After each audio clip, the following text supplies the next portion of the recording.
Games in the interest of the athletes and all stakeholders. So after careful discussions and exchanges with our French friends and the authorities at all levels here in France, the IOC Executive Board has arrived to the conclusion that the best solution for this extraordinary situation would be a conditional election today.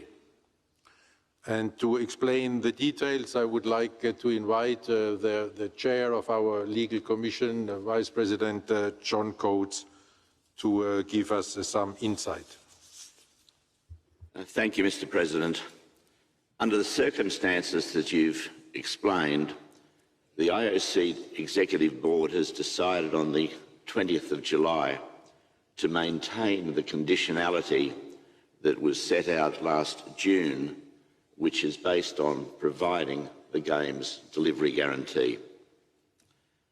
The IOC would not sign the Olympic host contract until the Games delivery guarantee is received by a deadline set by the IOC Executive Board.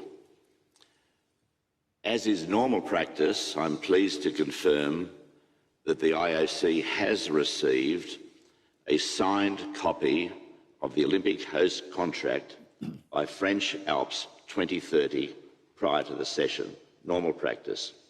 But repeating, we will not countersign until we receive the Games delivery guarantee. As a consequence, you will be asked to vote on the following.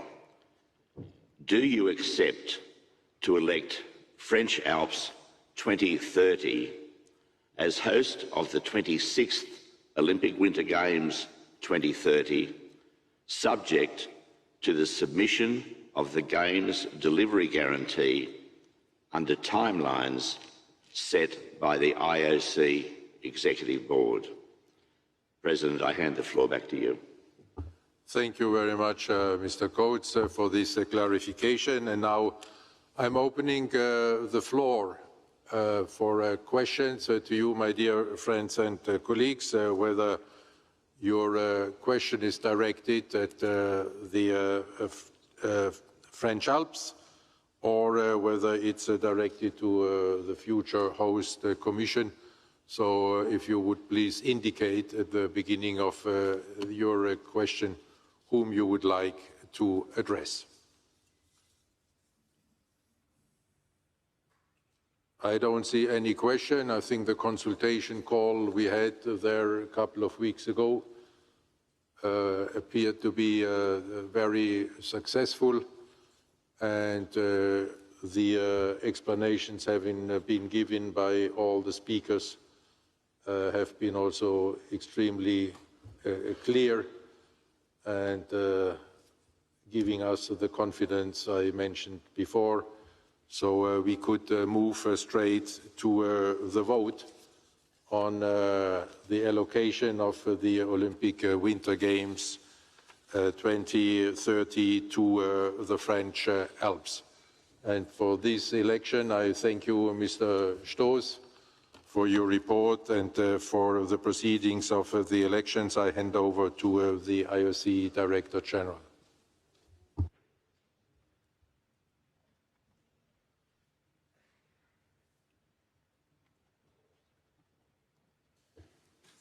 Thank you, President. So the smart cards will now be distributed by the IOC administration,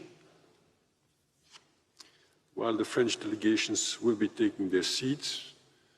So as you have heard from Mr. Coates, the subject matter of the vote is, do you accept to elect the French Alps 2030 as host of the 26th Olympic Winter Games 2030, subject to submission of the Games delivery guarantee and the timeline set by the IOC Executive Board?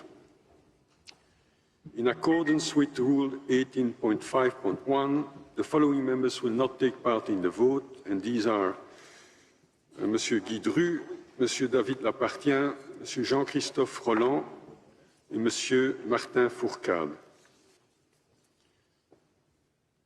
So these people are asked to hand in their smart card to a member of the staff, and the smart card will then be returned to these 4 people after the vote. Yeah. No, there. So does everyone having a voting keypad and a smart card?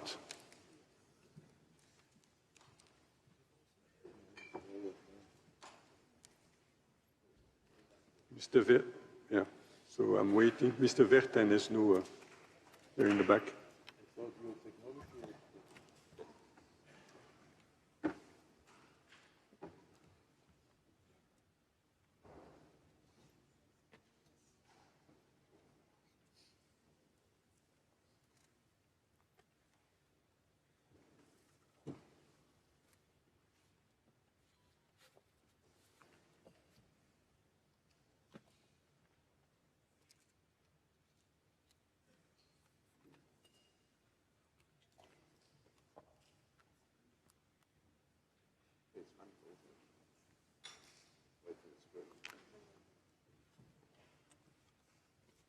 So does everyone have a keypad and a smart card again? I'm looking at our technicians there.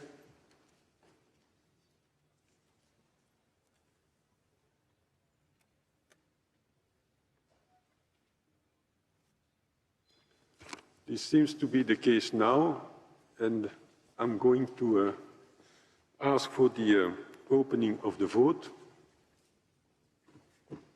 The vote is now open.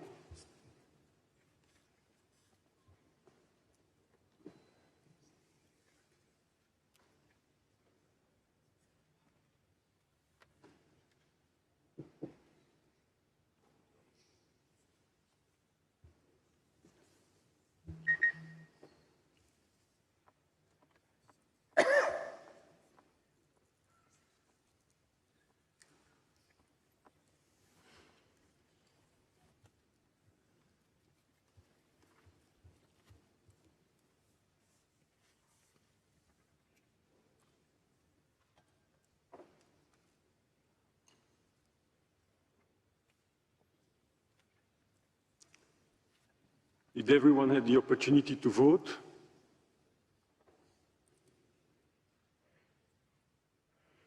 That seemed to be the case. I'm going to declare the vote closed. The vote is now closed.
Chers collègues et amis, chers amis Dear français, colleagues and friends, the French representatives. So provided that the conditions established by the 142nd session of the IOC being met, the International Olympic Committee has the honor to announce that the 26th Winter Olympic Games 2030 will be attributed to the French Alps.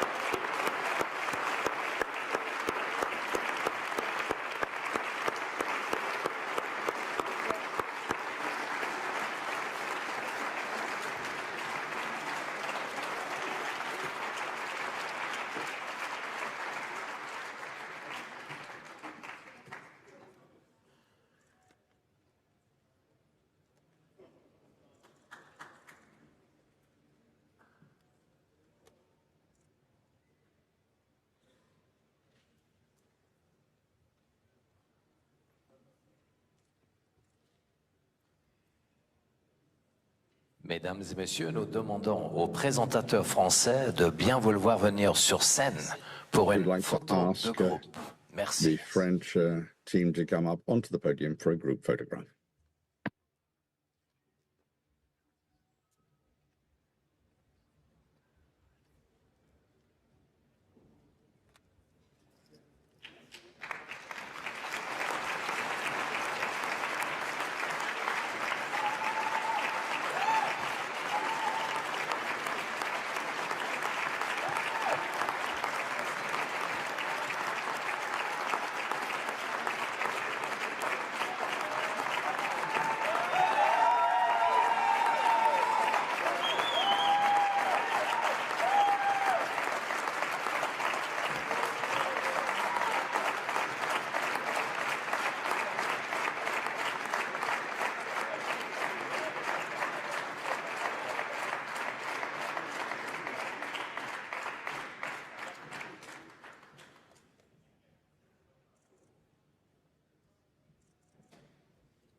Délégation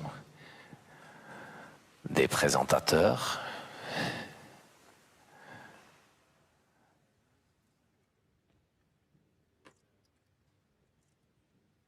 Avant, nous donnons maintenant la parole et nous We're accueillons now le going président de la to give the République floor to française, the Monsieur President Emmanuel of the Macron, French qui Republic, s'adresse à Emmanuel la Macron, who 142e will session speak du to the CIO. 42nd session of the IOC. Thank you. I'm not going to make another speech. Monsieur le Président, cher Thomas, President Bach, dear Thomas, ladies and gentlemen, members of the IOC, au nom de toute la délégation on française behalf et of the entire pour les French Alpes françaises, delegation and the bid for the French Alps, we would like to thank you for your confidence and trust. I think that we should welcome the professionalism of the team and everything that they have done to help us improve the candidacy. And I will continue to improve and over the next weeks and months up to 2030. But I'd like to thank you all for the trust that you have placed in us today with your vote, and to say to you with a lot of determination and to attachment to the Olympic movement that we will be there and we will respect our commitments. Thank you to the IOC. Thank you to the 142nd session. We're happy that you're having this session in Paris, and thank you very much for the choice that you have made today. Thank you.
administration has probably already or will now come to collect the smart cards. They will be then returned to you for the next vote.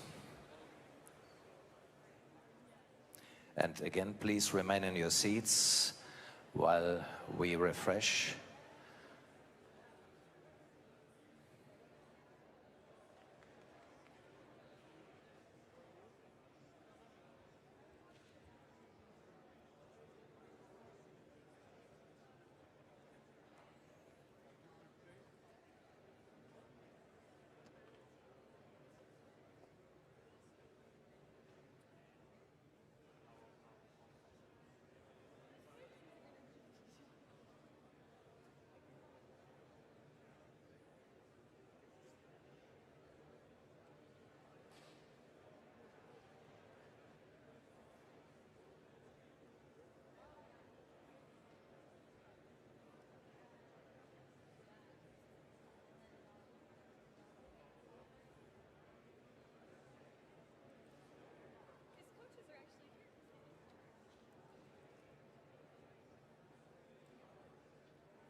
Ladies and gentlemen, please take your seats. We resume the session.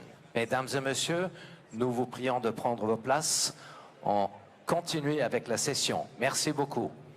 We continue with the session. Thank you. Please take your seats.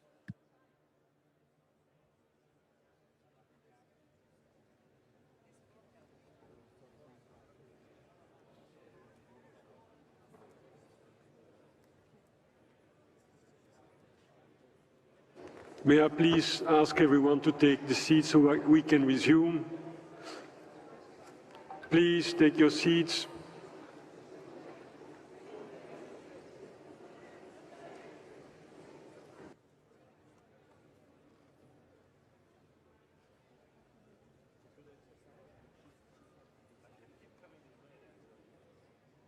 Dear friends and colleagues, we have to resume the session. May I please take everybody their seat, and the ones who do not have a seat, leave the room.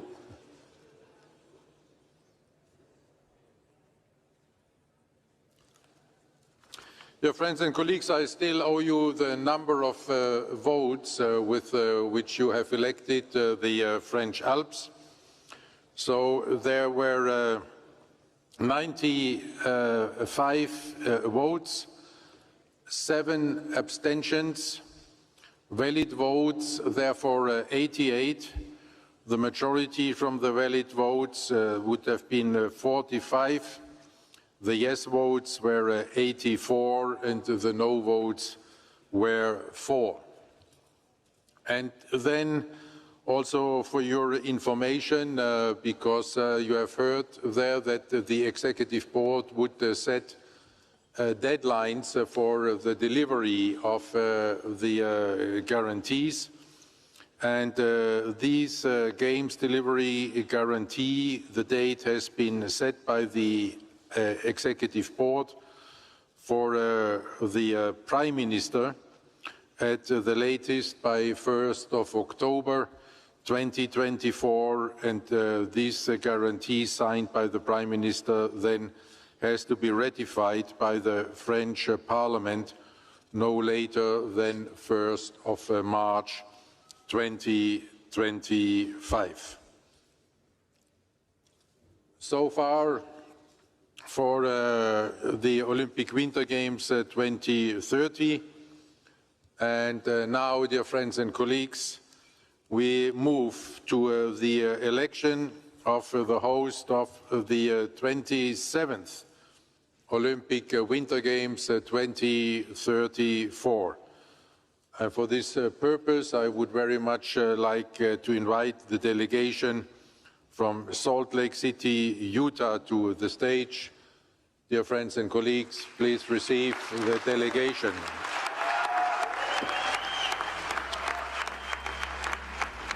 It's the President and CEO of the Salt Lake City, Utah Committee, Fraser Bullock, two-time Paralympian, Mr. Dani Adavic, Olympic champion, now they have disappeared, Lindsey Vonn, and the chair of the Salt Lake City, Utah 2034 and Olympian, Mrs. Catherine Rainey Norman. Welcome to the delegation of Salt Lake City, Utah, and you have the floor.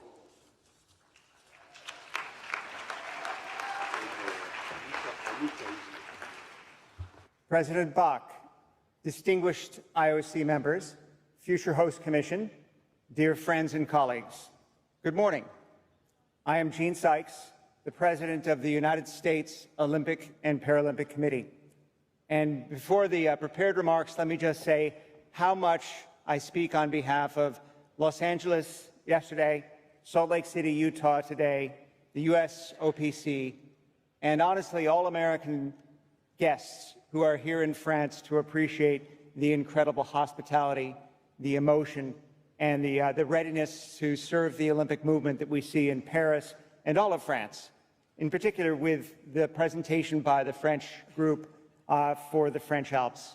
It's very exciting to share this with France, one of our great friends, the United States and France together have the incredible honor and privilege to serve the Olympic and Paralympic movements with 2 games each in the next decade. Incredibly meaningful to us, and we take our responsibilities very seriously. Salt Lake City and the state of Utah share a chapter in our Olympic history. They have been working patiently during the past 20 years toward a new opportunity to host the Games. At the USOPC, we understand the spirit of partnership at the center of any Games effort. We are here to collaborate with you, to welcome you, and to assure you that throughout this 10-year endeavor, we will give the very best we have to offer.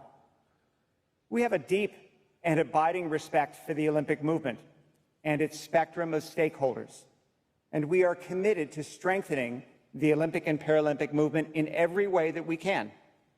Salt Lake City and Utah have even more to give back to the Olympic and Paralympic movements as they seek the honor of hosting the Games of 2034. The USOPC has been working alongside our 2034 partners, and we enthusiastically support this bid. I would like to introduce you to the President and CEO of Salt Lake City, Utah 2034, my good friend Fraser Bullock.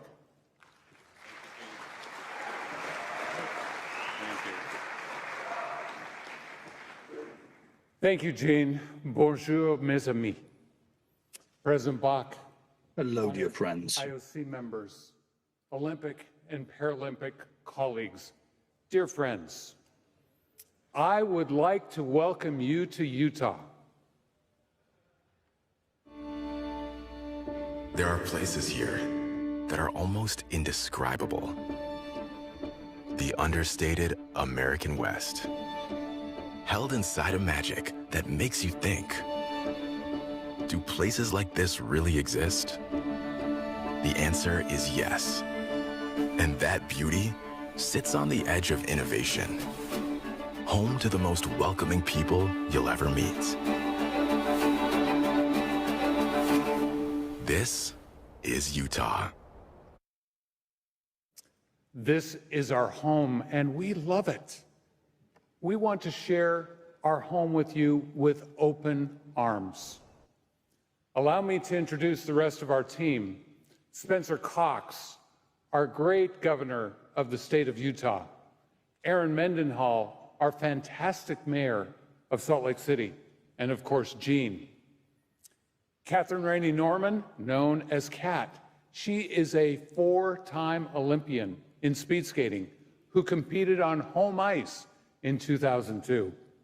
Kat also serves alongside me as board chair.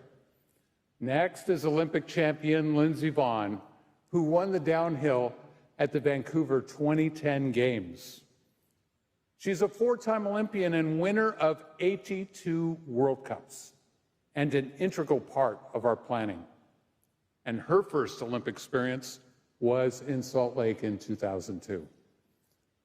Finally, Dani Arovich, Paralympian in both winter and summer.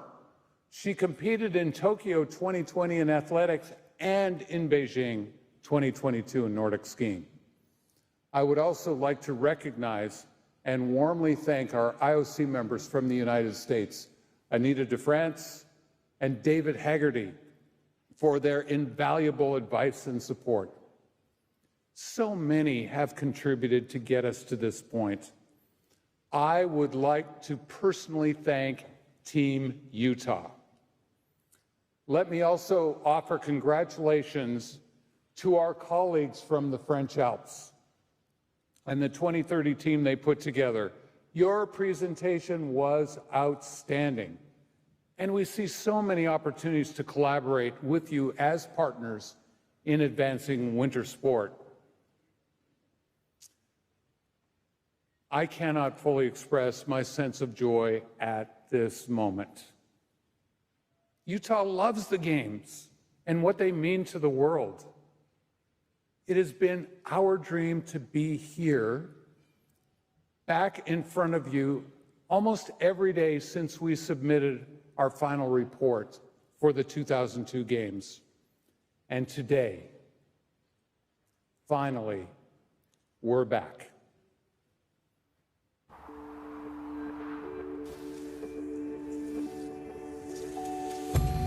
In Utah, there's a spirit that's been growing for the past 2 decades. You can see it in our kids who carve through childhood on skis and skates.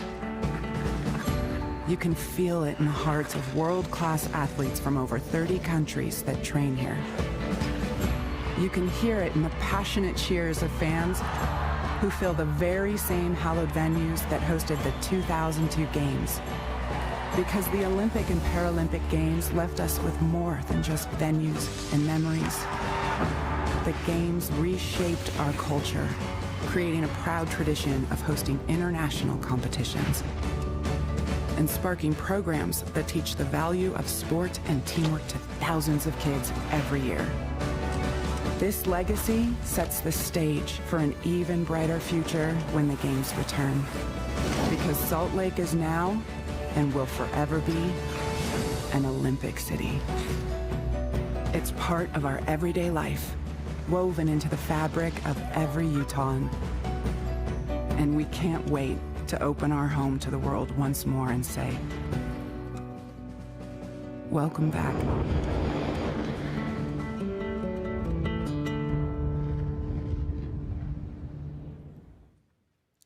Those, oh yes. Beautiful. Those are more than just memories for the people of Utah. They are living legacies. They remind us of the potential for our communities in 2034 and beyond. Our ambition today isn't just about 2034, it's about helping us reimagine the Winter Games into the future. Under President Bach's leadership, the IOC has done a tremendous job strengthening the Games through Agenda 2020 and +5. Strengthening the Games is also foundational to our ambitions. The Olympic and Paralympic movements thrive when we all collaborate together. This collective effort ensures that we provide the best environments for the athletes and a fair field of play. We are grateful for the work being done by the World Anti-Doping Agency, WADA, and its implementation of the World Anti-Doping Code. We strongly support WADA's efforts as the ultimate global authority on anti-doping. And we strongly support WADA's mission. And we're grateful for all who fight globally for clean sport. In recent weeks, our friends in the international sport federations have raised valid concerns about how anti-doping enforcement may be conducted in the United States. These concerns were expressed to me in a recent letter from Chairman Stoss and the Future Host Commission. We take these concerns very seriously. We want our friends to feel very welcome and safe in the United States. In this respect, we totally support reinforcing the Olympic host contract. We are 100% committed to that effort. I now turn it back to Gene Sykes.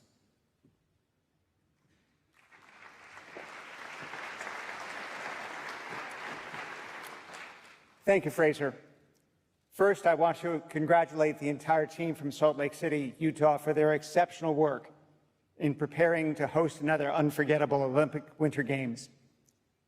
As Fraser noted, we have listened intently to the concerns of our colleagues from the IFs and others regarding anti-doping enforcement.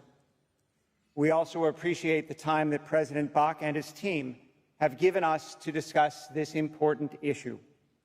We at the USOPC take these concerns very seriously. We want our friends in sport to feel welcome and safe in the United States at all times.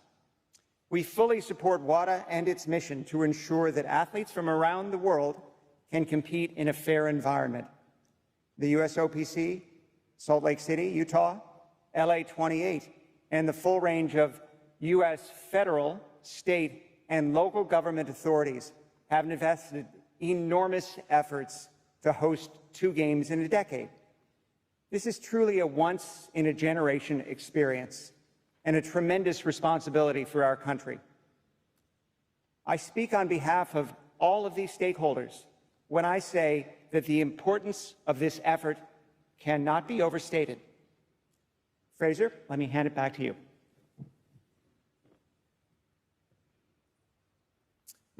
I would now like to share with you our Games Master Plan. Our 2002 Winter Games experience and how we have created our Games legacy during the past 20 years are keys to being ready to host again. The Venue Master Plan uses 100% existing or temporary world-class venues that are ready. These venues carry on the prolific 2002 legacy that continues to benefit the state of Utah and its people today. This legacy also benefits athletes from more than 30 countries who currently train in our facilities every year. One of the special aspects of our project is that we have one Olympic and Paralympic Village. It is a unique, irreplaceable experience to have athletes from all over the world together in one place. Another special aspect is that all venues are within 60 minutes of the village, and most venues within 30 minutes.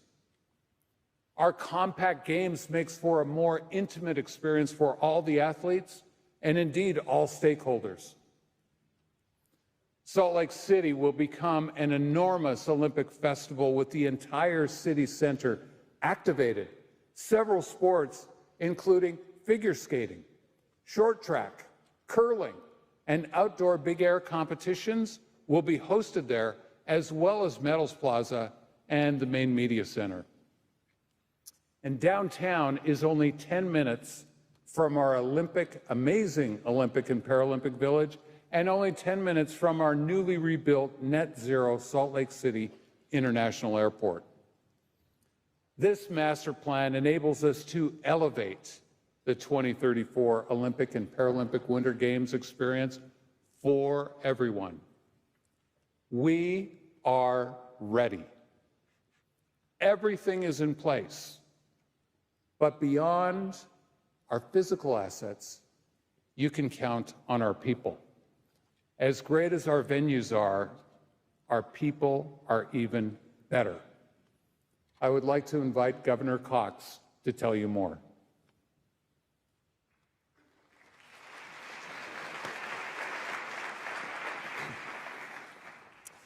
Thank you, Fraser. Dear President Bach and IOC members and fellow colleagues in the Olympic and Paralympic movements, good morning. And a very good early morning to the thousands of Utahns who have camped out all night waiting for this moment.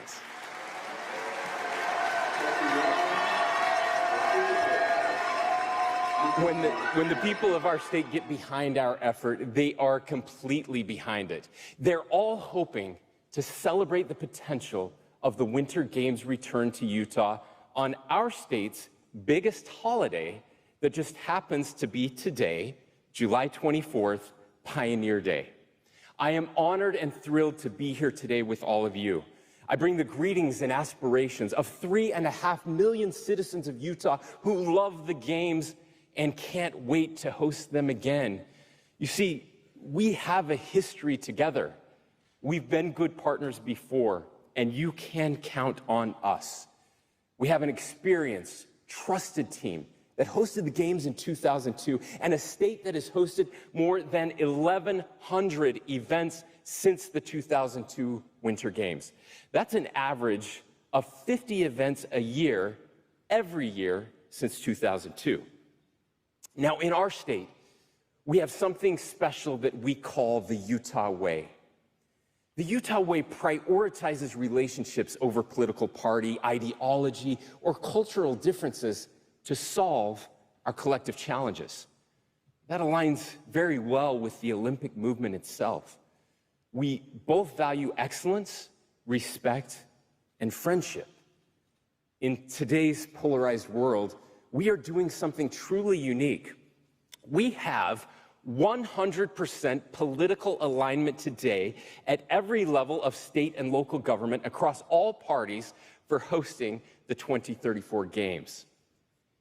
Utah also has, that's worth cheering for. Utah also has America's youngest and fastest growing population, a remarkably resilient economy, and we're #1 in volunteerism and philanthropy.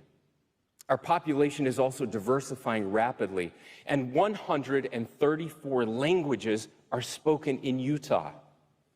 All of this means we are ready to help elevate the 2034 Games and the Olympic and Paralympic movements. Thank you on behalf of everyone in our communities for bringing us on this journey. Now, let me welcome back Fraser to share our vision.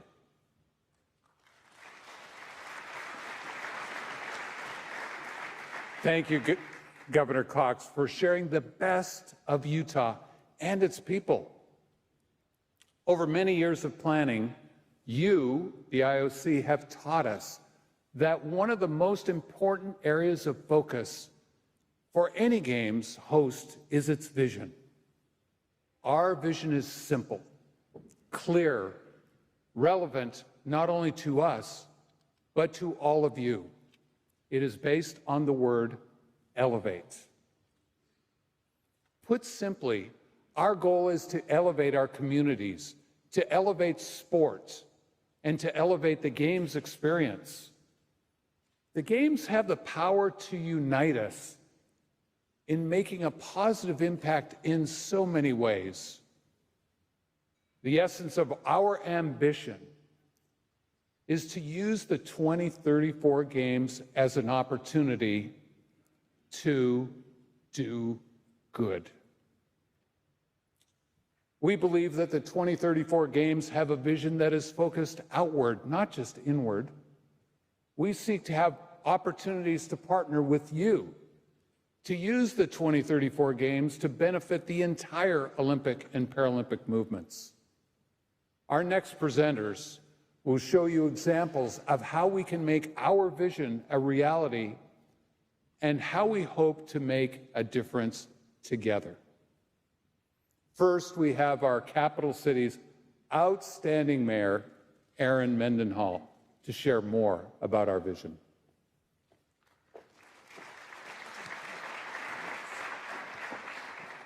Thank you, Fraser. Bonjour, bonjour à tous. Good morning to you all.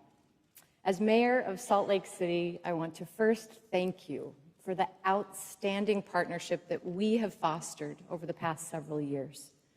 Our conversations, our meetings and gatherings have been so inspiring, and I could not be more optimistic for the future of the Olympic and Paralympic movement, not only in Utah, but around the world.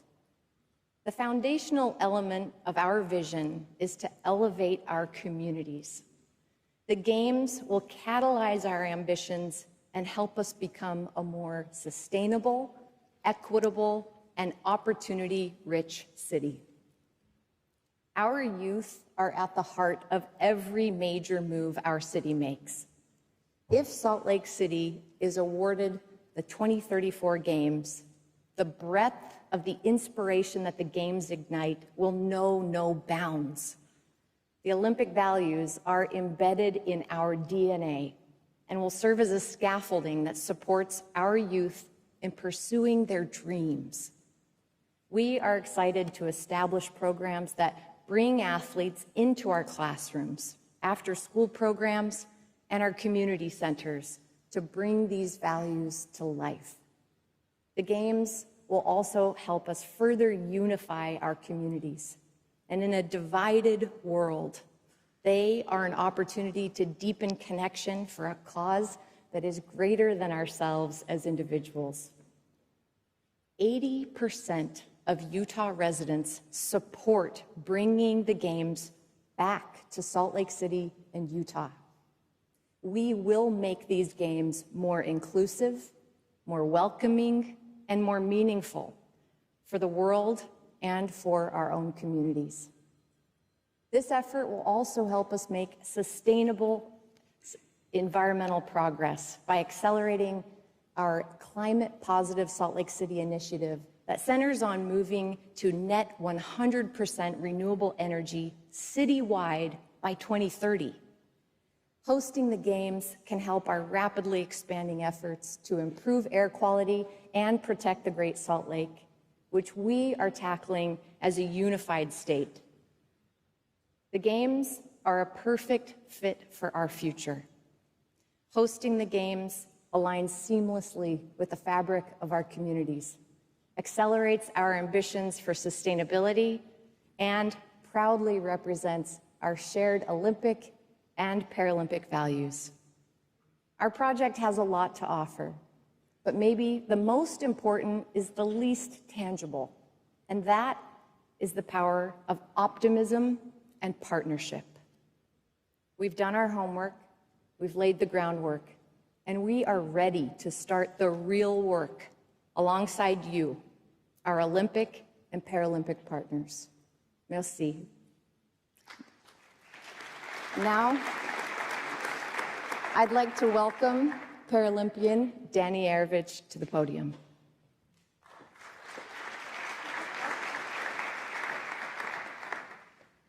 Thank you, Mayor Mendenhall, and good morning, everyone. I am honored to be a part of this effort to bring the Olympic and Paralympic Games back to Utah in 2034. Even though I grew up with a physical disability, I did not know much about the Paralympics. But everything changed when I began meeting people involved in the 2002 Games. Their passion for the Olympics and the Paralympics inspired me to pursue a new dream full force. And Utah was the ideal place to be. While I was training for track and field in Utah, I was recruited to try para-Nordic skiing. Several former Olympians and Paralympians helped me out by loaning me skis, coaching me, and supporting my development in the sport. Training at the Soldier Hollow venue made me feel so much closer to achieving my dreams of representing the U.S. at the Paralympic Games. I became one of 4 Team USA athletes to qualify for Summer Tokyo 2020 and Winter Beijing 2022. I actually have the Wasatch Mountain Range tattooed on my ankle, and it's because Utah, its people, and the legacy of 2002 spurred me into a brand new athletic career in my disability advocacy work. You know, my first prosthetic arm was made in Utah, but it is my love for sport that was truly fabricated there. Utah gave me a new dream too. And while I may be 37 years old in 2034, my greatest hope is I can compete in the place that made me a Paralympian and inspire the next generation of athletes with disabilities. Thank you.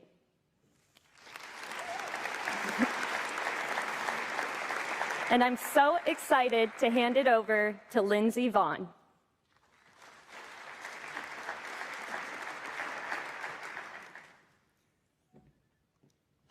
Thank you, Danny. Your story is so inspirational. And thank you to the members of the Olympic and Paralympic family for welcoming us all here today. I am so grateful to be a part of this team, to help bring the Games back to a city that I love, and to help the Olympic movement reimagine the Winter Games for future generations of athletes. As Olympic and Paralympic athletes, we share the extremes of human endeavor with the world.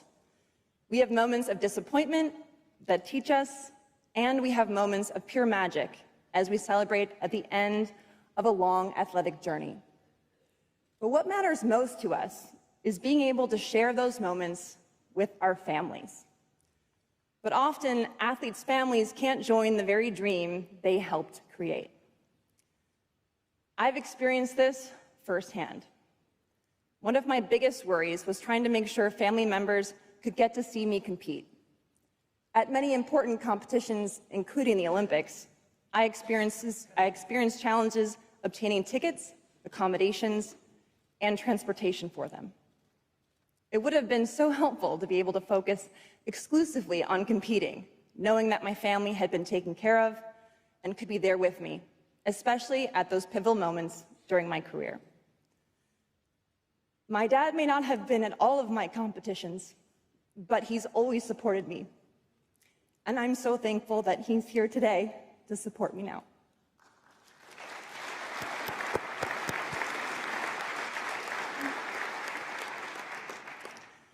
I know that I'm not unique, and this challenge at the time of an athlete's great achievement is far more common than anyone would imagine. When Fraser asked me what I could do as Chief of Athlete Experience, my immediate response was to take care of the athletes' families. So along with our team, we created a program we call the Athletes' Families Initiative. The program is simple. We will welcome athletes' families from around the world and help them share and experience the special moments when their loved ones compete. Our communities are ready to welcome these athlete families, to interpret for them, and to assist them in every possible way. We will share access to tickets, transportation, accommodations at a fair cost. We will create one or more villages for athletes' families, including one right next to our Olympic and Paralympic village.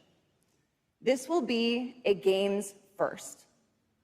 It's not a coincidence that the movement refers to itself as the Olympic and Paralympic family. Families matter in every culture, and in Utah, that is especially true.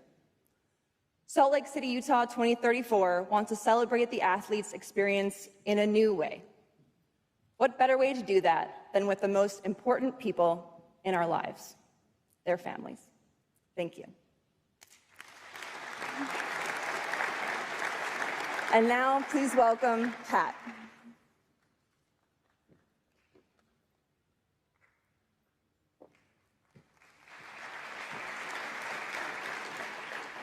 Thank you, Lindsay. President Bach, distinguished IOC members, international federations, National Olympic Committees, fellow athletes, teammates, and dear friends. Greetings and good morning. It's an honor being here with you today. Today is a wonderful day because as we gather to celebrate the magnificent games of Paris 2024, we are also preparing the movement for the next decade. Dreams are the fuel of our movement. Maybe you've heard that before. Maybe that sounds like a cliche, but it isn't for us. Here's why.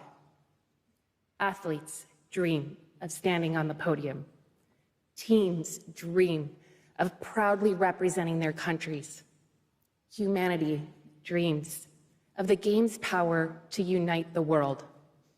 And Salt Lake City, Utah, 2034, dreams of harnessing our passion and history to help forge a new future for the Winter Games. Our dream is a big one, but we're ready for it. Our project has never been about us. It's about all of us, because the Olympic family is the human family. It's the same dream we've carried in our hearts since 2002, and we hope to carry it forward to 2034 and beyond.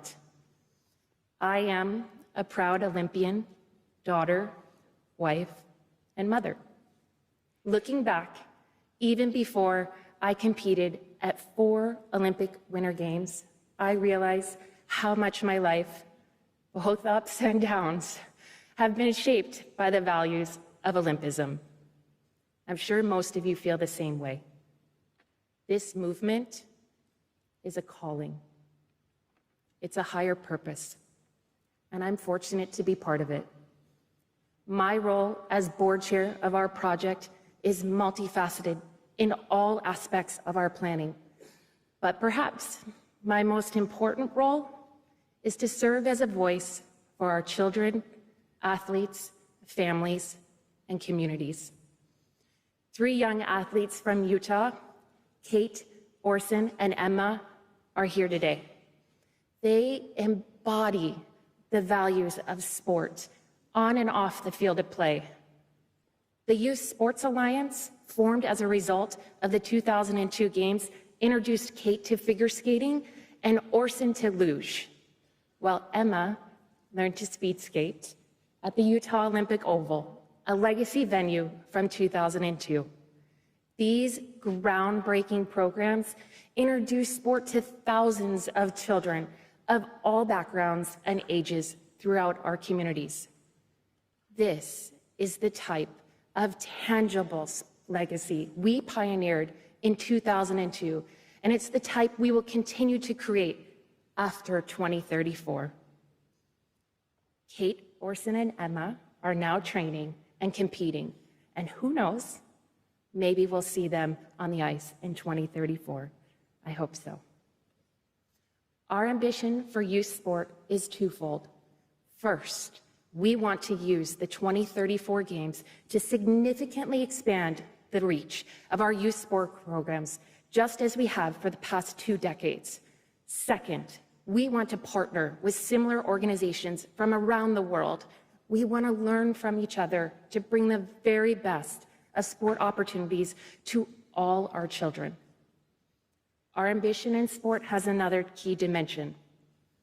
Did it surprise you to learn that athletes from over 30 nations currently train in our venues? Perhaps. Some of these athletes are from your countries, and we welcome them as they help to raise the bar of competitive excellence in sport. That's the foundation of our vision in 2034. Elevate everyone. Your decision here today isn't only about the Games in 2034. It's about reaffirming our collective commitment to future athletes everywhere. We want to help ensure that more youth from more nations can achieve their Olympic and Paralympic dreams for years to come. Thank you.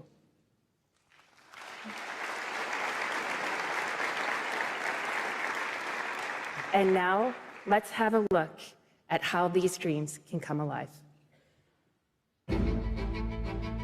She will compete in a sport that doesn't exist yet. They will break records previously thought impossible. He will land a trick that will become a classic. And she will win her country's first Winter Olympic medal ever, blazing a trail for more athletes from more countries. We don't know what stories 2034 will bring, but athletes across the globe are preparing to push the limits, raise the bar, redefine their sport. And when they're ready, we'll be ready. Ready to share our Olympic fire we grew from a flame. Ready to share the home we've built to elevate the Olympic experience of every athlete, their families, and fans from around the world. Creating a future where the games themselves continue to evolve as much as the athletes. Because they will be at their best if we have done our best. Together, we won't just reach for greatness, we'll embrace it.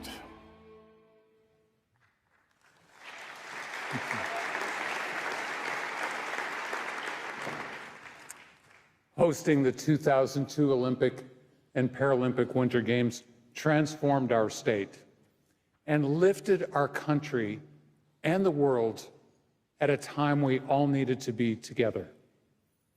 We built extraordinary venues and experienced unforgettable memories. We welcomed the world to our ice and snow, and in return, you shared with us your hearts, your smiles, and your passion. And as we called it in 2002, your fire within. At the conclusion of the closing ceremony of the 2002 Olympic Games, I remember being on the roof of Olympic Stadium, watching fireworks light the mountain range that defines our city.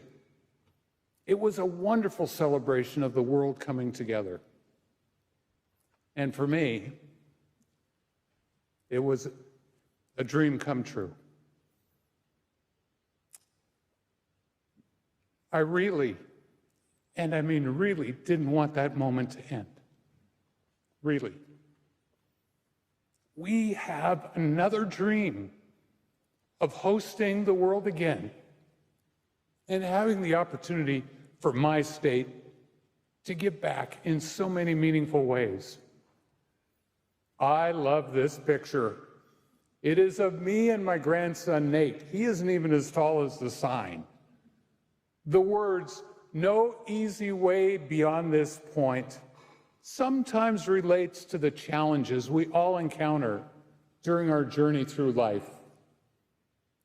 Over the next 10 years, we will have great opportunities together to enrich our communities and the world. We will also face challenges, as we did in our experience with 9/11 just before our 2002 Games. All worthy causes experience challenges. The question is what to do when challenged. Our opportunity in the face of any challenge is to work together, in collaboration, in partnership, to emerge stronger and better.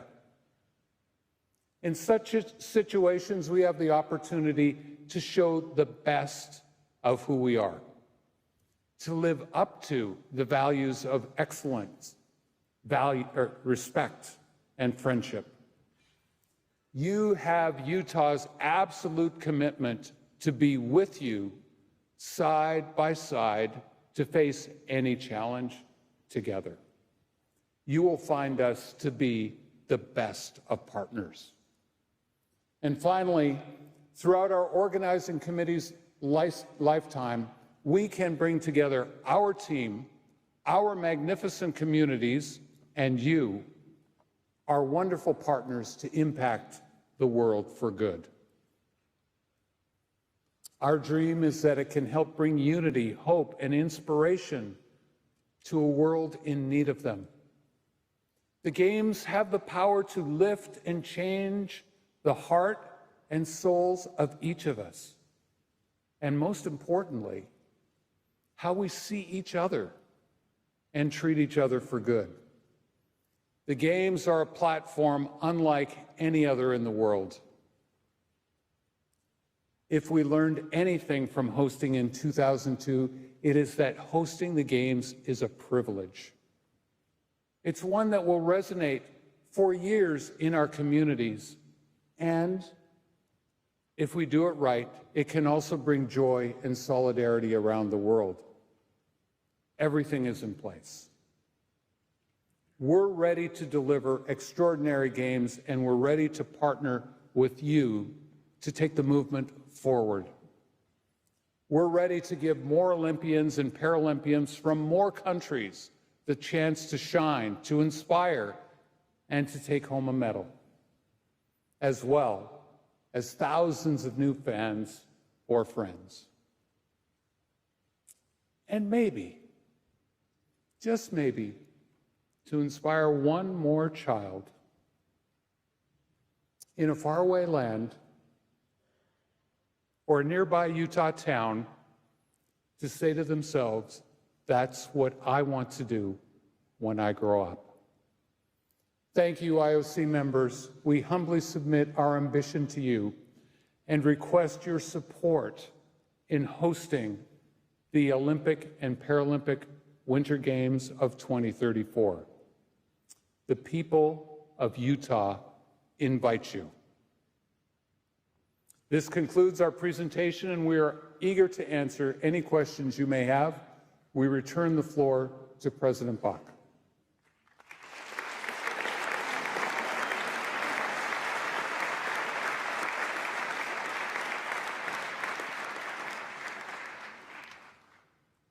Thank you very much to Salt Lake City, Utah, for this brilliant presentation. And I now invite Mr. Karl Stoß, the chair of the Future Host Commission for the Olympic Winter Games, to deliver the closing remarks of the Commission.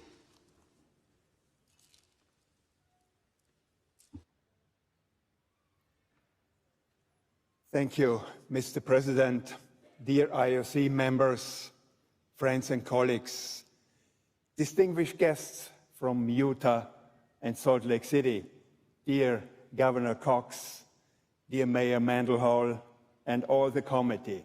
Welcome here in Paris.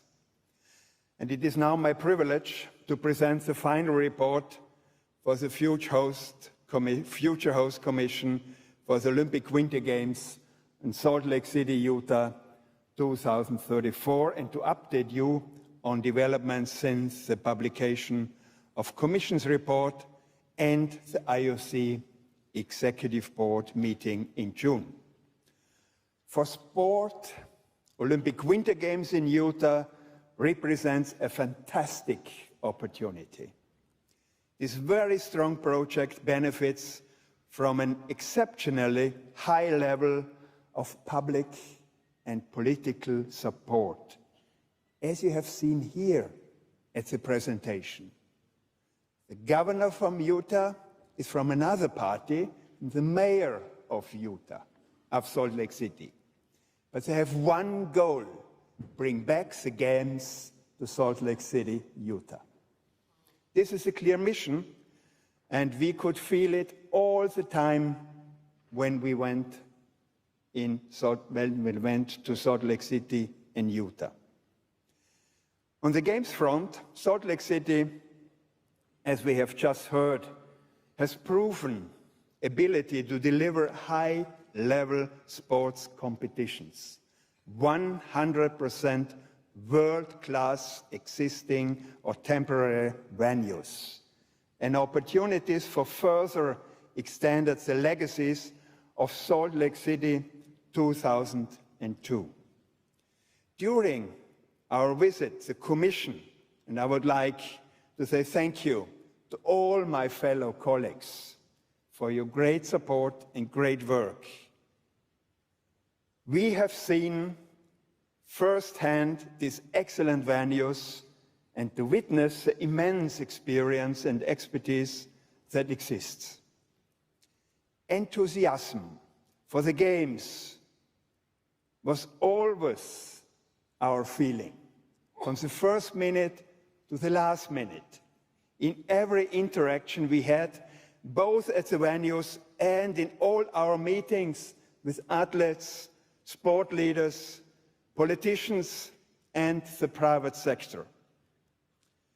As concerns the legal framework supporting the Games, I am pleased to report that the governor of Utah has confirmed that the Utah Olympic and Paralympic Games Act is consistent with the Olympic host contract.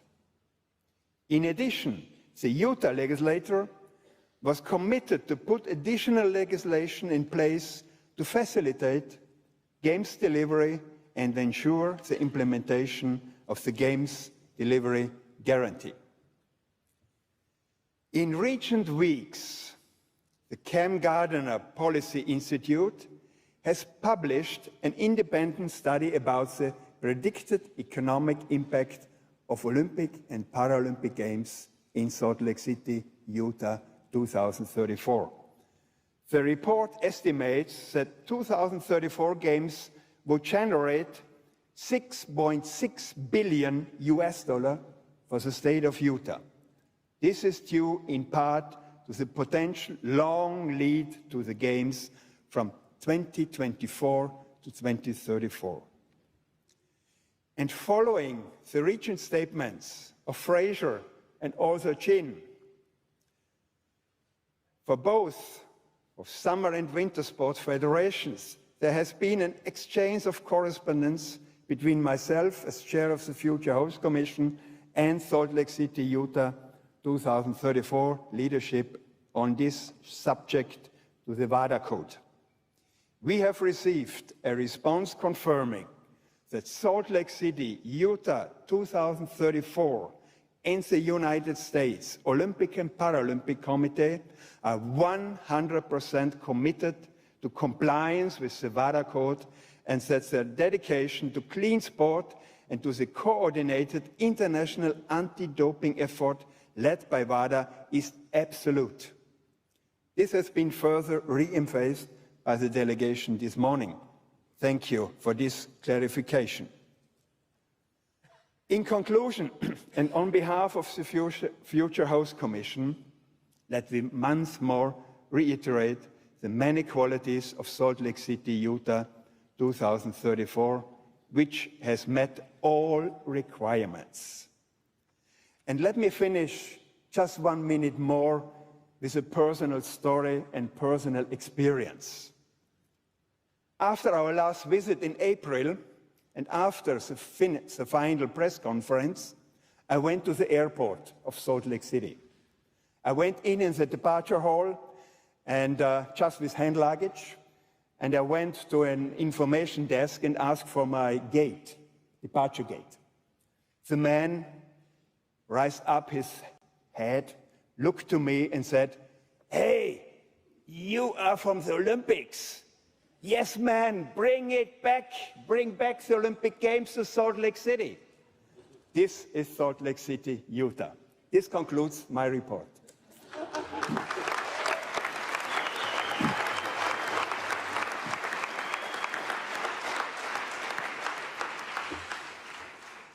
This is Karl Stoß at his best. And he said me also, by the way, the departure gate is F14.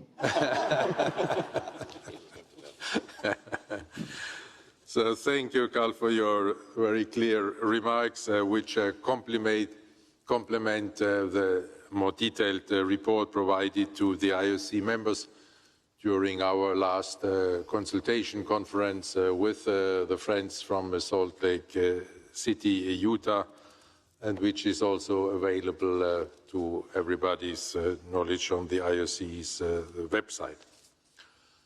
Dear friends and colleagues, you have seen the presentation of this great project. However, there remains one open question. The integrity of the fight against doping and of international sports. To explain in more detail the consequences of this important issue, I now give the floor to some representatives of our stakeholders. There I invite, first of all, Mr. Ingmar de Vos, as the President-elect of the Association of the Olympic Summer Sports Federations, to take the floor. Mr. de Vos. Thank you, Mr. President, dear colleagues and friends. First of all, of course, I would like to take the opportunity to congratulate Salt Lake City for the excellent and inspiring presentation, and of course our colleague Karl Stoß for his supportive and very motivating report. And I'm really convinced that Salt Lake City will be able to deliver excellent games. And thank you, President, for giving me the opportunity to share our concerns that are also very high on your agenda. And I hope that you forgive me that I go a little deeper into these concerns because these recent developments in the United States and the World Anti-Doping Agency are quite worrying.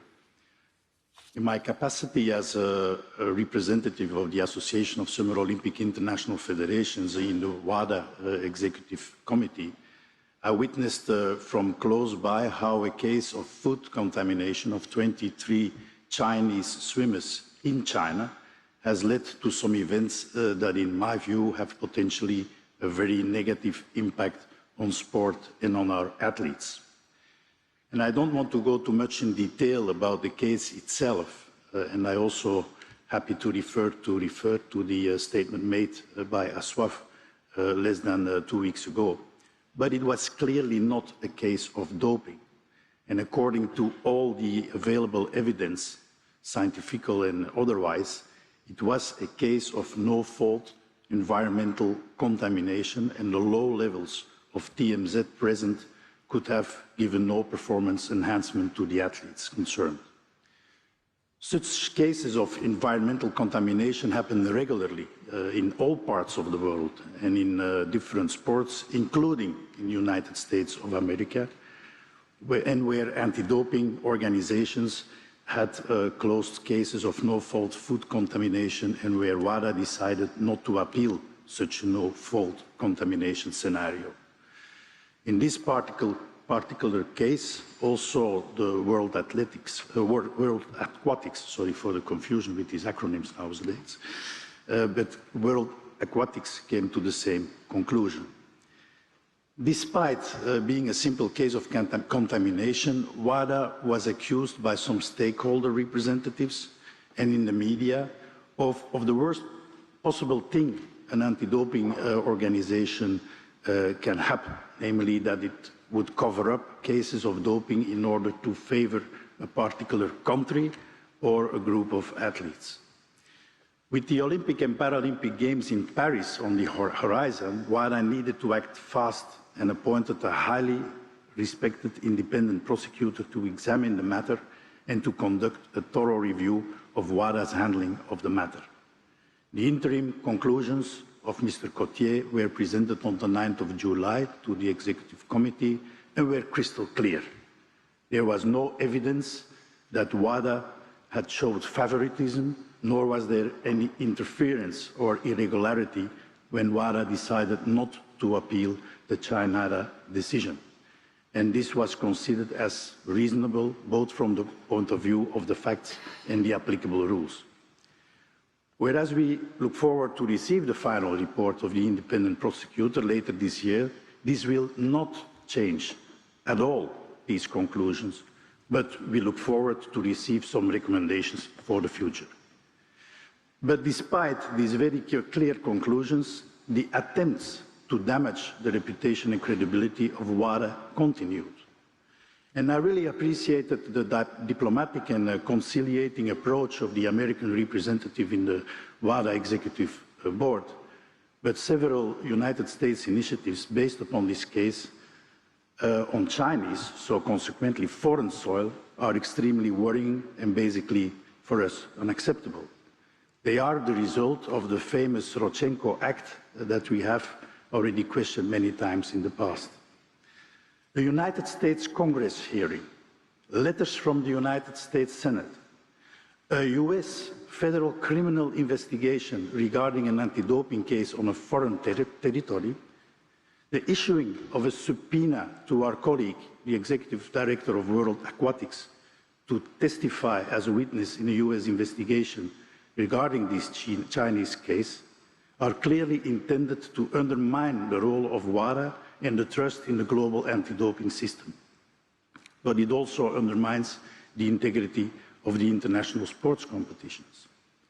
This is especially very disappointing after the unanimous approval of the recent WADA governance reforms that, I believe, resulted in a stronger governance structure and strengthened the trust of the Olympic movement and the public authorities in the good governance of WADA and the credibility of the anti-doping system. And what to think about the recent declaration of the United States Anti-Doping Agency chief executive suggesting to the Associated Press that a federal investigation could make sport officials traveling to the United States fearful that they may have not to answer questions about their activities from the FBI. Regretfully, this is another example of the politicization of sport, the abuse of sport for political reasons and recuperation. What will be the impact on our events, on the events that international federations already allocated to the United States, and what should we think when we are considering the allocation of future events to the United States? And what is the risk that they are going to be impacted by another geopolitical crisis? I would have raised this question, of course, yesterday when we had a presentation from Los Angeles 28, but these games are already allocated and in full preparation, whereas we have to decide today on the allocation of Salt Lake City, and again, an excellent bid. I listened very carefully also when Gene Sykes yesterday spoke about global camaraderie, and I thank you for the very strong and clear statements that you made today, that you listened to our concerns, and that you take them very seriously.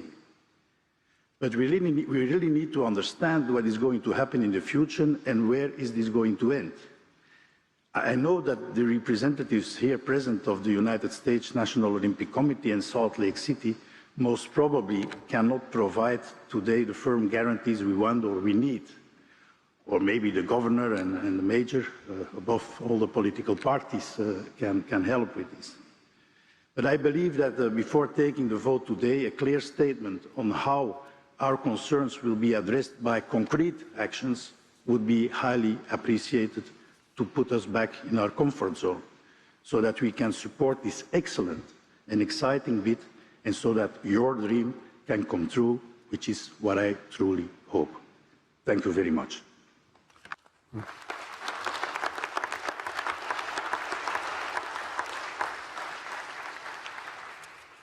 Thank you very much, Mr. DeVos, and I give now the floor to Mr. Jae-Yul Kim as the president of the International Skating Union. Mr. Kim.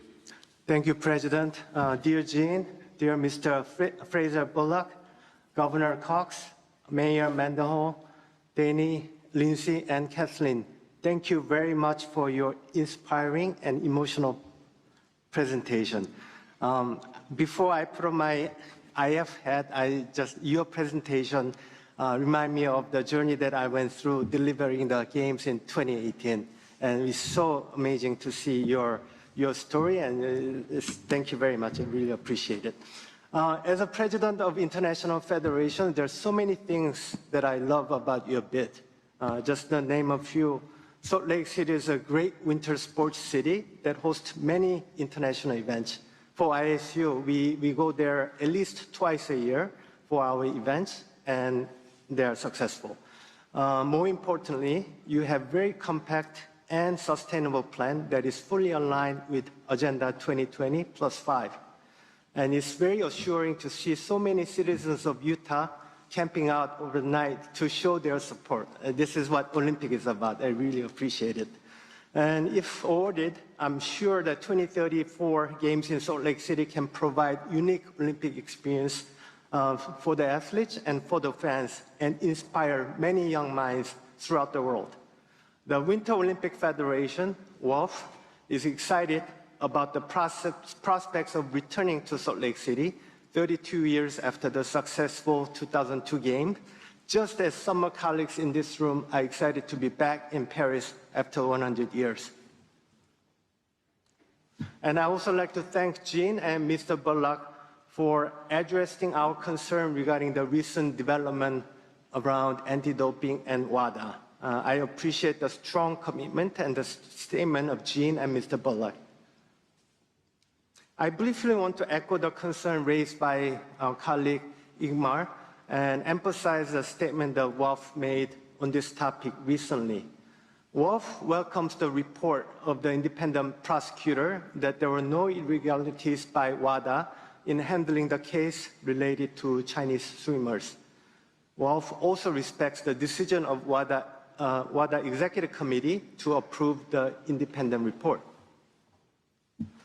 We respect and support WADA as the supreme authority in the global fight against doping. Specific concerns that we have around this issue or the latest development is, one, the risk of non-compliance of the US with the World Anti-Doping Code, which could be detrimental to the sporting ecosystem. And the second, risk of undermining the solidarity of the global anti-doping system when countries start adopting their own individual approaches. And the third, risk of creating fear among officials and athletes traveling to the US. Salt Lake City is an amazing winter sports city. I personally love it. And there's a strong support for Salt Lake City 2034 by the winter federations. And again, I really appreciate, and I was happy to hear the strong commitment shown by Jean and Mr. Bullock, and your understanding, your full understanding of what we are worried about. So we hope that the sporting movements, public authorities, and all concerned parties in the US also understand and address the serious concerns that we have around this issue. And we are all committed to making our sports clean, so let's work together to achieve that goal with WADA. Thank you very much again for your excellent presentation.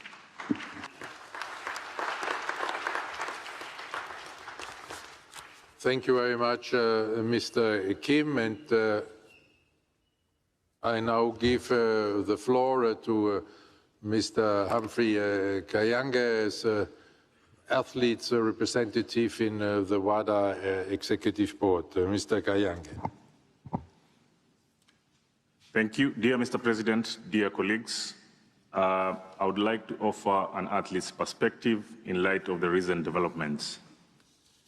Firstly, I want to congratulate Salt Lake City on their successful bid and impressive presentation. Your dedication to athletes and their families' experience being central to the Games is truly special and reflects why we all have a passion for sport. So thank you very much for that. The issue around the contamination case involving the 23 Chinese swimmers, which led to an investigation by an independent Swiss prosecutor, as earlier mentioned by my colleagues. The interim report was welcomed by the WADA Athletes Council, for its clarity and transparency, which confirmed no wrongdoing on WADA's part. Both the WADA Athletes Commission and the IOC Athletes Commission appreciated WADA's openness to the recommendations made by the independent prosecutor, considering it an important step in rebuilding athletes' trust in the system.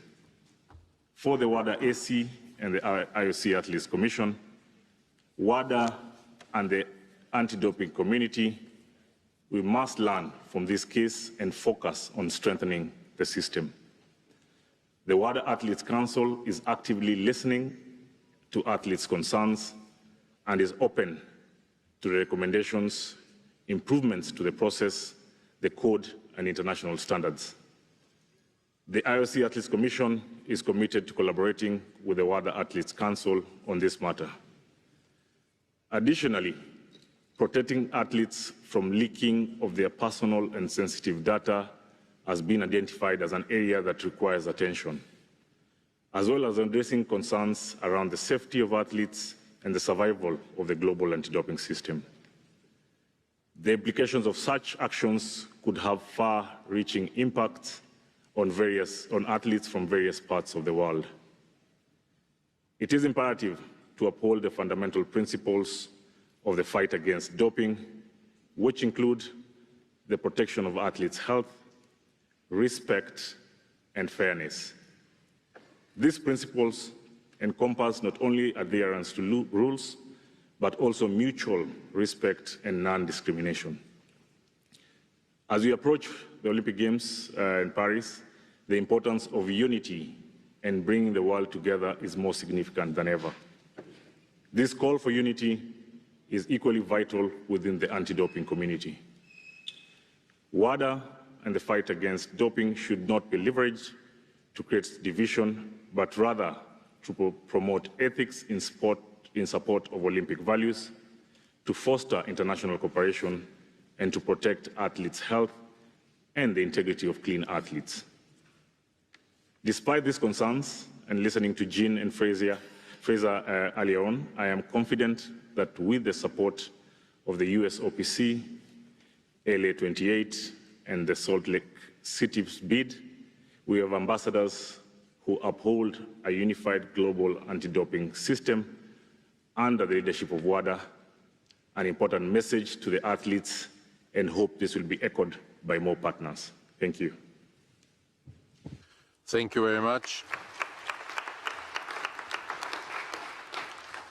Thank you very much, Mr. Kayange. This is the situation with which the Executive Board has been confronted and has been intensively discussed also with our friends from Salt Lake City, Utah, and in particular with US OPC and our friend Jean Sykes. We have been considering how we could best address this situation and have come to the conclusion that this could happen by amending the Olympic host city contract, because we firmly believe that this option would open the way for discussions amongst all stakeholders after the Olympic Games Paris 2024 to come to a satisfactory solution in the interest of the integrity of the fight against doping. And we all have heard the clear commitments of Salt Lake City, Utah there this morning, and again of the president of US OPC, our friend Jean Sykes, to initiate and support such a discussion to come to a solution which is supported by all their stakeholders. Having said this, I would now like to invite our Vice President, Mr. John Coates, in his capacity as Chair of the Legal Commission, to explain a little bit in more detail this amendment to the Olympic host city contract which we had discussed together. Thank you, Mr. President. Considering the issue in connection with WADA, USADA, and the US authorities, including Congress, the Redchenkov Anti-Doping Act, and considering that it's a must, I stress the word must, for the various authorities to fully respect the supreme authority of WADA, the IOC has reinforced the current language of the Olympic host contract in order to protect the integrity of the international anti-doping system and to allow the IOC to terminate the Olympic host contract if, and here I quote, in cases where the supreme authority of the World Anti-Doping Agency in the fight against doping is not fully respected, or if the application of the World Anti-Doping Code is hindered or undermined. Well, we are pleased to inform you that both the state of Utah and the USOPC have fully supported this addition and have already signed the Olympic host contract. But more than that is, and I say this in the knowledge and on the basis that verbal assurances and commitments are as binding as the written under the Olympic host contracts. The assurances, presentations you make in this, they're all being recorded.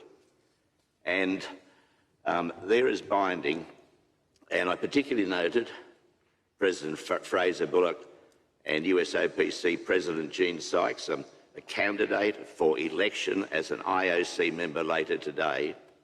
I noted their clear and unambiguous statements that they and their organisations, the ones they represent, are committed to partnering with the IOC in the discussions that must, to say that word again, must be had with the various US authorities to ensure that they fully respect the supreme authority of WADA and that the application of the World Anti-Doping Code is not hindered or not undermined.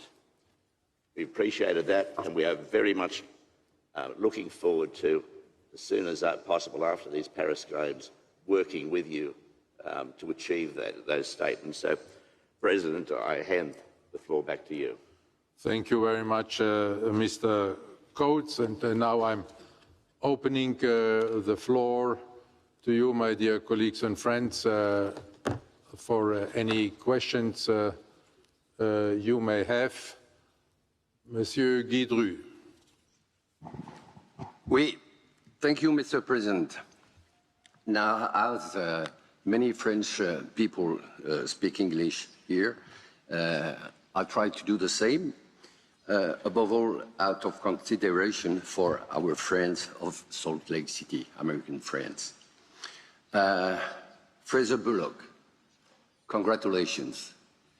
Congratulations to you and to your team for the quality of your presentation.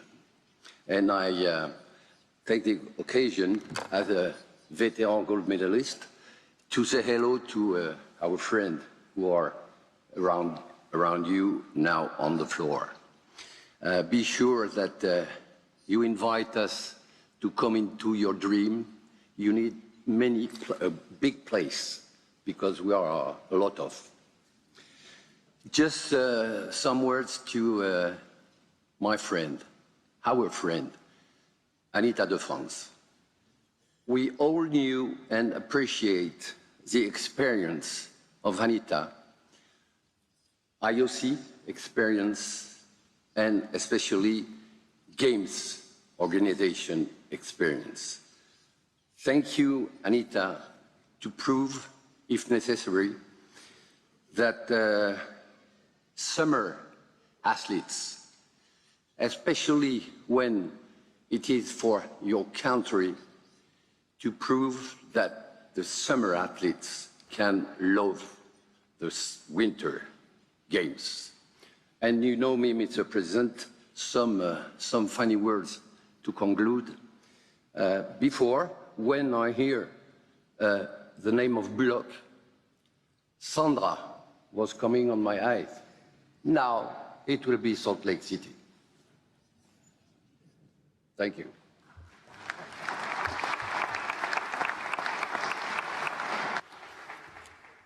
Mrs. Sari Essayah.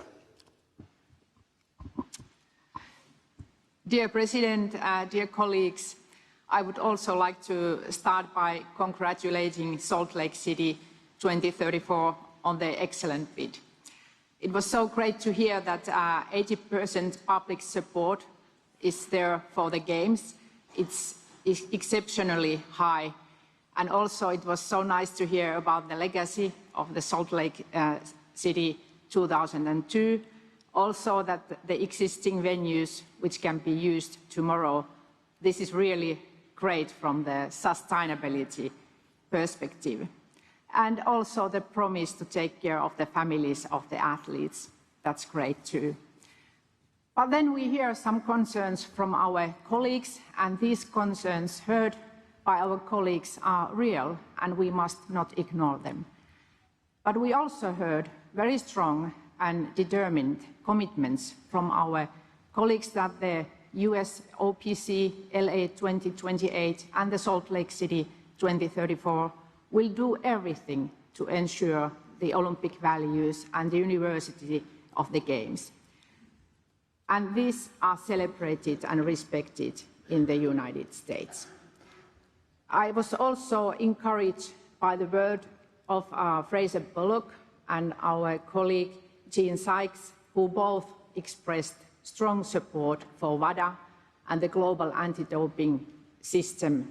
And I welcome EB recommendation to strengthen the host city contract, allowing us to remote the Games should WADA, supreme authority in the protection of clean sport, not be respected. The fact that the bidding committee has already accepted these new conditions is a further guarantee that Salt Lake City 2034 will be a celebration of university and friendship. And for these reasons and the exceptionally of the bid, I support Salt Lake City 2034, and I trust that all my colleagues here also will recognize that the recommendations of our board is the pragmatic course of action.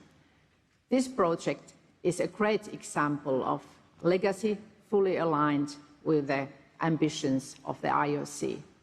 Thank you, Mr. President. Thank you very much, Mrs. Essayah. Mrs. Britta Heidemann. Thank you so much for your presentation, which was excellent. I also want to refer to the athlete family program that Lindsay referred to. Speaking from an athlete's perspective, I think that this is far overdue.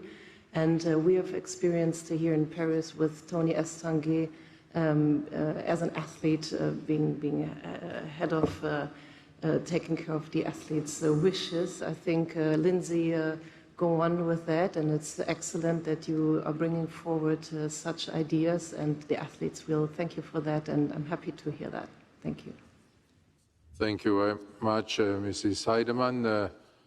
Princess Rima. Thank you, Governor Cox, for what a spectacular presentation, and Lindsay and the whole team. In my time in the United States, what I've recognized is the separation of organizations that you have that are responsible for either legislation, regulation, and I would highly encourage the Olympic Committee and the great state of Utah to really work with the Olympic Committee and its experts, perhaps to come and visit your congressmen and your senators to explain the processes and the impacts perhaps of some of their decisions. I understand that the United States of America operates under the rule of law magnificently, and this organization is here to support you. Your venues are exceptional, your people are wonderful, and I could imagine no better place than Salt Lake City to host these games. So please consider this organization at your service to help you really achieve the goal of not only excellence in sports, which we all know that you have, but to help create the legislative environment through your Congress that can actually support and not only allow you to excel, but be a leader in what we all know can be true of these games that will happen in Salt Lake City. So I send you many good wishes and to the good people of Utah.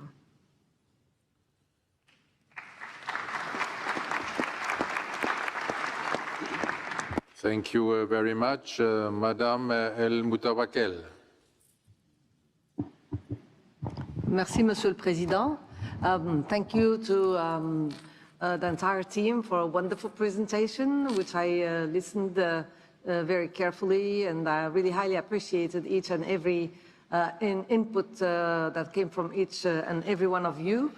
I attended the games back in 2000, early 2000, right after the 9/11, and it was a really a bad souvenir for all of us. And I still remember when we had to go to the games. It was really complicated entering the country at that moment because of security processes, and I still remember some IOC members from our family attended those games, but at the airport spending endless hours and hours. I know security is at the top of our priorities, and it's even #1 priority to have the games be a successful event. So I know time passed by and it's been a long time, but security is always #1 and should stay #1. And just to make things go swifter and very nicely, I'm just asking about the visa process. I'm sure you will do all you can to, just like in 2028 LA Games, to make every country's athletes enter securely, swiftly, not spending endless hours in the airport. I'm sure you will make all kinds of efforts to make that happen. One more time, congratulations for your presentation. We're so proud of you. Thank you. Thank you very much, Madame El Moutawakel. Mr. Luis Mejia. Gracias, Presidente. Thank you very much, President. I'll speak in Spanish. Este caso tiene una. I think that Me voy a referir fundamentalmente a los perhaps I should refer to the points made by Mr. De Vos. And he was speaking on behalf of the international federations as new president. And he said that there was a distinction to be made. He said there was a presentation on Salt Lake City, which has just been completed. It was a dynamic presentation and one which we all really liked. This presentation is a source of pride as to what could be done when organizing our Olympic Games. But there is also a frontier, a barrier, where you've got principles and also the principle of respect that belongs to it.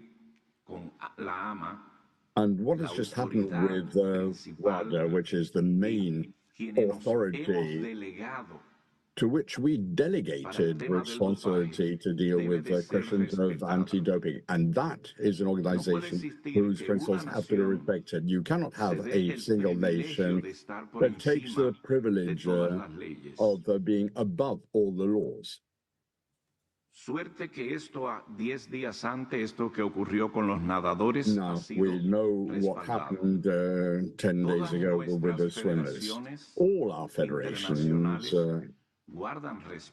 are deserving of respect. And I think it is exactly the International Olympic Committee. All the things we do are based on principles. What concerns me is that suddenly it may appear that there are authorities that go beyond the international organizations or try to supersede them.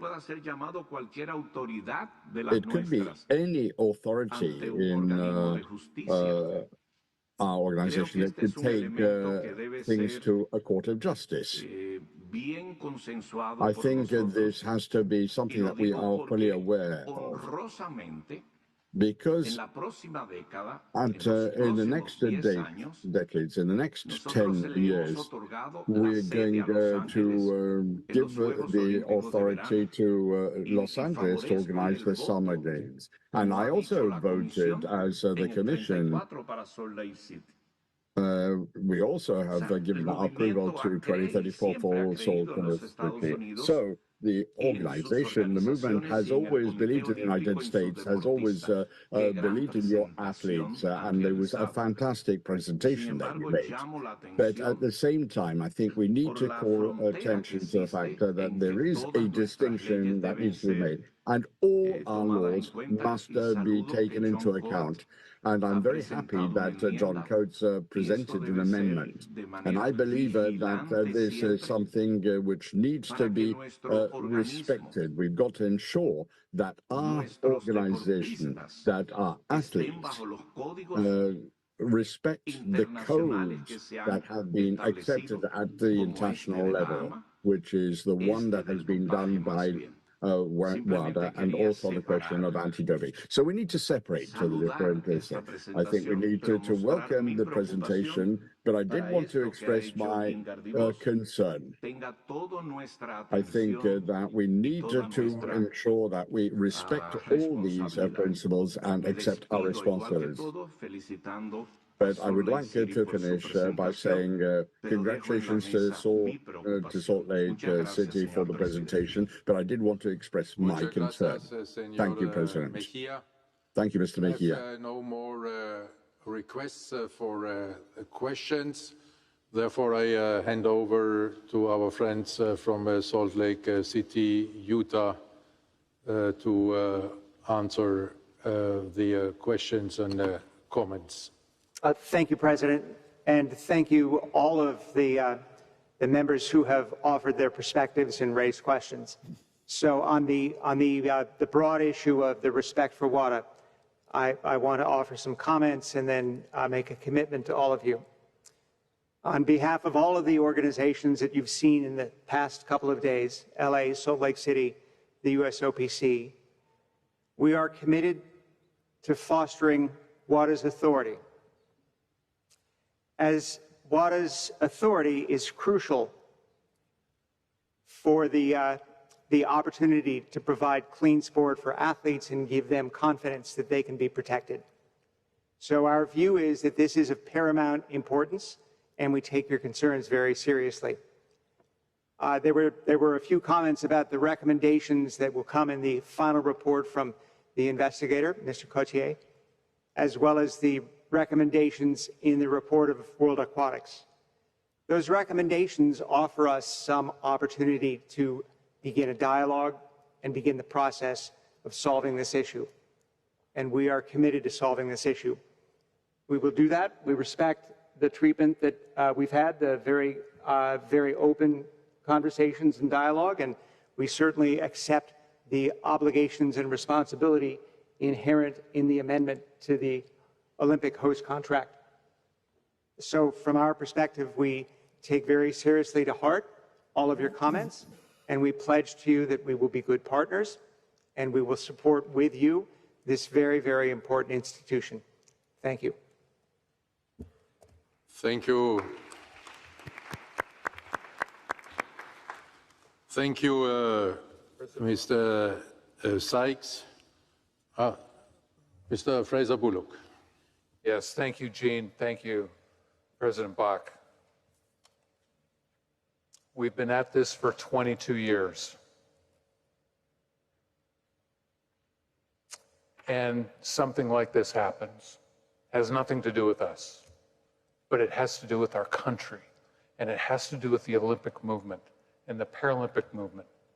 And so we've got to get this right. And when I look at the situation right now, we need to bridge the gap and bring everybody together. And the genius of the amendment in the host city contract brings pressure to make that happen. We can be a catalyst. And as the governor talks about, we roll in Utah, we have the Utah way where we can help in our way bring parties together to work on this problem now. And you have our commitment to do so, and you have ultimate protection in the amendment to the host city contract. So we implore you to make our journey, which has been 22 years, as we move forward, one that we can celebrate now and continue to work forward together. Thank you.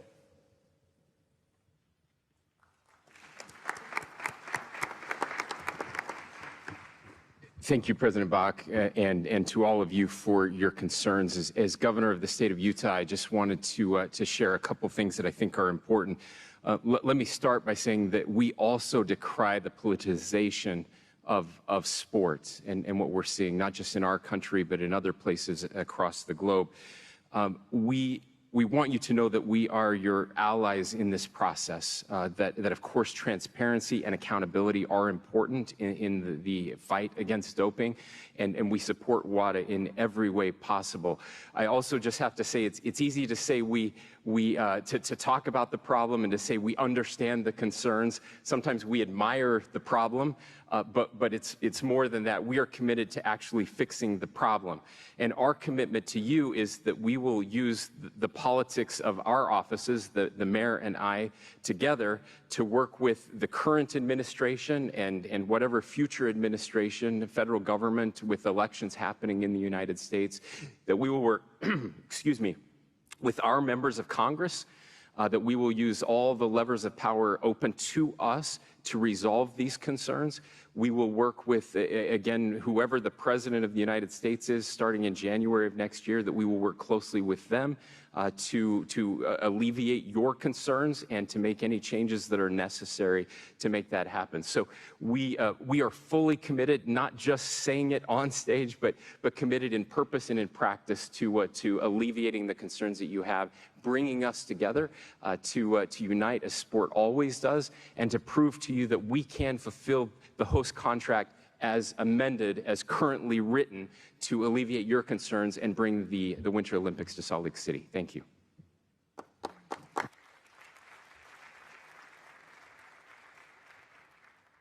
Thank you very much, Salt Lake City, Utah, for your clear words. Dear friends and colleagues, before we proceed now with the vote, let me try to summarize this discussion, this very healthy and open discussion among friends.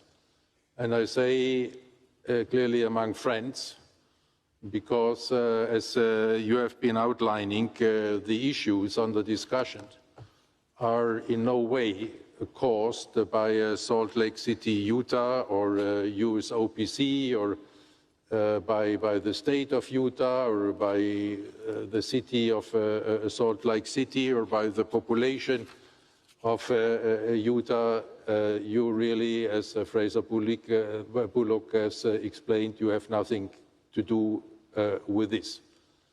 And it is very unfortunate, and I'm sorry for you and for us that this issue arose now at the time when it comes to your election.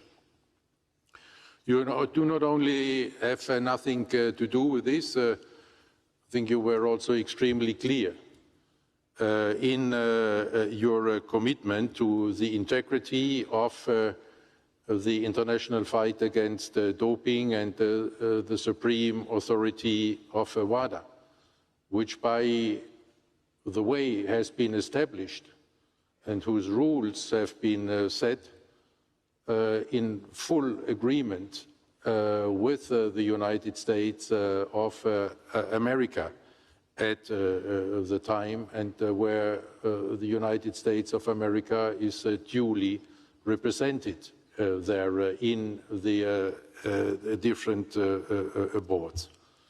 But you have not only made your verbal commitment, you have also shown that you are really standing for a clean sport and for a commitment to promote a clean sport and to assist and maybe be a catalyst even to find a way out of this unfortunate situation, which again, nobody in the Olympic movement appreciates, and we're all looking forward how to get out of this. There having you at our side is very well appreciated. We also have been taking note of your brilliant presentation and of a fantastic Olympic project. I may say it's very easy to sell such a project. You need not to be a brilliant marketeer to present such a fantastic Olympic project, which is indeed offering the best conditions possible for the athletes and for everybody interested in the Olympic Games, and this in particular in times when we have to address different challenges with regard to winter sport and the Olympic Winter Games. So weighing up all this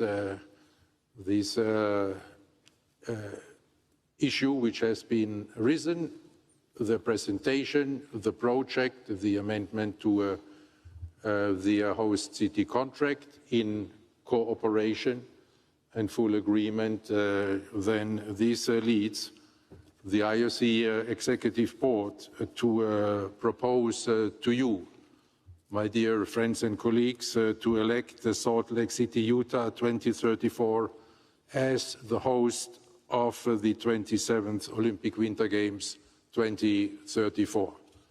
And for the vote, I'm handing over to the IOC Director General. Thank you, President. The smart card will now be distributed by the IOC administration while the Salt Lake City delegation is taking their seats.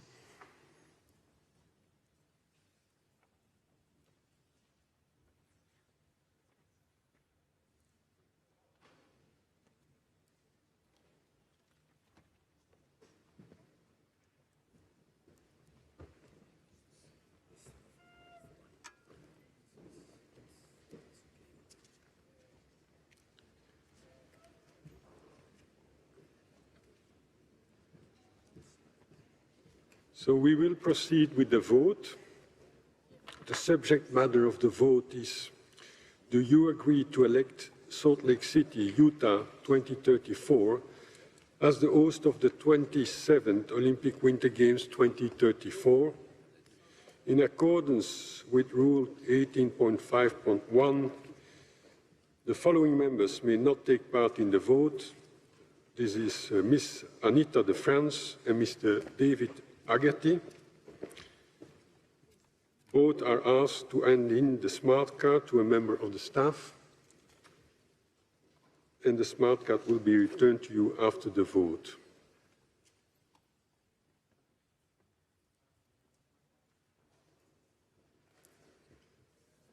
So does everyone have a voting keypad and a smart card? Not yet, I see.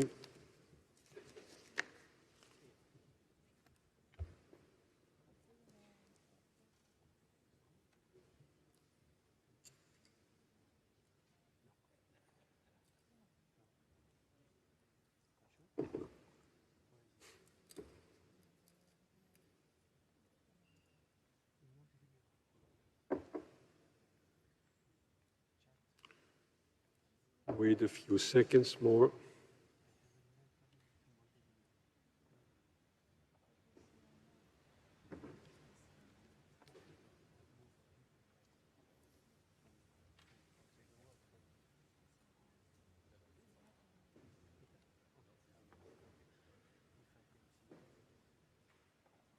So everyone apparently has a keypad and a smart card.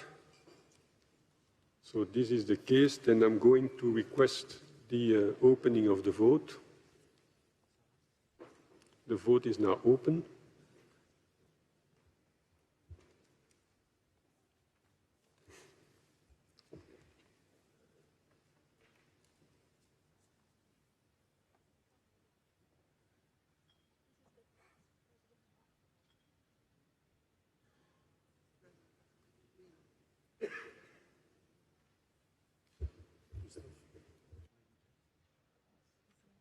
Can you please help Mrs. Lindberg?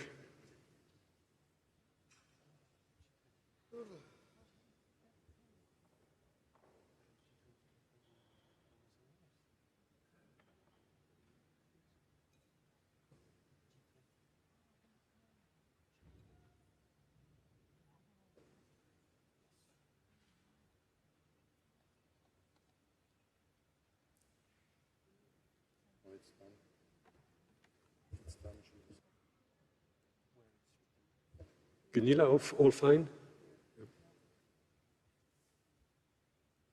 So did everyone have the opportunity to vote? See no hands, so I'm going to declare the vote closed. The vote is now closed.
Dear friends and colleagues, dear Salt Lake City, Utah delegation, the International Olympic Committee has the honor to announce that the 27th Olympic Winter Games 2034 are awarded to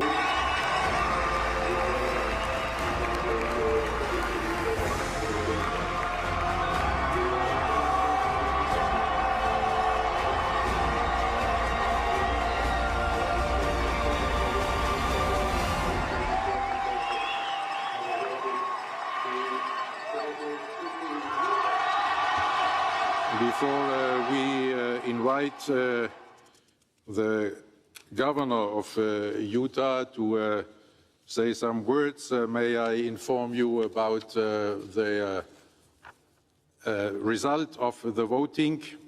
There were 95 votes, 6 abstentions. That makes 89 valid votes. The majority from the valid votes is 45 yes, 83 no, 6. Salt Lake City, Utah is brilliantly elected as host. Congratulations.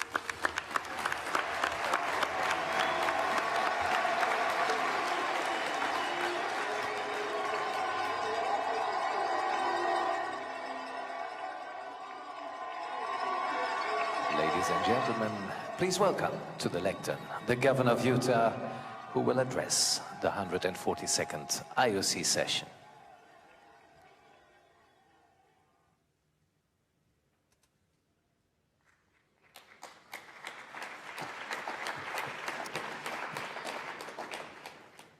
Ladies and gentlemen, on behalf of the Utah delegation and 3.4 million people back in the state of Utah, we want to thank you for your kindness and generosity today. This has been a long process for us. This represents the end of a long process, coming before you, making our presentation and receiving your trust. And we recognize it as a serious obligation that we take upon ourselves today to host the Winter Olympics again.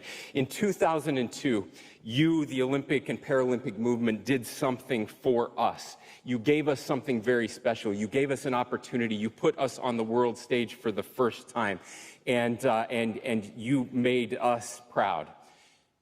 Now it is our turn to give something back to you, to the Olympic and Paralympic movement. Our commitment is that now the journey begins again for us, that we will work incredibly hard over the next 10 years to solve the concerns with WADA, but there is so much more than that. Our commitment to you is that we will work to unify not just the United States of America, but the entire world around sports again. Our world needs the Olympic and Paralympic movement now more than ever, and we will make you proud. To the people celebrating back home, we're back, baby. The Olympics are coming back to Utah. Thank you.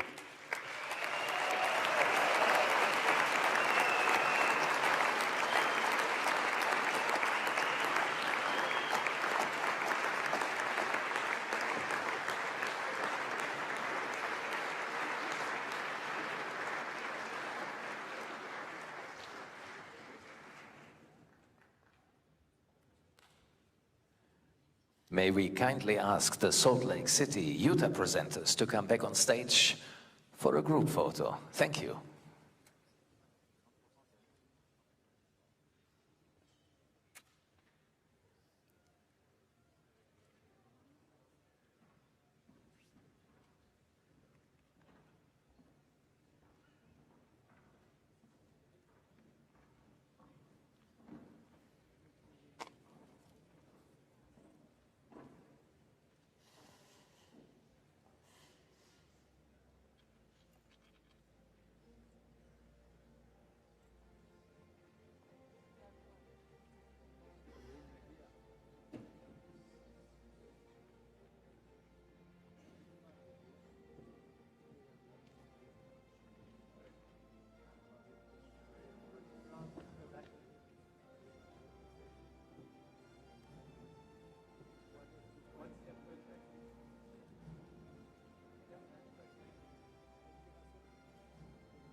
Congratulations again.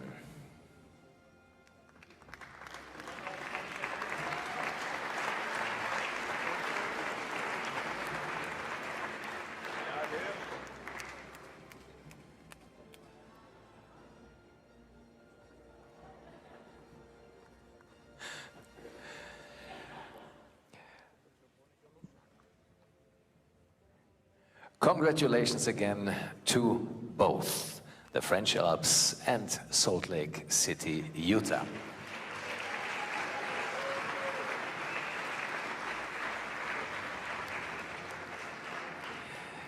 I guess the IOC administration has already collected the smart cards. They will be then returned for the next vote. And ladies and gentlemen, this concludes the morning session. The IOC session will break for lunch and will reconvene at 1:30 in 1 hour. Thank you. Merci beaucoup.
odpoledne, protože nemáme nějakou konferenci a pak máme vlak má nějakou večeraci a to musím dojít.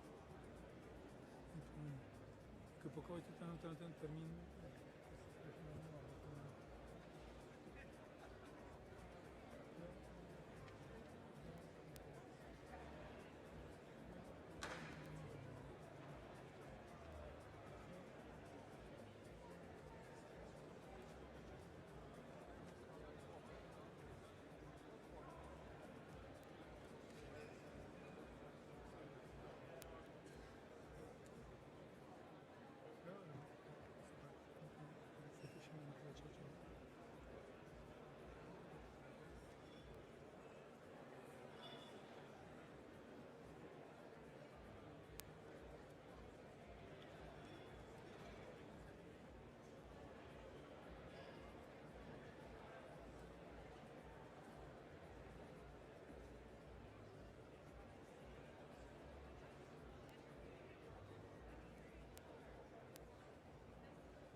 French delegation more to the left, and the US delegation more to the right, and maybe both delegations meet in the middle. Alors on essaie d'avoir la délégation française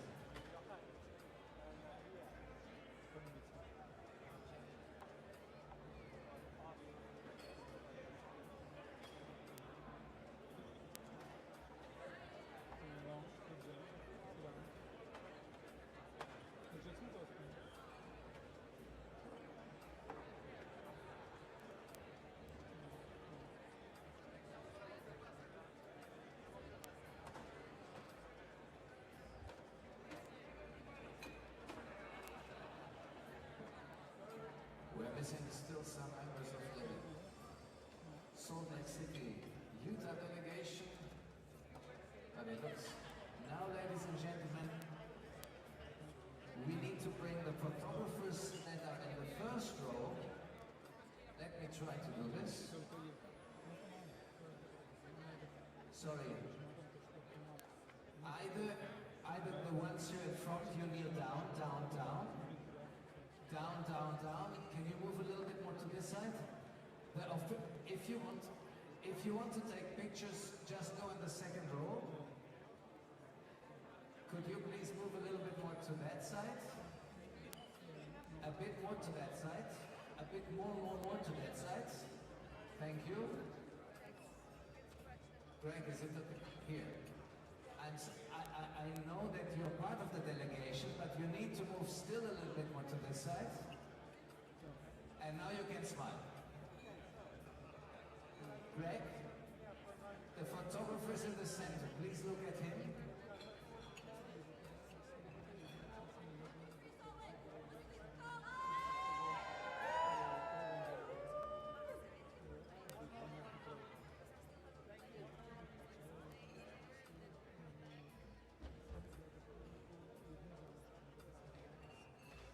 Are you happy? Thank you. Bon appetit.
Jochen?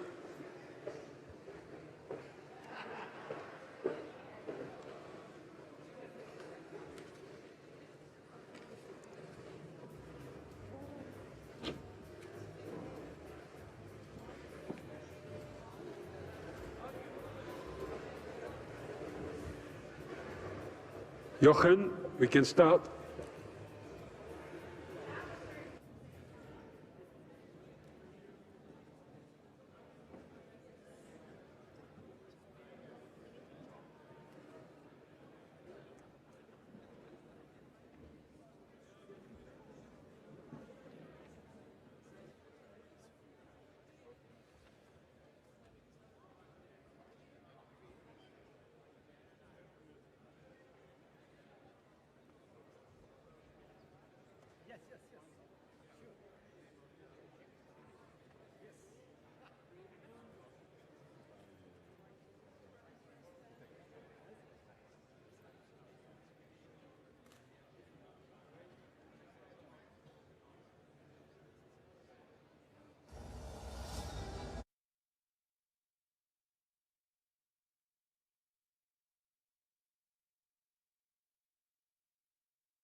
Dear friends and colleagues, welcome back after this lunch break and an eventful morning. We are now moving on in our agenda, and I propose that we are taking the item 12 on our agenda, anti-doping, and that we are indeed combining the reports and the discussion from and about the World Anti-Doping Agency and the International Testing Agency, because otherwise there may be some crossover questions, and that would not necessarily facilitate the proceedings. Do you agree with this? Okay, then I am inviting the President of the World Anti-Doping Agency, WADA, Mr. Witold Banka, to make his presentation. Mr. Banka, you have the floor.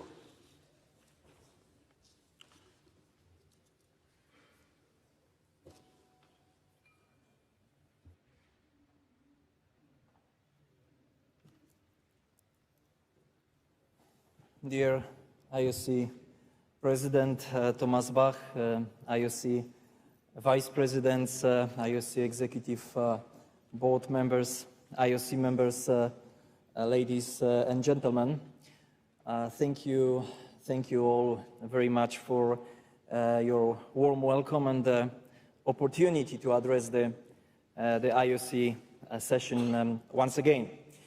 It's great to be here in Paris for this global celebration of sport. Over the past months and years, we at WADA have been working with our anti-doping partners around the world to make sure everyone is ready. Our focus has been that the Olympic and Paralympic Games are protected and the athletes are afforded the level playing field that they deserved. In March 2024, we issued a joint communication with the International Testing Agency. This detailed how we have been collaborating with the global anti-doping community to ensure all athletes likely to participate in Paris are properly prepared in advance of the competition. Late last year, the ITA appointed a Paris 2024 pre-games expert group to support this work by addressing potential gaps and issuing testing recommendations to all relevant anti-doping organizations around the world. For the first time, the ITA also appointed a supervisory panel to support and monitor the work of the expert group. WADA holds a position on that panel. The latest available figures show that 87,000 samples were collected between the beginning of March and the end of June 2024 by 191 anti-doping organizations of course, in Summer Olympic sports. This represents a huge effort on the part of international federations and national and regional anti-doping organizations. WADA thanks the ITA and all NADOs for their ongoing commitment, flexibility and determination to deliver a quality testing program. A few weeks ago, WADA reached out to all anti-doping organizations, urging them to make the most of the remaining time to ensure that all athletes bound for Paris were properly educated and tested, and that all the testing recommendations that they received from the pre-games expert group were implemented. As always, WADA has an independent observer team present here in Paris to monitor the anti-doping activities of the Olympic Games. The team is working in partnership with the ITA and the organizing committee to ensure that the most effective anti-doping program is delivered. In the same way, we will also have an independent observer team at the Paralympic Games in partnership with the International Paralympic Committee. We've also been working hard with the WADA accredited laboratory here to ensure it is ready for the challenge that awaits. And as has been customary at various major events since 2001, our athlete engagement teams will be stationed in the athlete village, delivering our One Play True team campaign. This aims to raise awareness and understanding among athletes and entourage of their roles and responsibilities connected to doping-free sport. I would like now to address the issue of the Chinese anti-doping agency's no-fault contamination case involving 23 swimmers that continues to feature in some Western media, particularly in the United States. In the days after the story first emerged in April, and to reassure the athlete community, WADA appointed an independent prosecutor, Eric Cotier, to review WADA's handling of the case. We did so because of the serious allegations that were being leveled against us of cover-up and bias towards China, again, mainly in the United States. As you may have seen on 9th July, the independent prosecutor delivered his interim report. His conclusions couldn't be any clearer. That WADA didn't show any bias towards China, undue interference or other inappropriacy in its assessment of the Chinese anti-doping agency's decision not to bring forward anti-doping rule violations. And that's WADA's decision not to appeal the cases to the Court of Arbitration for Sport was indisputably reasonable based on the evidence. Ladies and gentlemen, WADA's reputation was being attacked with outrageous and politically motivated allegations. It was important to address these allegations quickly and decisively before the Paris Games, which we have now done. While we always been confident in how we handled this case with the usual skepticism, we welcome this validation by the independent prosecutor. Whereas the prosecutor has made clear that his conclusions will not change, he will issue a final and more detailed report in the coming weeks. We look forward to studying that report at a greater length with our executive committee in September. It will contain recommendations aimed at strengthening the global anti-doping system. We will consider this as a part of the World Anti-Doping Code and international standards stakeholder update that is currently underway. It is important to remind people that these rules are not WADA's rules. The World Anti-Doping Code has been developed in consultation with and accepted by the global anti-doping community over 25 years. Since Mr. Cotier delivered his interim report, we've appreciated the unequivocal support from the sport movement. President Bach, I'm grateful for your clear and public endorsement. It is worth noting also that we received messages of support from national anti-doping organizations and governments of the world. Last week, the Anti-Doping Audit Review Committee of World Aquatics that reviewed this case also found no evidence of irregularities, mismanagement, or cover-up. It is therefore all the more disappointing to hear the same rhetoric from the US anti-doping agency, USADA, doubling down on their defamatory allegations against WADA and World Aquatics. This has been extremely damaging to our reputations and to the confidence and trust that athletes and other stakeholders have in the global anti-doping system. Despite WADA's public explanations as to how it handled this case, and despite the ambiguous conclusions of the independent prosecutor's report, we have information that the United States Department of Justice has opened an investigation into this case under the controversial Rodchenkov Anti-Doping Act, which was signed into law in 2020. This law claims jurisdiction for the US in doping-related matters anywhere in the world.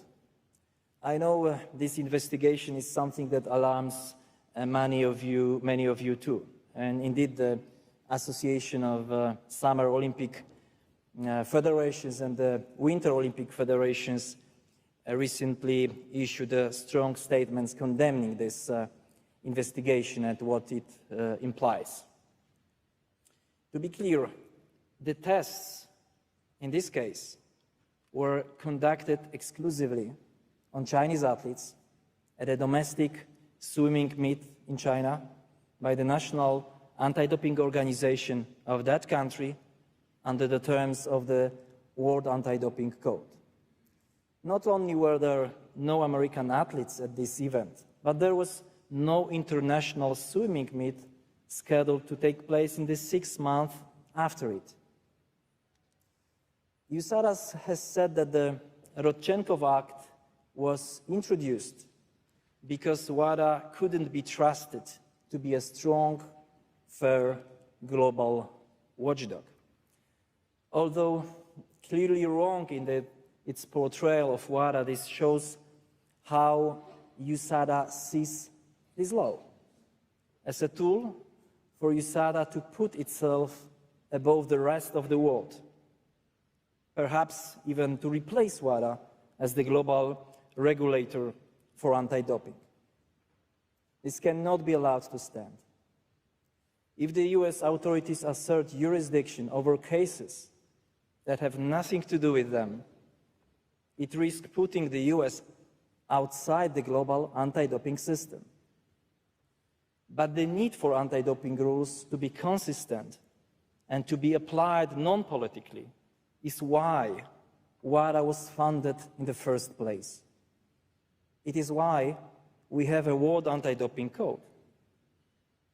If the US, encouraged by USADA, continues to threaten that harmonization, it will isolate itself from the global sporting community and carry significant consequences for American sport. With your support, in keeping with what we've heard this morning during this discussion, and WADA will continue to work with all constructive partners in the US to address this situation. We stand ready to work with the US government, and based on what we heard this morning from the US Olympic and Paralympic Committee, we count on their full support and help in the US for the good of all athletes, to ensure that the US are an integral part of the harmonized system. To be clear, many elite US athletes, including those here this week, compete under the protection of the code and are staunch, great, clean sport advocates. The uncomfortable truth, however, for USADA is that it's a failing to address a significant problem, which is that 90% of American athletes compete outside the protection of the code. I'm talking about the professional leagues and collegiate sports. And according to figures released on 10th July by the US Olympic and Paralympic Committee, 75% of US athletes that are becoming elite athletes and are competing at the international level come through the collegiate system, including the NCAA. This means that the majority of elite US athletes are initially coming from a system that operates outside of the globally recognized clean sport standard. And nothing is being done by USADA to address this serious issue. This is rightly very concerning for WADA and our stakeholders. In fact, we recently received a letter from 32 national and regional anti-doping organizations in Europe, Africa, and Asia asking why some pro leagues and colleges are not bound by the code. Meanwhile, we know through our collaborations with law enforcement agencies in Europe and other parts of the world that the US is a huge market for the sale and distribution of performance-enhancing drugs. This is a societal issue as well as a sporting one, and is certainly not up to one organization to address it. We must all agree to come together, to collaborate and find solutions for improvement. We owe this to all American athletes, and in particular to the young athletes coming through the college system. Despite all the challenges we face, I remain very optimistic for sport and for anti-doping. WADA has continued to cement its place in the global sports landscape. This is due in a large part to our 2020-2024 strategic plan that places athletes at the center of everything we do. It is also due to major governance reforms that have resulted in a shift towards greater independence, and more representation for athletes. We continue to deliver solid results for athletes in all areas of anti-doping.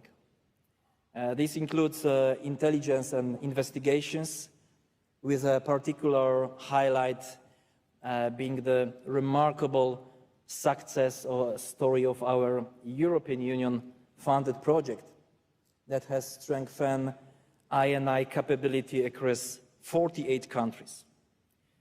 The result has been to remove potentially harmful drugs from circulation with the associated health benefits that this brings, and to hopefully reduce the prevalence of doping in sport.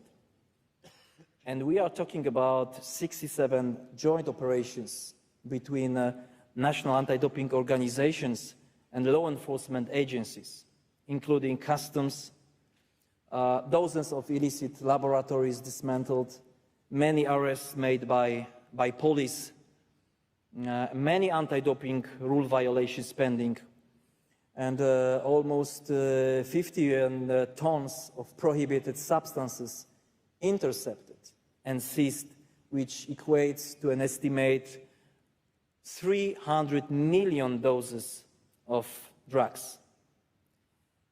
In addition to this, we've also been pushing forward in the crucial areas of athlete engagement, education, science and medicine, compliance monitoring, and much more. The global anti-doping system becomes increasingly robust every year, which is due to the strong collaborations that we have with key stakeholders such as the IOC and the whole sport movement. The teamwork involved in preparing for the Paris Games is proof of this. As we know, sport has the power to build bridges, to transcend politics, and to make a real difference in people's lives. If the will is there, and if we can keep it from being politicized, then together we can improve system for everyone. Thank you all for your efforts and commitment to clean sport. Here is to enjoying a wonderful festival of sport that will unfold before us in the iconic City of Lights. Thank you very much.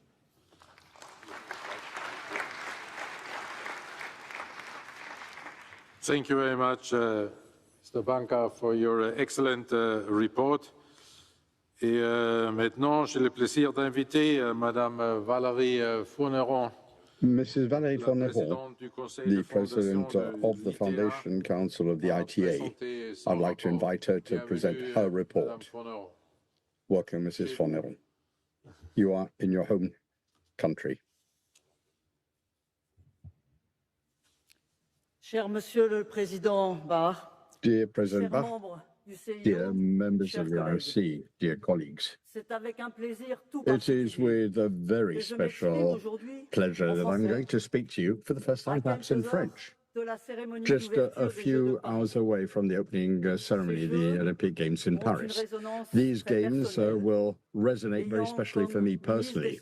As a Minister of Sport for France, I laid the first stone when we had the Olympic Games in 2012 in London. And thanks to your vision, thanks to your support yourself, President Bach, as well as to the support of the Olympic movement, when you decided to create the International Testing Agency, and when you entrusted the presidency of the Foundation Council in 2018 to me, I can tell you that I'm going to be able to look at the Games with that responsibility of mine and looking at it on my home turf. First slide, please. Yes.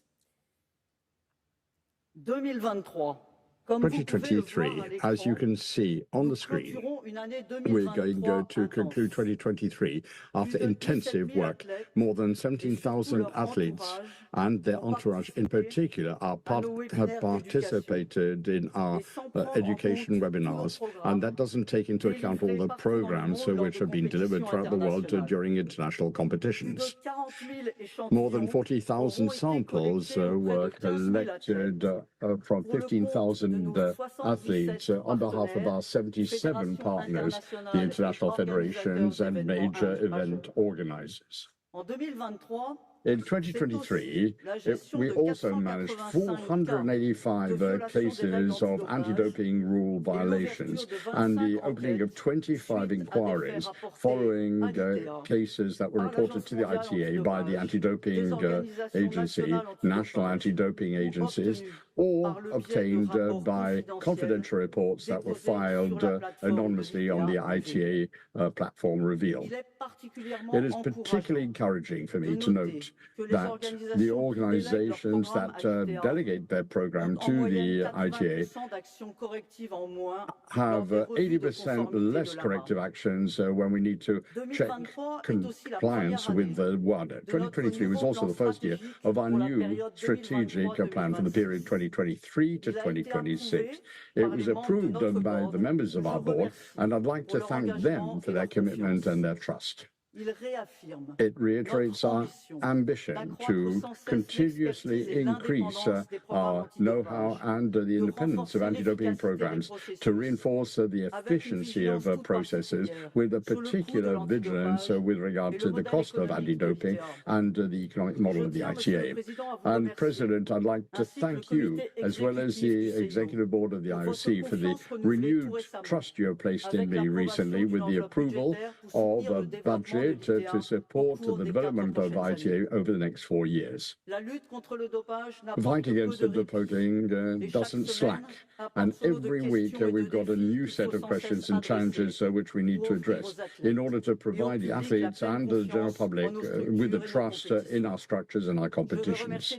And I'd like to thank all the international federations that place their trust in us by delegating the operational management of their day-to-day program.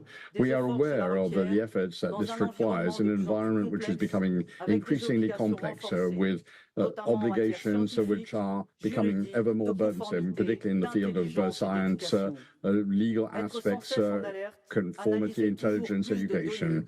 We need to continue to analyze more and more data, even if a sport isn't perhaps on the front pages of newspapers, but we cannot lower our guard. Trust and credibility acquired by our federations and our partner organizations over the last 6 years, and more specifically amongst the community of athletes, is the price we need to pay. And we need to continue to close ranks and to show solidarity against a scourge which knows no boundaries and which does not respect borders between countries. Although 2023 was particularly full of actions, 2024 also started on the snowed piste and Gang 1.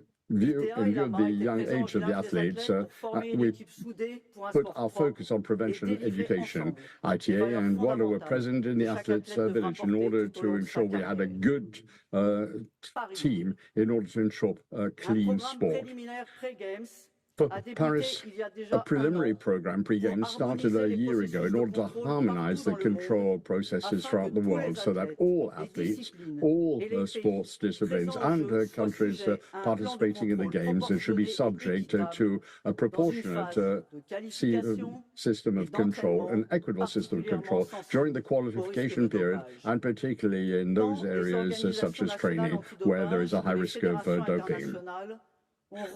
The anti-doping national organizations and international federations received recommendations to carry out controls on athletes that had either qualified or were likely to be qualified. The pre-games program in Paris is probably the most complete and the most detailed program that has been taken since the Games in Rio 2016. This was a subject of a presentation of the Athletes Commission of the IOC, and we've had a number of exchanges in the presence of a member of the board of the ITA, Emma Tenro. In effect, On the 17th of July 2024, almost 90% of the athletes participating in Paris were tested at least once over the last 6 months. Out of a population of athletes which we consider to be risk categories in view of the discipline in which they're competing, 65% have been tested 3 times or more over the last 6 months. That requires logistic, financial efforts which are quite substantial. And I'd like to thank the commitment of federations which allowed us to cover qualified athletes. We managed to cover 40% of the samples carried out for the athletes who are qualified. That was 60% for all the national anti-doping organizations. Just so that you can understand the figures, these are not definitive figures, but just to give you some key indicators on the 17th of July. On the screen, for each of the 25 delegations that produced the most medals at the Games in Tokyo, you can see the percentage of athletes who have been tested since the 1st of January. In line with our recommendations, those who were at least tested once, partially in line with our recommendation, and those who were not tested. This Games activities have been integrated into the strategy for the Games time controls, which include out-of-competition tests in France and abroad and in competition on all the venues.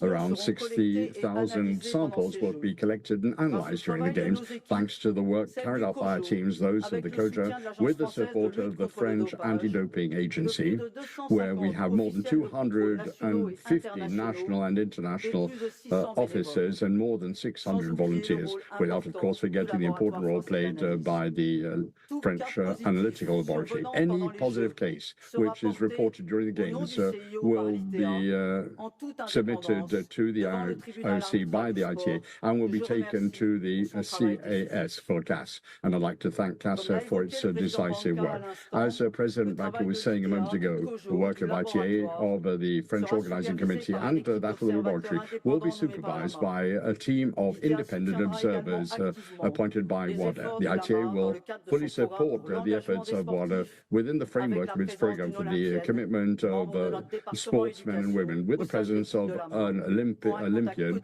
who's a member of our education department, with the department of the WADA, and there will be a daily contact with the athletes in the village. I can now conclude my brief report, and I can just reassure you that the ITA will be monitoring developments.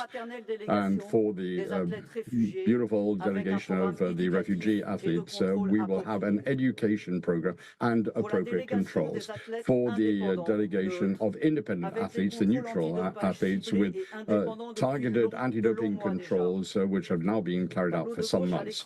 On the left-hand side of the screen, you can see the number of AIN athletes by sport. So if I take tennis, for example, there will be 7 athletes, 4 women, 3 men, and on the right-hand table, you can see the number of tests carried out by these athletes, by the international federations, or by a national anti-doping agency. For 1st of January, 44 tests were carried out on tennis players, 39 of which were carried out by the international federation. Finally, in the light of allegations by certain media with regard to swimmers in China, without any evidence being provided as to the culpability of these athletes, our partner, World Aquatics, has decided to reinforce its control program to reassure the international community of swimmers that we are going to be continuing our independent role and following all the international swimmers. On the left-hand side, you can see the 10 most important swimming delegations who will be present in Paris, and on the right-hand side, you'll see the number of tests carried out on these delegations by the ITA on behalf of World Aquatics and their respective national anti-doping agencies. So there's been a lot of figures I've shared with you, and I could have shared more information with you. I think that in the future, artificial intelligence and data are going to be at the heart of our combat for clean sports. All that remains for me to do, Mr. President, to hope that you, the teams of the IOC and all the officials here, will have games that will be crowned with success, that the Olympic spirit of respect, peace, fraternity and fair play should illuminate Paris for the weeks to come. Thank you very much for your attention.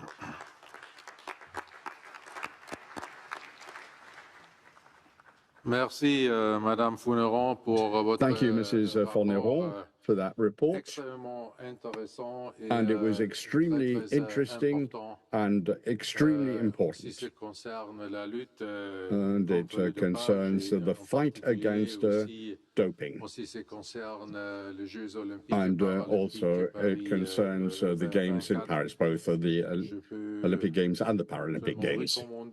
And I can but recommend to you all, sont intéressés dans and les faits all those who are interested in the facts, that the fight against doping au mouvement olympique d'étudier carrément ces chiffres que you should study the figures that you have just presented. So thank you very much, and congratulations for the work that you have done.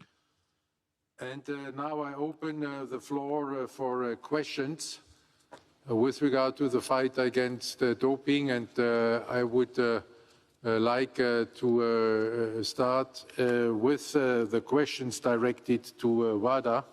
You see here President Banca, accompanied by his Secretary General, Mr. Olivier Nigli, who are ready to answer any questions you may have. And there is Madame Vloshevskaya. Sorry, Maya. I will practice, promised.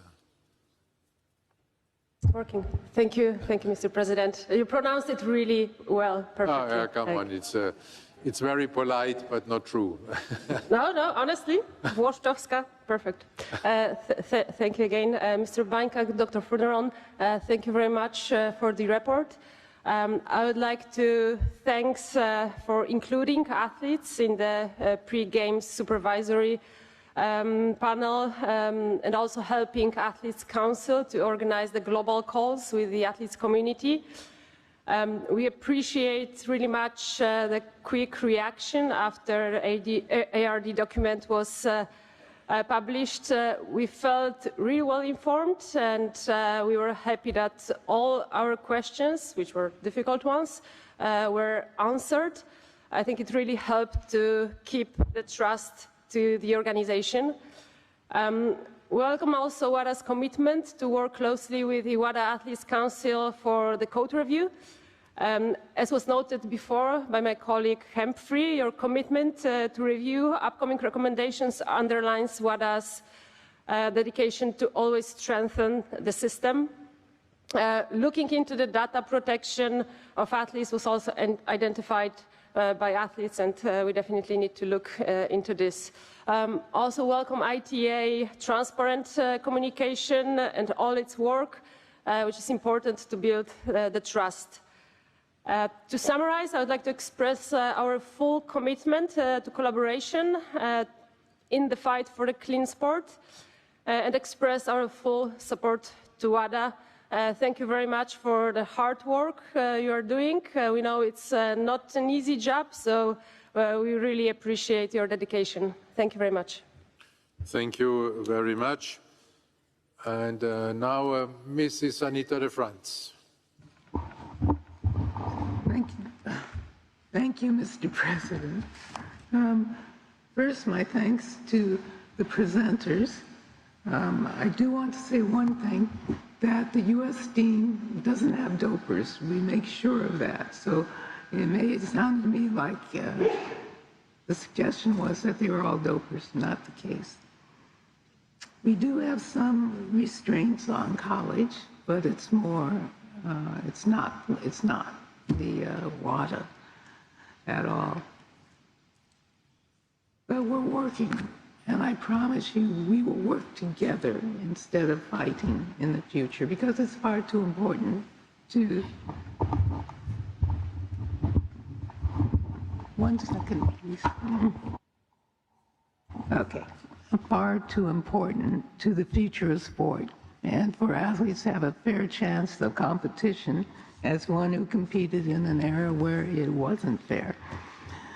But I do appreciate all the work that's being done, and I'll do my best to have a better relationship for 2028 and 2034.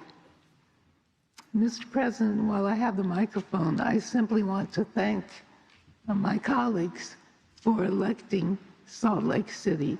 It was really important. Thank you very much. Thank you very much, Mrs. De France. I have no more questions. Prince Albert, s'il vous plaît, vous avez la parole. Merci, Monsieur le Président. Thank you, Mr. President. Just a word to Mr. Banca, just to, personally, but I know that I speak on, I allow myself to speak for many of our colleagues here, if not all, that, as the President said before, that you have our full support in these difficult times, and WADA has to be the leader in this worldwide fight against doping. So thank you for your report as well. Et pour Madame Valérie Fourneron, et merci pour votre présentation. Monseigneur, est-ce qu'on peut attendre là un moment si ça concerne ITA? Okay. Comme ça, on termine les questions à la main voilà. Et après, ce sera un plaisir de vous redonner la parole. Merci pour votre compréhension. So I have no more questions. Then, Mr. Yu. Thank you, Mr. President. Just a short remark. I fully agree with President of WADA, Mr. Banca. His previous remarks, of course, I fully respect and support WADA's position and their principles. And also we like to respect, of course, follow the IOC's position with fair play and political neutrality. Thank you, President. Thank you, Mr. Yu. Now I'm to be sure this time. Nobody requested the floor anymore. Mr. Banca and Mr. Nigli. Thank you very much, Mr. President. Just a quick comment. First of all, I would like to thank for all these positive comments and strong support from your side. Couldn't agree more with Maya. It's not an easy business. Anti-doping, it requires a lot of efforts, but I think it's what is extremely valuable. I'm not aware of any other socio-political scenario where and legal system which is harmonized for almost 200 countries. This is really something exceptional. This is something which we have to appreciate because the anti-doping rules are common for the entire world. We have 700 more or less code signatories that are following the rules. The rules are equal for everyone, all countries. It creates some tensions. Always harmonization brings some troubles, but some tensions. But this is really something amazing that we've been able to achieve it. This harmonization, and we have to protect this 25 years of harmonizations and common rules for anti-doping. And we as WADA, we treat all our stakeholders equally. Just some ad vocem to the comment from Madame de France. No, there is no suggestion that American athletes are dopers. You're a great sporting nation with great achievements, with amazing athletes. But we have to be sure that all the rules are applied to all athletes in the world. And the truth is that the athletes coming from the professional leagues and the college sport are not bounded by the World Anti-Doping Code. And it has to be addressed by the US Anti-Doping Agency. And this is something which has to be improved. We offer our assistance, we offer our collaboration and work with the US government, with US OPC and the people in US responsible for anti-doping to address this issue. I think and I believe that especially young, amazing athletes from US deserve to be under the same rules like the rest of the world. Thank you very much. Thank you very much, Mr. Banca. Et alors, les questions pour l'ITA, Prince Albert. Oui, merci Monsieur le Président. Donc je voulais féliciter Madame Fonderon pour son rapport. Et je voulais juste demander, dans le tableau que vous avez présenté sur les tests avant les Jeux, il y avait une plus grande proportion de tests sur les sports à moyen ou bas risque et un pourcentage moindre sur les sports à haut risque. Est-ce que c'est une proportion normale? Je crois que c'était 66-34 dans les pourcentages. Est-ce que c'est normal? Et qu'est-ce qui détermine les tests pour ces deux catégories de sport? Merci. Merci beaucoup, Prince Albert. And now we have a question from Mr. Coe. President, thank you. And if I may thank Witold and Valerie for their comprehensive report. And thank you for your ongoing efforts in this area. The data underpinning the drumbeat of progress is indeed comforting for international federations and I hope individuals collectively. Yesterday we ushered in the Esports Games. It was a unanimous, it was a popular and it was a good decision, particularly the choice of host in the Kingdom of Saudi.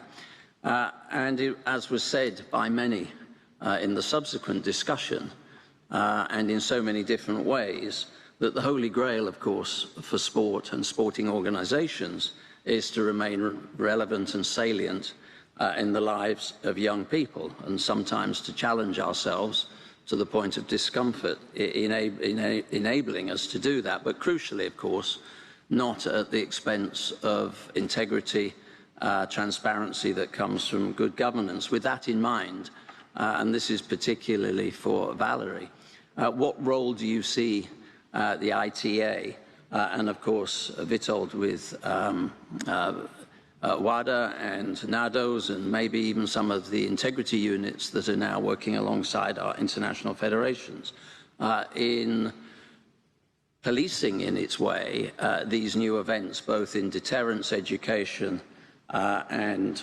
detection, as, of course, this new concept beds in. Thank you. Thank you, Mr. Coe. There are no more questions. No? Alors, Madame Fonderon, Mr. Cohen, ready to answer.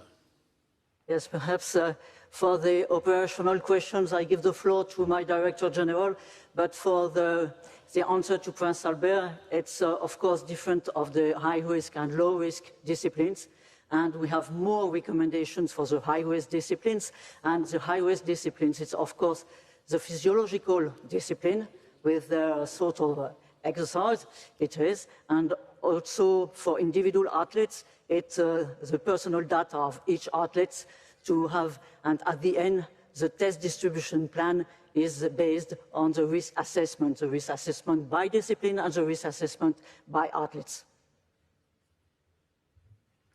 Thank you, Valérie.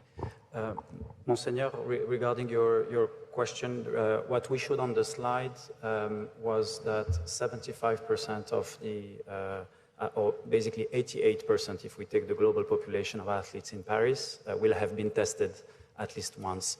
In the 12% that haven't been tested since 1st January, 65% come from medium to low-risk sport, and 35% come from high-risk sport. That shows that there is more testing on high-risk sport.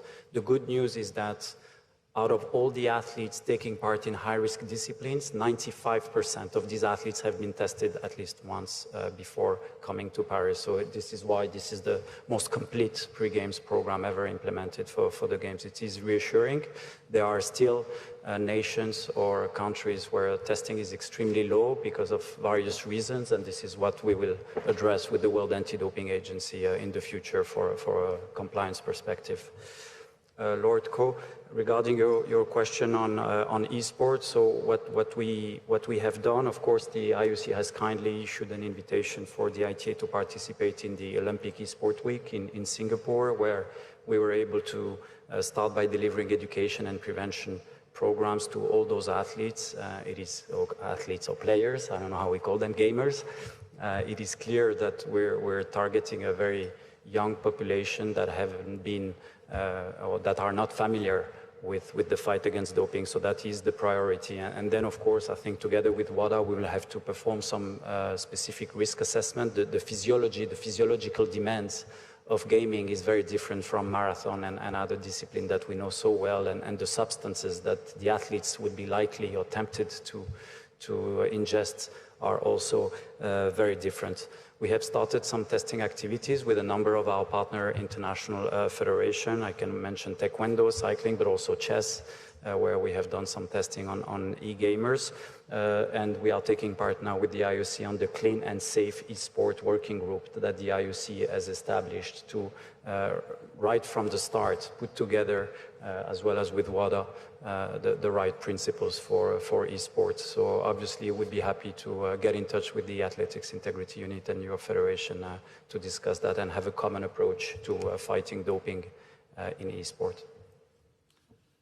Thank you very much, Mr. Banca, Madame Fourneron, Mr. Nikli, Mr. Cohen, not only for, again, your very extensive and impressive reports, but even more so for the impressive work and for the great progress, which can give all of us a great confidence there in these games, because the pre-games testing program is the most comprehensive ever.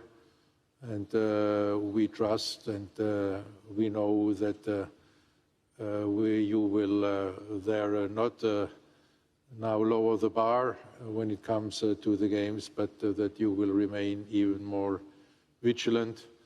And for this reason, you have all our support and all our commitment in this fight for a clean sport. I prefer to fight for something rather to fight against something in this fight for a clean sport in which we are all together. Thank you very much.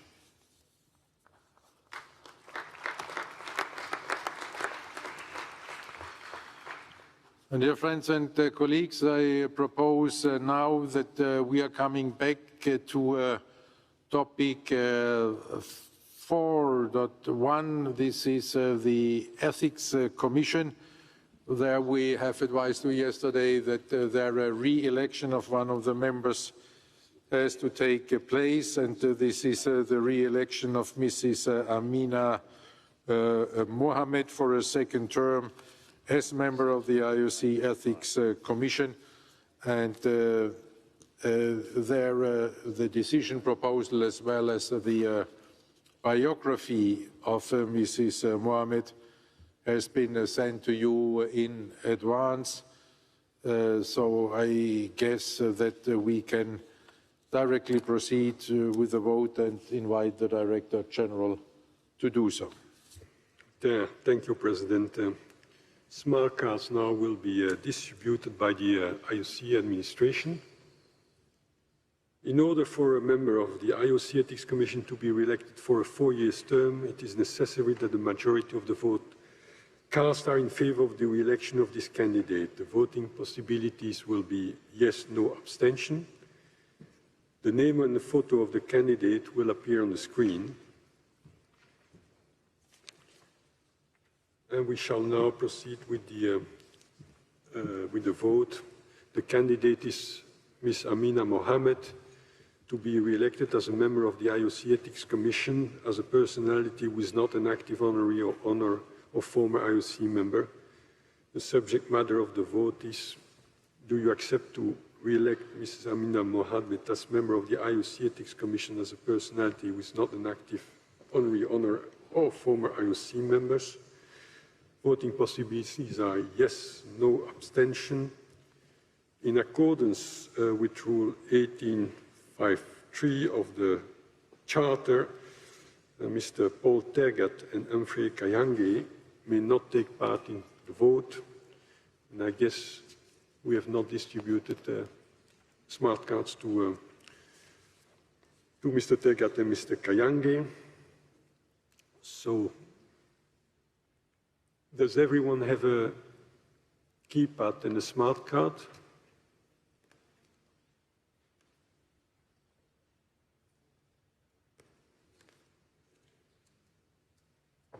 This seems to be the case. I'm waiting for the technicians to give me a sign for the opening of the vote. A few seconds, please.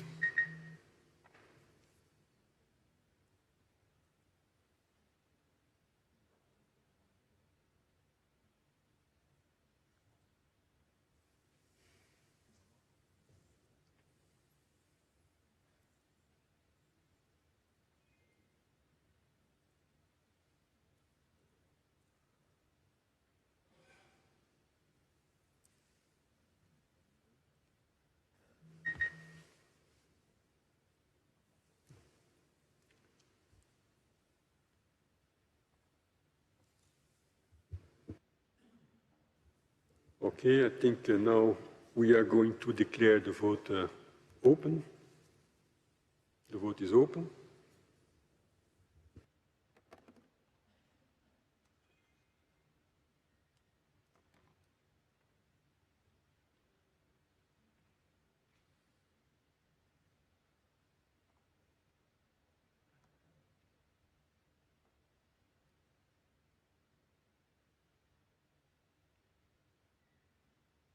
Did everyone have the opportunity to vote?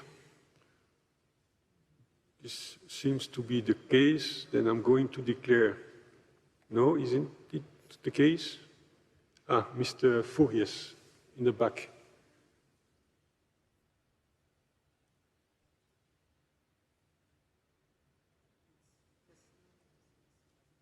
It's okay.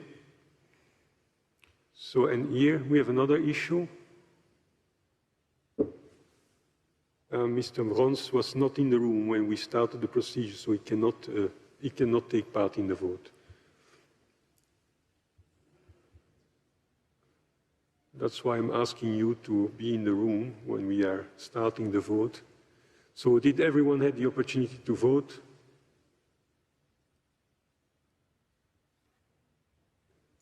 It seems to be the case, and I'm going to declare the vote closed.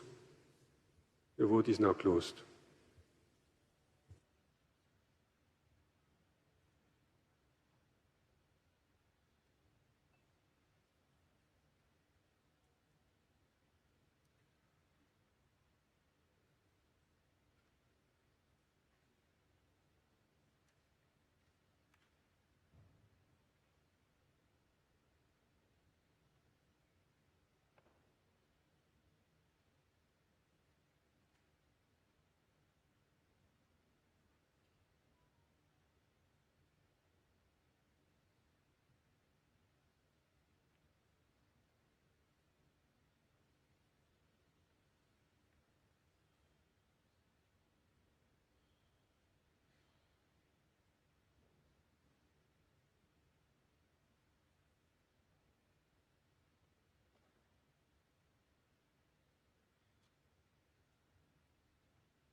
There were 91 the possible votes, abstentions 4, valid votes 87, majority from the valid votes 44, yes 87, no 0.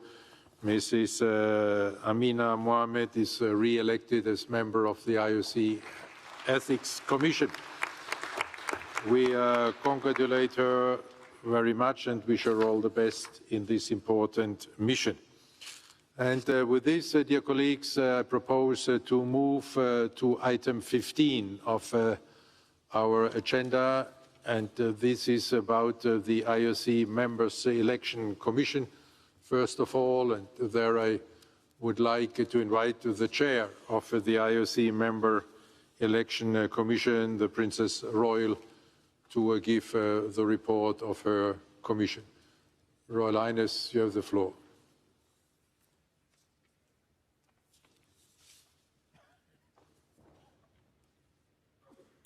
Thank you, President. Colleagues, members, ladies and gentlemen. The Election Commission met in June in London, and I'm very grateful to Commission members for making that effort.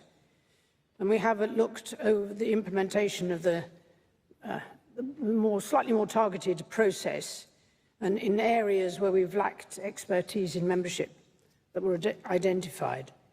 But having done that, I would just like to underline the fact that all of the IOC members are fundamentally here as volunteers. So there is an interest and enthusiasm which is required above all else.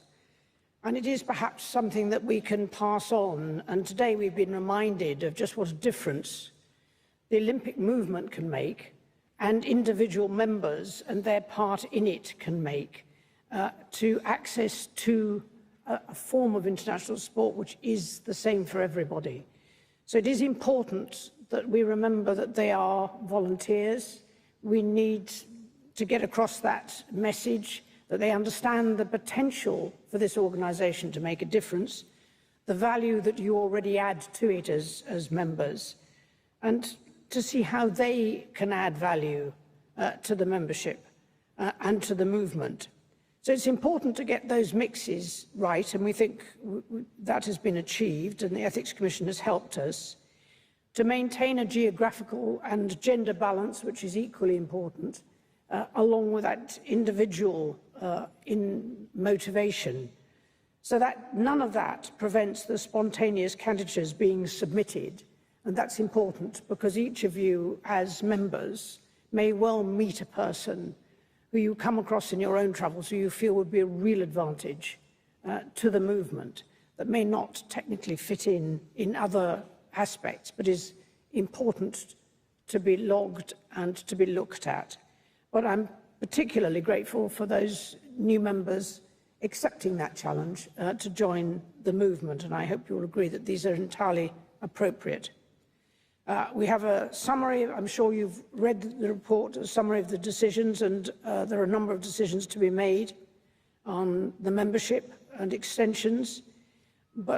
And the Athletes Commission will meet and have its own election during the course of the Games. There are 4 new positions for them to be added during the Games.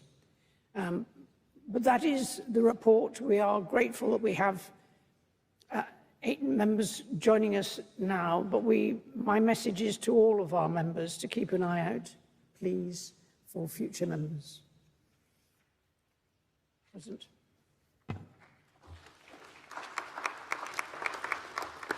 Thank you very much, Royal Highness, and not only for the report, but for all the engagement and thoroughness of the work that you're dedicating to this not easy task. And I'm very happy for you and for us that now with these proposals, one of your favorite topics could finally be dealt with regard to some profile of the candidates for membership.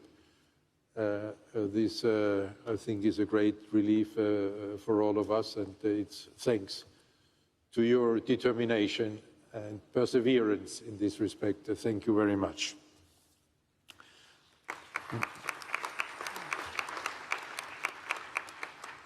And with this, we can move on to the re-election of IOC members. The first elections would be the re-elections of IOC members. There is Mrs. Appelli in the House. Do I have I see my name here on the list, and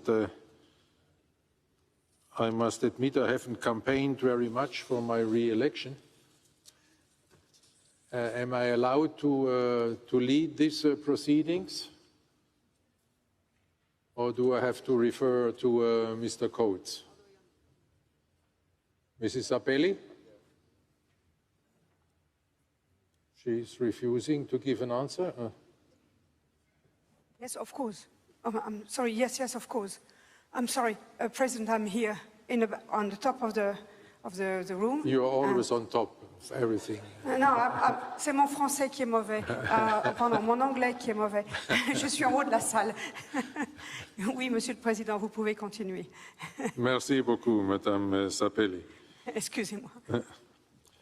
Okay, then this is about the re-election after members ending their 8 years term, and the age limit, of course, being taken into consideration for the end of the terms, all of which you're finding indicated in your documents.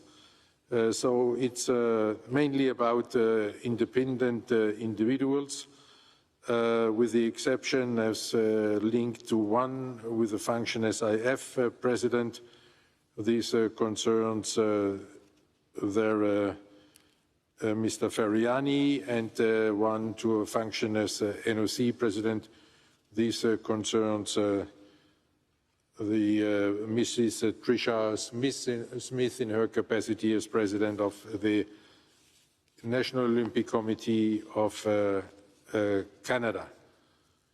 Following the traditional voting regulations, this vote is taking place en bloc by secret ballots for the following re-election. So since it's happening on block, if you have any accounts open with me, please don't let the others pay for it. And I give the floor to the Director General to run the proceedings. Thank you, President. So in order for the vote to pass, we need the majority of the vote cast in favor of re-electing the concerned members. All IOC members will be authorized to take part in the vote. Of course, the period of such a re-election is subject to the rules of the Olympic Charter, for example, with regard to the age limits and continuity of relevant functions, Rule 16.3. So I'm asking if everyone has a keypad and a smart card. That seems to be the case. So we will now proceed with the vote. The subject matter of the vote is, do you accept to re-elect the names appearing on the screen as IOC members?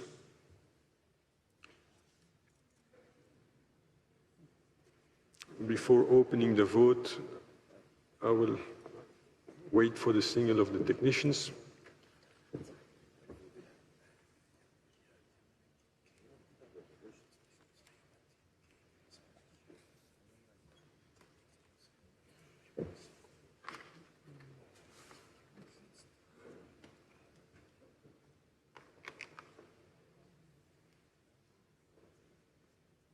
So, everyone ready?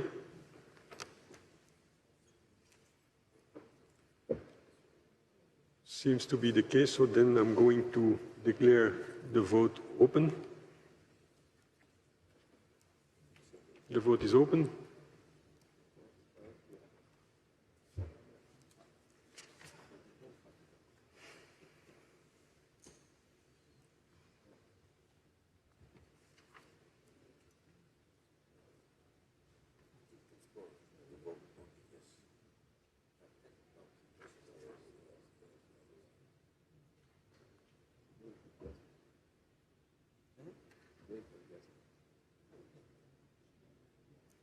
Did everyone have the possibility to vote? Which seems to be the case. So I'm going to declare the vote closed. The vote is now closed.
Possible votes 95, abstentions 2, valid votes 93, majority from the valid votes 47, yes 93, no 0.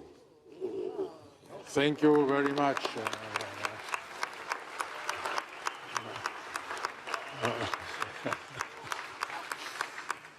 So congratulations to everybody being re-elected, and thank you for all the colleagues who carried me on their shoulders through this difficult endeavor. Thank you, and we move on to 15.3, the extension of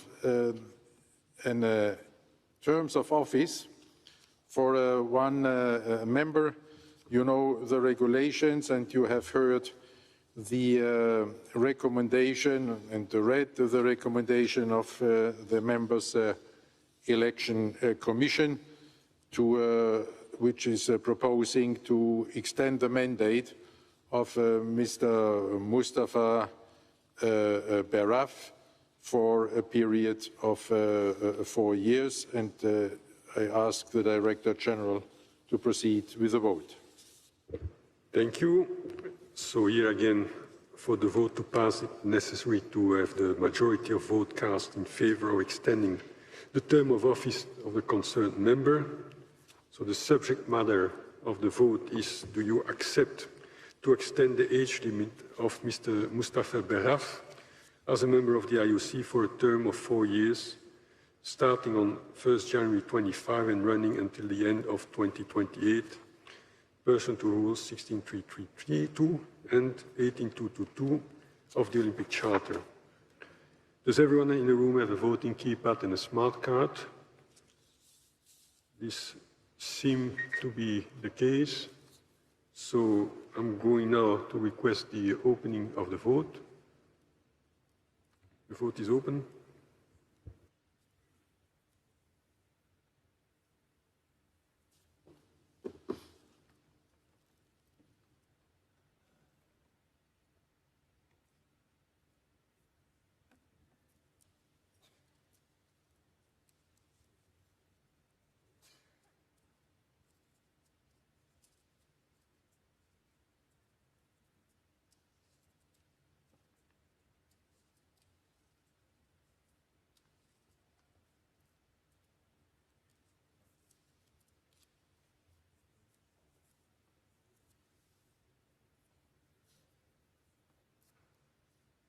So did everyone have the opportunity to vote?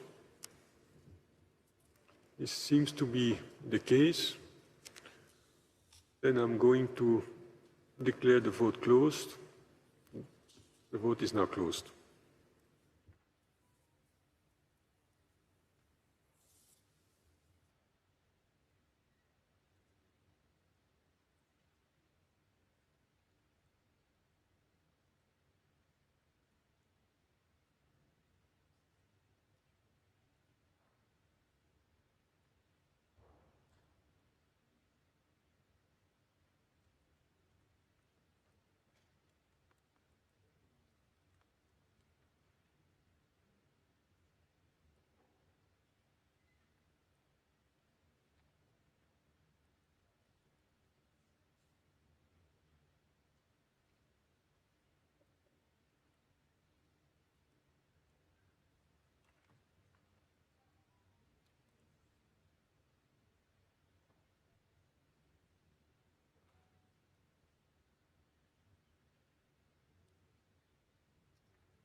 Total possible votes 95, abstentions 8, valid votes 87.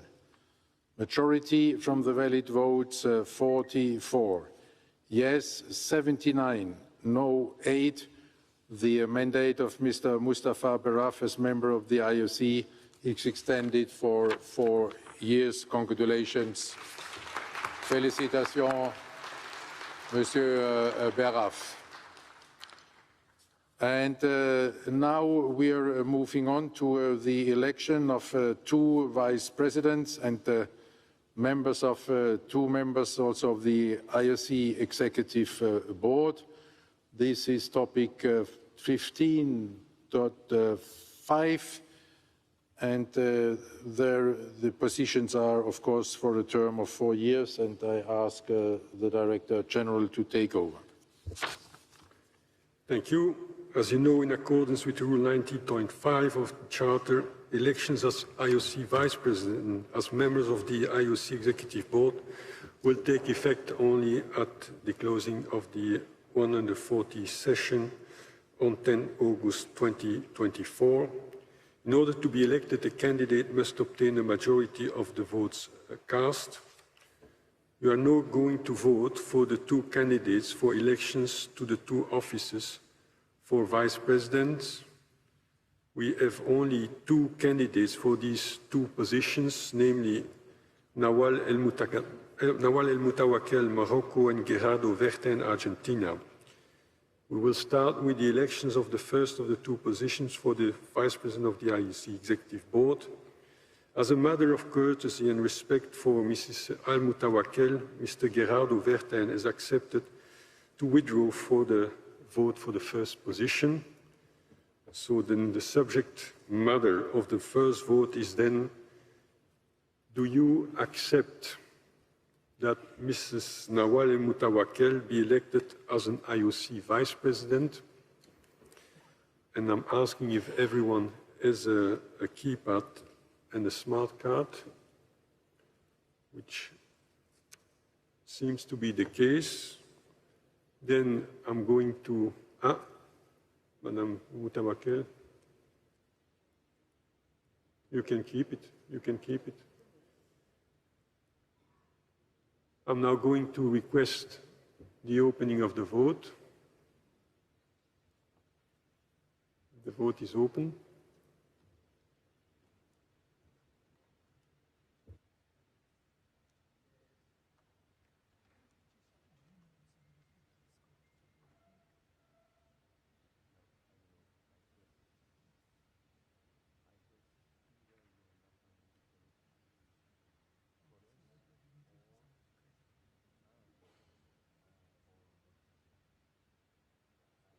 Did everyone have the opportunity to vote?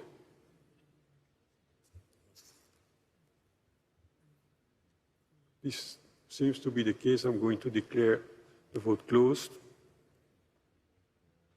The vote is now closed.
Here we have the result for the election of Mrs. Nawal El Moutawakel as IOC Vice President. Total possible votes 95, abstentions 5, makes valid votes 90. Majority from the valid votes 46, yes 83, no 7. Madame El Moutawakel is elected Vice President of the International Olympic Committee.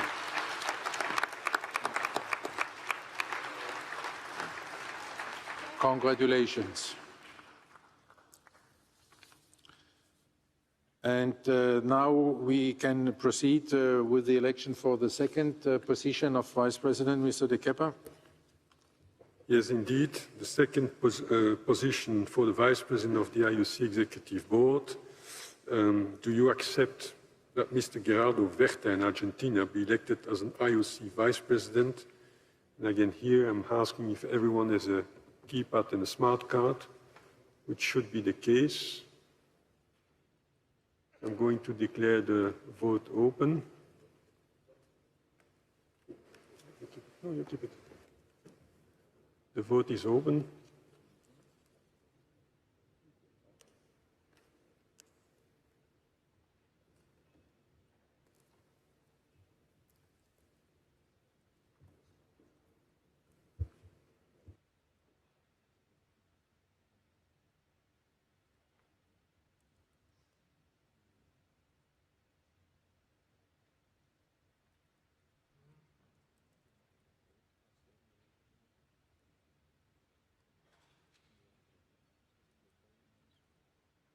Did everyone have the opportunity to vote? This seems to be the case. I'm going to declare the vote closed. The vote is now closed.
The result of the election for Mr. Gerardo Vertain as Vice President, total possible votes 95, abstentions 6, valid votes 89.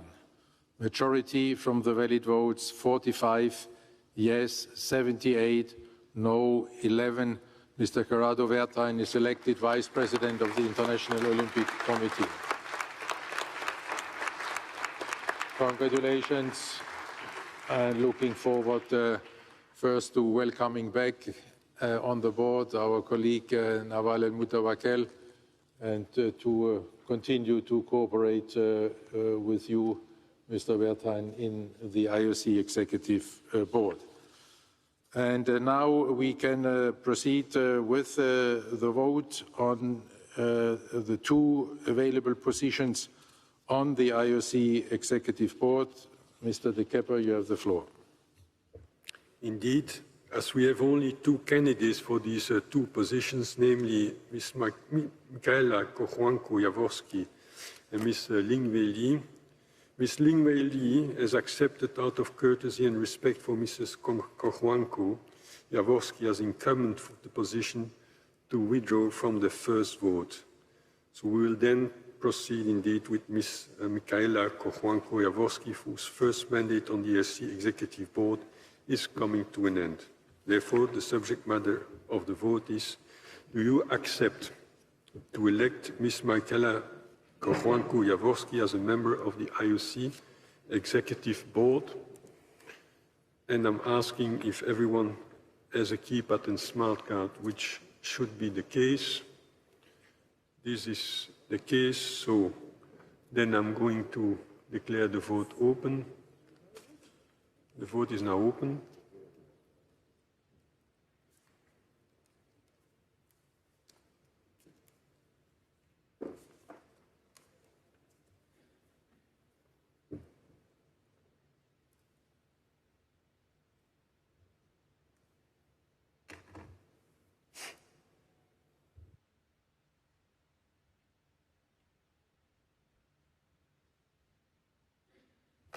Did everyone have the opportunity to vote? So that seems to be the case. I'm going to declare the vote closed. The vote is now closed.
I've never seen a horse rider walking so long distances. So next time we might provide you a horse.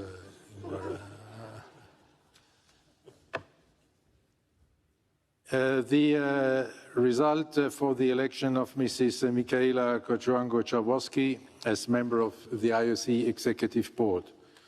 Total possible votes 95, abstentions 6, valid votes 89, majority from the valid votes 45, yes 88, no 1. Mrs. Michaela Kochuango-Chawoski is re-elected. Congratulations, and looking forward to the continuation to have you in the team here. Very much welcome. Mr. De Kepper. We will continue then with the election of the second position. We have one candidate for this position, namely Ms. Ling Wei Ling.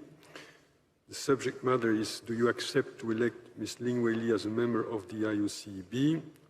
Cannot take part in this round of voting is Mrs. Ong Zhang and Mr. Zaiqing Yu, who are giving back their smart card.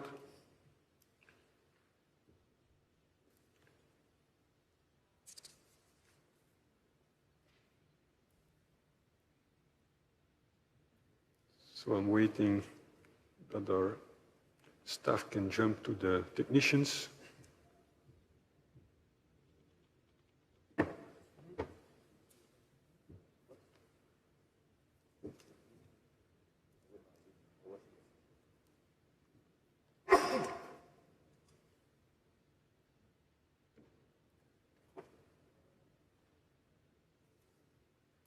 So everyone is ready?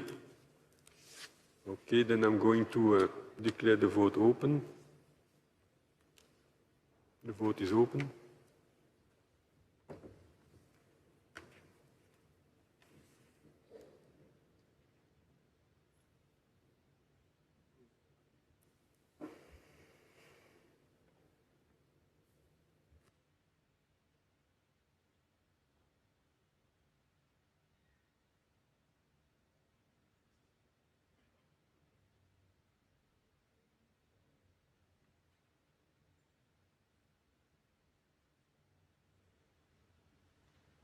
Everyone had the opportunity to vote, which seems to be the case, so I'm going to declare the vote closed.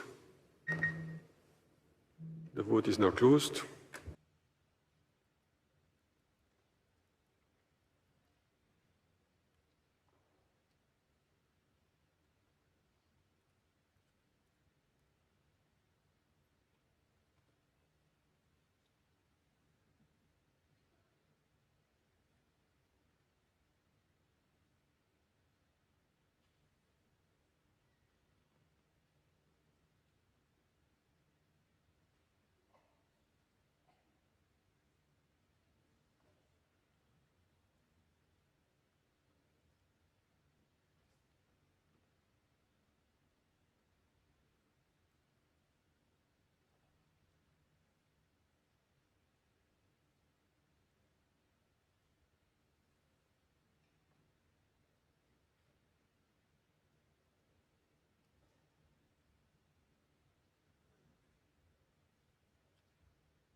The result for the election of Mrs.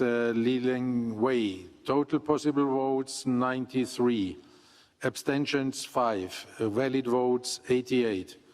Majority from the valid votes 45. Yes 83. No 5. Mrs. Li Wei is elected member of the IOC Executive Board.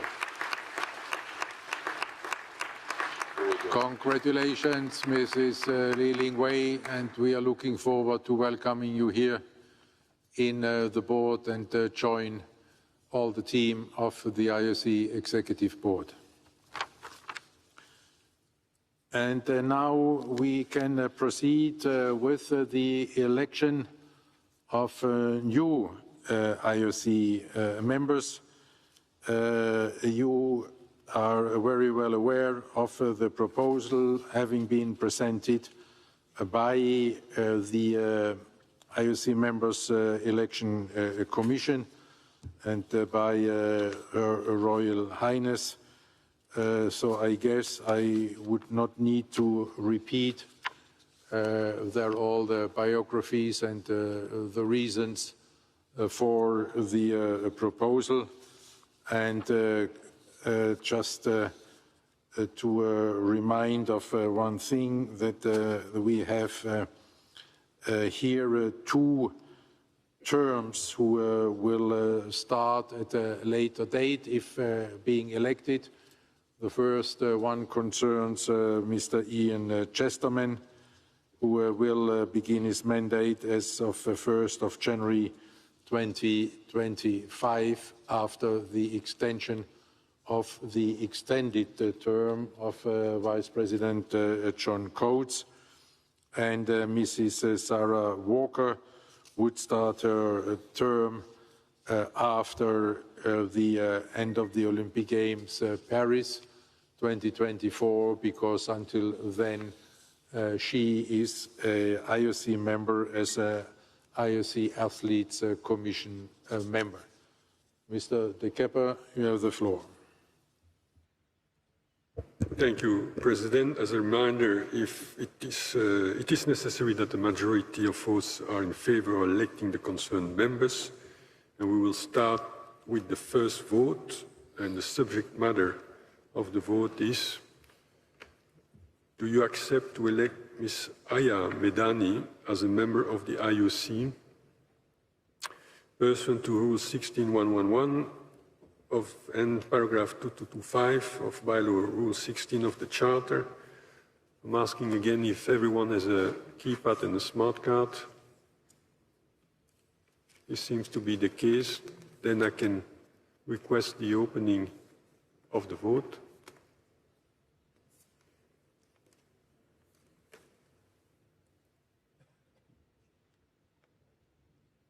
The vote is open.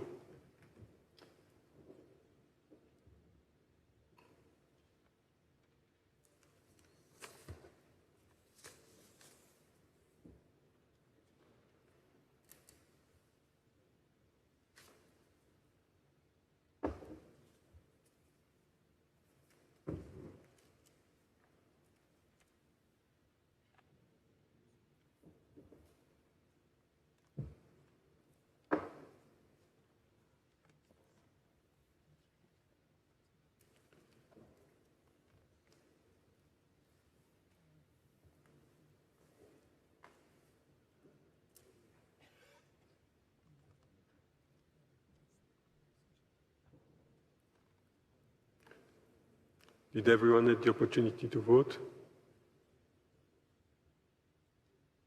I'm going to declare the vote closed. The vote is closed. I was just indicated that Mr. Blick was going out of the room.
So we will keep the results, and the President will read them out at the end of the votes.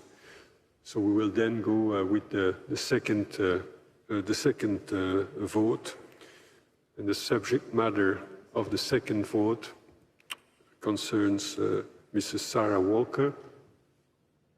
Subject matter is: do you accept to elect Mrs. Sarah Walker as a member of the IOC pursuant to Rule 16.111? Does everyone in the room have a voting keypad and a smart card, which should be the case? Then I'm looking at the technicians, because before opening the vote.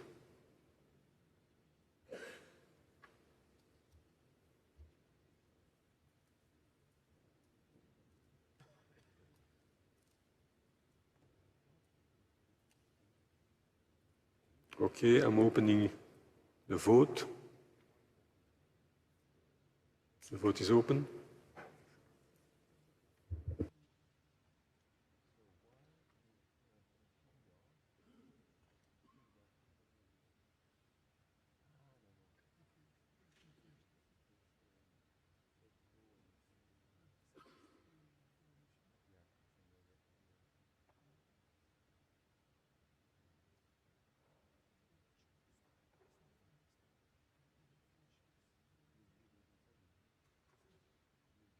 Okay, did everyone get the opportunity to vote? I'm going to declare the vote closed. The vote is closed.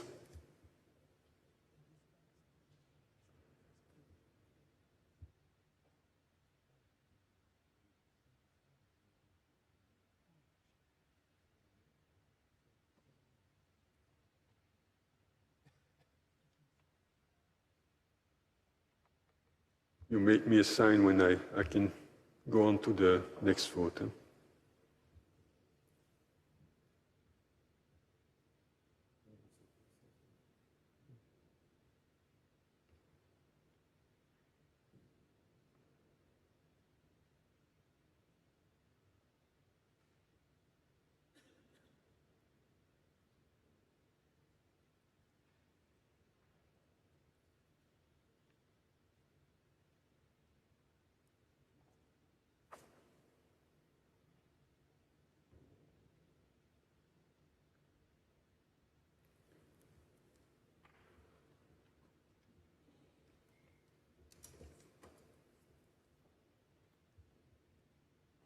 So we go to the third vote now. And the third vote is: do you accept to elect Ms. Paula Belén Pareto as a member of the IOC pursuant to Rule 16.111? Cannot take part on this vote is Mr. Gerardo Vertein, who has given his smart card. So everyone has everything he needs now for the vote. We are taking Mr. Vertein's card out of the system. You make me a sign. Okay, I'm going to declare the vote open. The vote is now open.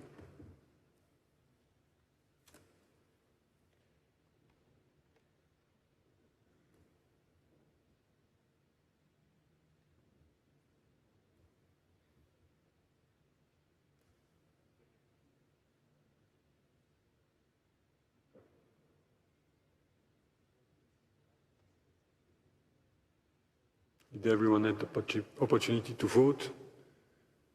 It seems to be the case, so then I'm going to declare the vote closed. The vote is closed.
The fourth vote concerns a candidature linked to a function within an NOC or association of NOCs recognized by the IOC, Person Rule 16114. And the question is, do you accept to elect Ms. Damaris Young Aranda as a member of the IOC? Does everyone, again here, have a smart card and a keypad? That should be the case. Then I'm going to declare the vote open. The vote is open.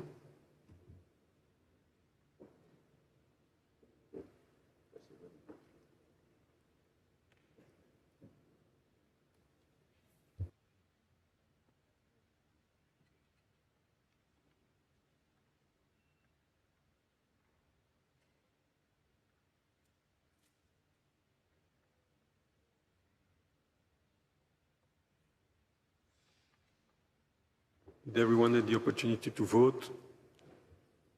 This seems to be the case. I'm going to declare the vote closed. The vote is now closed. The President will read the result of these first rounds of voting now.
The result for the vote on Mrs. Aya Medani. Total possible votes 95, abstentions 8, valid votes 87, majority from the valid votes 44, yes 86, no 1. Mrs. Aya Medani is elected member of the International Olympic Committee. Congratulations. The result on the election of Mrs. Sarah Walker. Total possible votes 94, abstentions 7, valid votes 87, majority from the valid votes 44, yes 83, no 4. Mrs. Sarah Walker is elected member of the International Olympic Committee. Mrs. Paula Belén Pareto, total possible votes 94, abstentions 8, valid votes 86, majority from the valid votes 44, yes 97, no 7. Mrs. Paula Belén Pareto is elected member of the International Olympic Committee. Congratulations and welcome. Mrs. Damaris Young Aranda, total possible votes 95, abstentions 11, valid votes 84, majority from the valid votes 43, yes 82, no 2. Mrs. Damaris Young Aranda is elected member of the International Olympic Committee. Congratulations and welcome. Mr. De Kepper. Thank you, President. We proceed with the fifth vote, and the question of the vote is, do you accept to elect Sir Hugh Robertson as a member of the IOC pursuant to Rule 16111? And in accordance with Rule 1853, cannot participate in this round of voting Her Royal Highness the Princess Royal and Lord Sebastian Coe.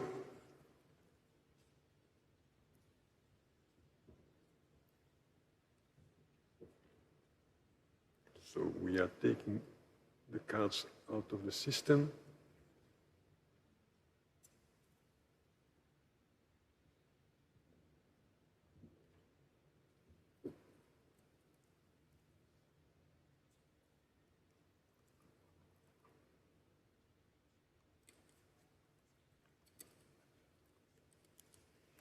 Everyone has a voting keypad and a smart card. This seems to be the case. Then I'm going to declare the vote open. The vote is open.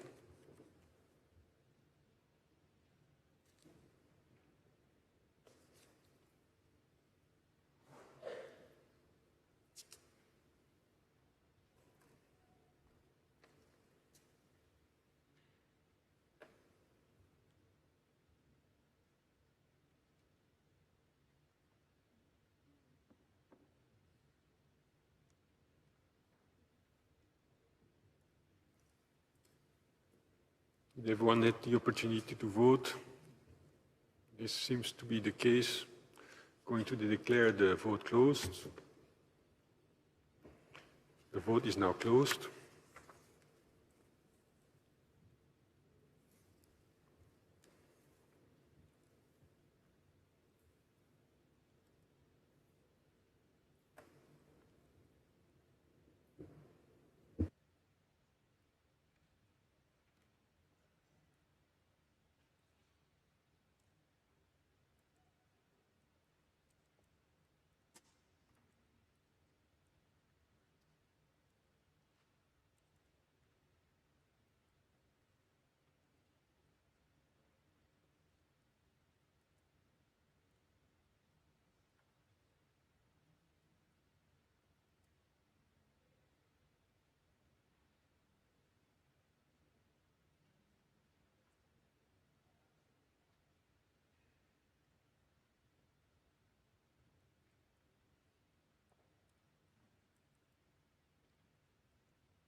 Okay, should I proceed with the sixth vote? While Mr. De Vos is making his kilometers. So the sixth vote concerned a candidature linked to a function within an IF or association of IFs. Pursuant Rule 16113 and paragraph 223 of the bylaw to Rule 16 of the Charter, you accept to elect Mr. Johan Elias as a member of the IOC pursuant to Rule 16113. In accordance with paragraph 5.3, the Princess Royal and Sebastian Coe may not take part in this round of voting. Have the smart cards been taken, which I think is the case? And can I open the vote? So then I'm requesting the opening of the vote. Vote is now open.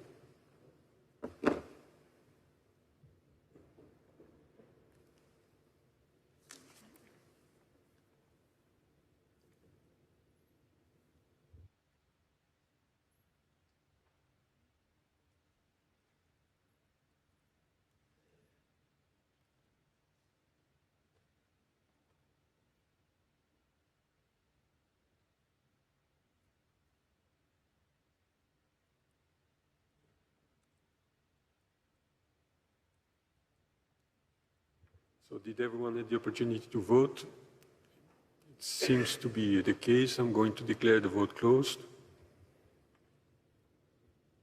The vote is now closed.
Okay, then we proceed with the seventh vote.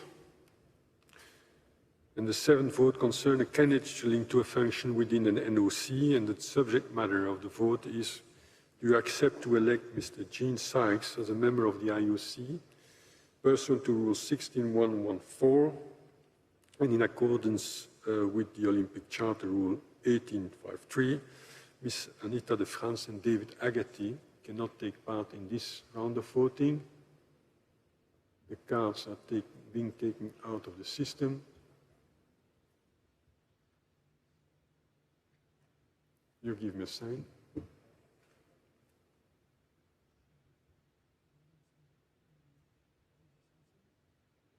Okay.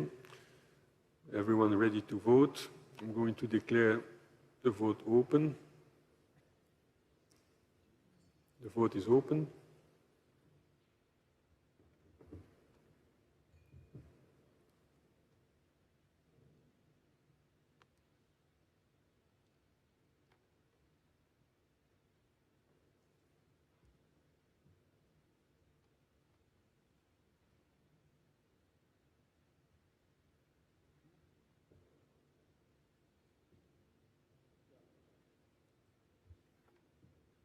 Did everyone have the opportunity to vote? That seems to be the case. Then I'm going to declare the vote closed. The vote is now closed.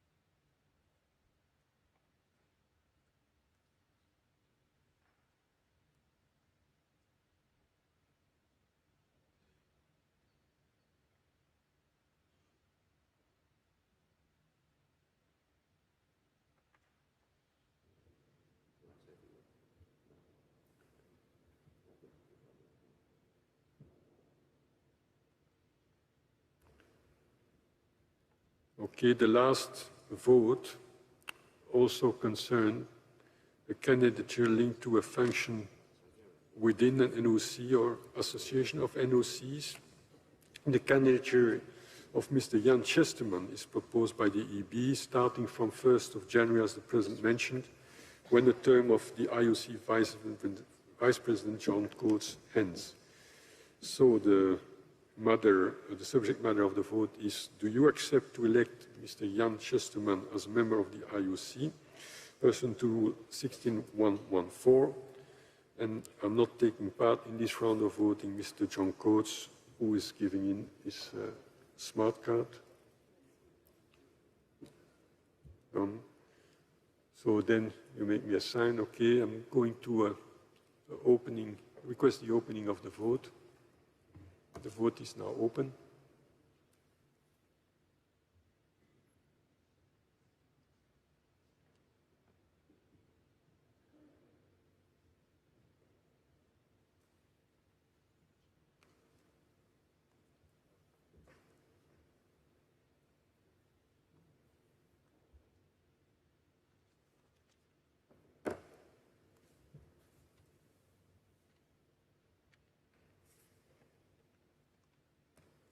Did everyone have the opportunity to vote? This seems to be the case. Then I'm going to declare the vote closed. The vote is now closed.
The election result for Sir Hugh Robertson. Total possible votes 93. Abstentions 10. Valid votes 83. Majority from the valid votes 42. Yes 79. No 4. Mr. Hugh Robertson is elected member of the International Olympic Committee. Welcome and congratulations.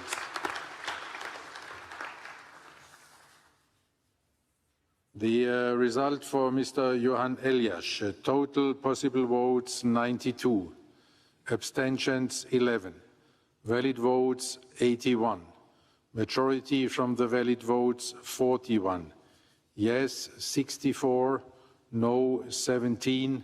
Mr. Johan Elias is elected member of the International Olympic Committee. Welcome and congratulations. Mr. Gene Sykes, total possible votes 92, abstentions 7, valid votes 85, majority from the valid votes 43, yes 82, no 3. Mr. Gene Sykes is elected member of the International Olympic Committee.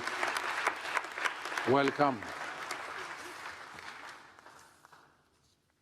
Mr. Ian Chesterman, total possible votes 93, abstentions 9, valid votes 84, majority from the valid votes 43, yes 80, no 4. Mr. Ian Chesterman is elected member of the International Olympic Committee.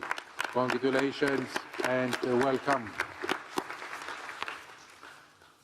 With this, dear friends and colleagues, we could move on to the next item of the agenda and proceed with the election of IOC honorary members. Their term as honorary members will start as of 1st of January 2025 because both had their term extended for reasons of the age limit.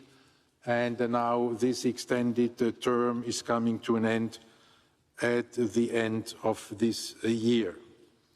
The first proposal is Mr. John Coates, Australia. I don't give the year of birth in my own interest, but I would just highlight some very few positions, dear John, you have been having in the Olympic movement, and not only having, which you have managed in an extraordinary way in all your different stages of your Olympic career. You chaired the Australian Olympic Committee for 3 decades. And you played an enormous role in getting the Olympic Games to Sydney at the time. And later on, you became then the senior vice president of the organizing committee of Sydney, and making Sydney such a resounding success for Australia, for Oceania, and for the entire Olympic movement.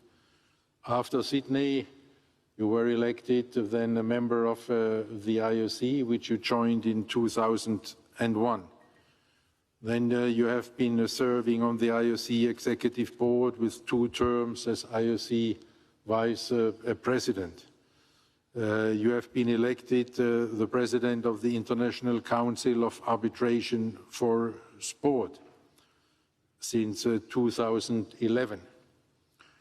Then you were key in getting the Olympic Games back to your home country, Australia, with the election of the Brisbane 2032. In this way, I think you're the only IOC member in our history who managed during his career as IOC member to get the 2 games to his home country, and having key positions in the organizing committee, because at present you're the vice president of the organizing committee for Brisbane 2032. You chaired the IOC Coordination Commission for Tokyo 2020. And I think we all do not need a reminder what a challenging task this was, and with which brilliance you have managed also this task, making it possible that we could have these Olympic Games in Tokyo despite the pandemic, and to have it in a very successful way. And then you're the current chair of the Legal Affairs Commission. There, from time to time, you're making some problems, but given all the rest of your career there, you're excused for this, because in 99% of the cases, you're coming up with wise solutions, as we could experience here once more this morning with the election of the two host cities for the Olympic Winter Games. So with all of this, and this is just a tiny part or excerpt of your great career, it may not come as a surprise to you, my dear friends and colleagues, that the IOC Executive Board is proposing our very dear friend John Coates as IOC honorary member. This election can happen by a show of hands. So who want to support this, please raise your hands. Thank you. Are there any no votes on this? Any abstentions? No. Dear John, congratulations once more.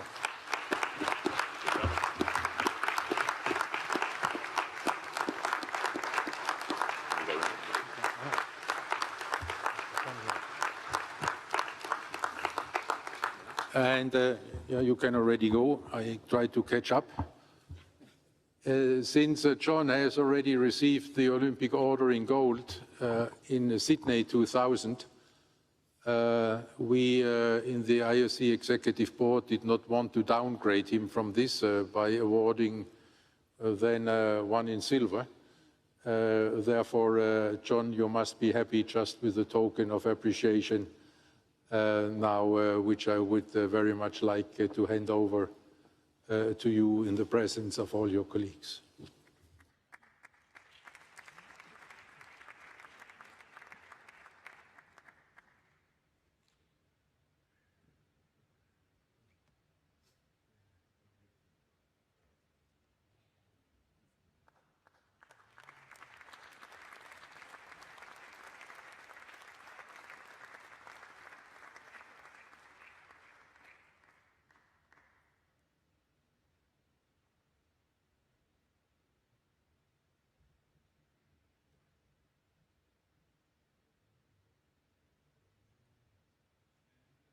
And now the IOC Executive Board wants to propose to you the election as IOC honorary member, Professor Uğur Erdener from Turkey.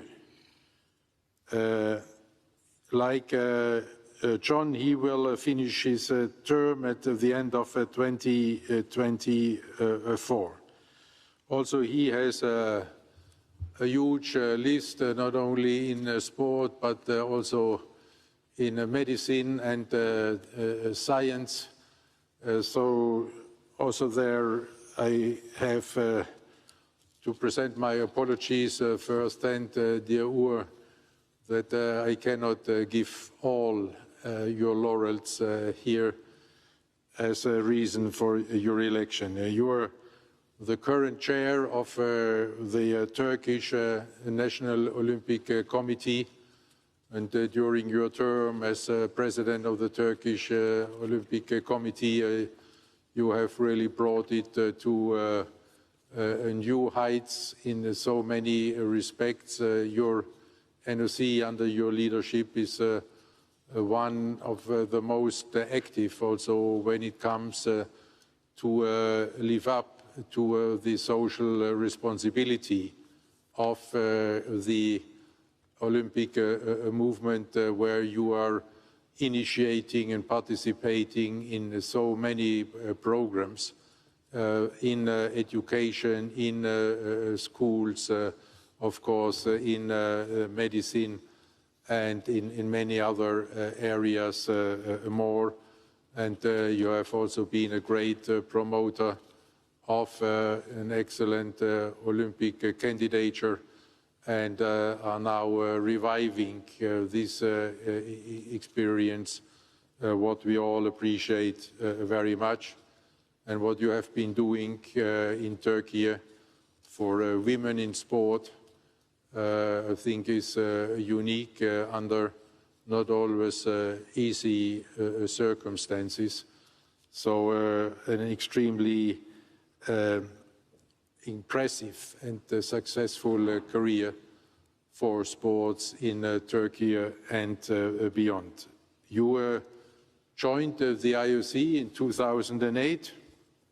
Then we had the pleasure of the working together with you in the IOC Executive Board, where you also served as IOC Vice President, and where you contributed greatly there at the time to the Olympic agenda reforms. In fact, your diplomatic skills were very much needed when the only topic on which we could not agree for Olympic agenda, the Youth Olympic Games and the format of the Youth Olympic Games, we had to keep working after the approval of the agenda. And then you managed it to come with this very difficult topic to a unanimous solution, which appeared to be impossible before. All this speaks not only for your diplomatic skills, but also for the great confidence the members there have in you. Also, the members of World Archery have great confidence in you. You are their president since 2005 already, and have greatly developed your sport, modernized your sport, made it more attractive, and enjoying an ever bigger viewership across the world, and not only in the traditional archery countries. You are the current chair of the IOC Medical and Scientific Commission. Very famous consensus papers have come out of this commission. I will not all give by name because this may raise some more questions then again here in the session, but also this a great demonstration of professional skills and diplomatic skills at the same time to be able to unite there such a difficult scientific community, because medical doctors are much more difficult to handle than lawyers even. So to unite them behind such a consensus statements. And you are doing a great job right now as a member of the WADA Executive Committee and on the ITA board, where you're bringing all your expertise in the fight for a clean sport. For all these reasons, dear friends and colleagues, the IOC Executive Board proposes to you to elect our very dear friend, Professor Uğur Erdoğan, as IOC honorary member. Please raise your hands. Thank you. Are there any no votes? No. Any abstentions? No. Congratulations, dear friend. And please join me on stage.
John, you have the floor.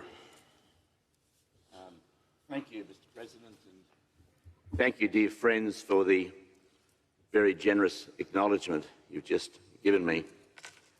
Like all of you, it has been a unique honour and privilege to serve the Olympic movement as an IOC member.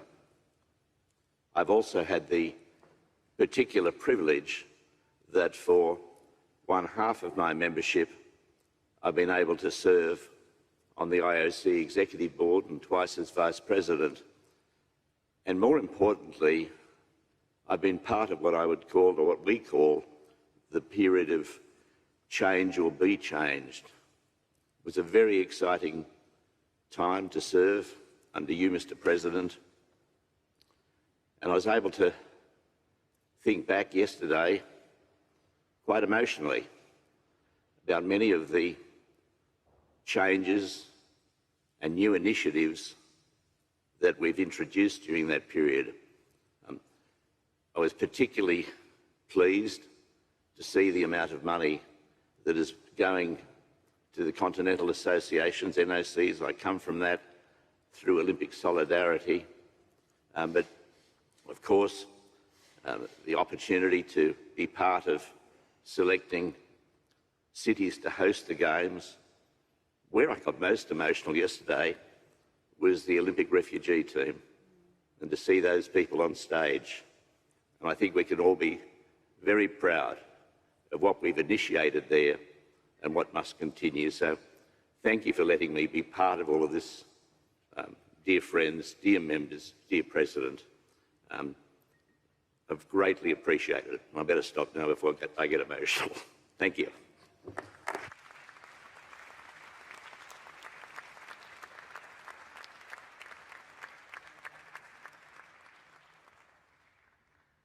And before I give the floor to Uwe Erdener, I can also inform that the IOC session, that the IOC Executive Board has decided to award Professor Uwe Erdener the Olympic Order, but that he can only receive it then next year when he finally is IOC honorary member. So we are looking forward to the next occasion then to honor you again, dear friend. And now you have the floor. Mr. President, thank you very much for all your very kind words. I'm very happy for having IOC membership since 2008, and many activities in the IOC you have mentioned in details. Of course, first of all, I am always very happy for being a part of this family altogether, because this is a great family with all our colleagues and friends. And now there is a new page is opening in my career. It is another happiness. And I thank you very much again, all your trust in me for representing this great organization in different platforms. And I always thank to all my colleagues and friends for their continuous support. Thank you very much.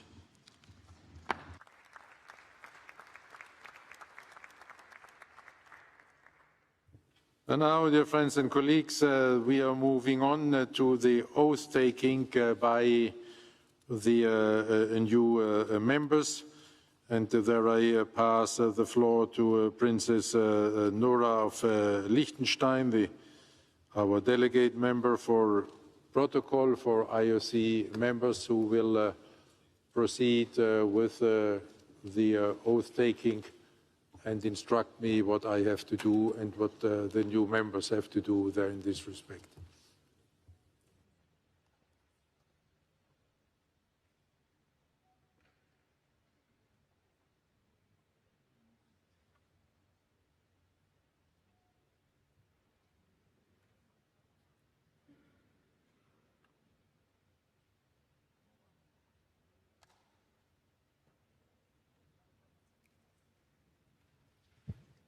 Dear members, ladies and gentlemen, please raise for the Olympic anthem.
Please remain standing during the oath-taking ceremony.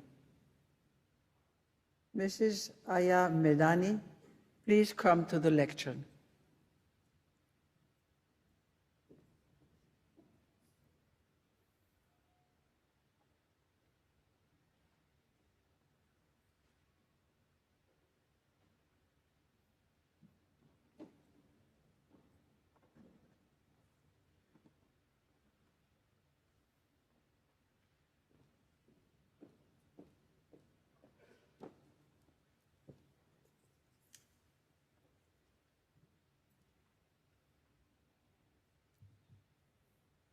Honored to be chosen as a member of the International Olympic Committee, I fully accept all the responsibilities that this office brings.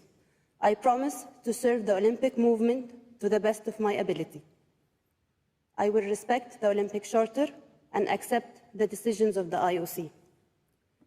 I will always act independently of commercial and political interests, as well as of any racial or religious consideration. I will fully comply with the IOC Code of Ethics.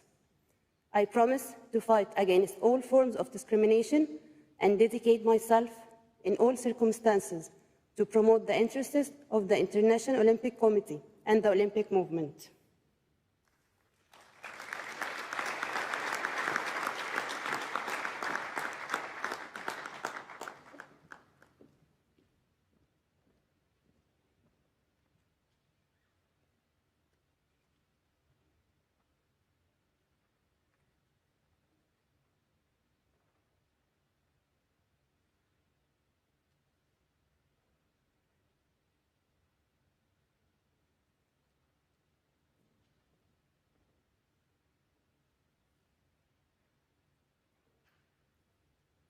Mrs. Paula Belén Barreto, please come to the lectern.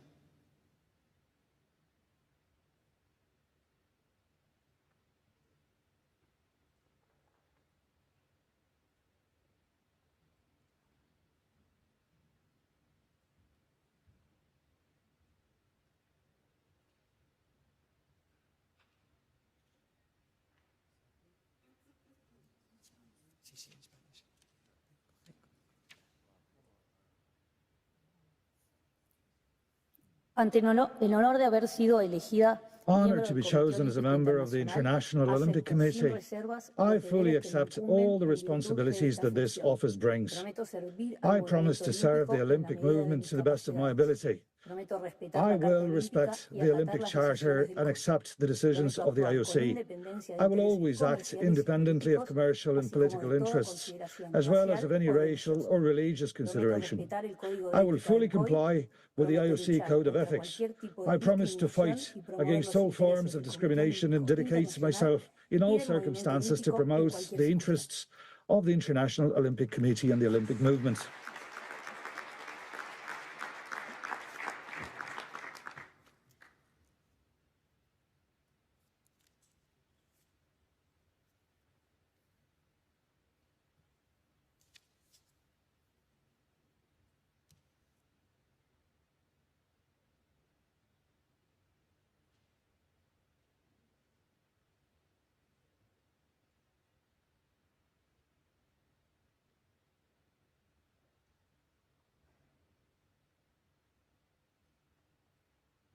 Mrs. Damaris Young, please come to the lectern.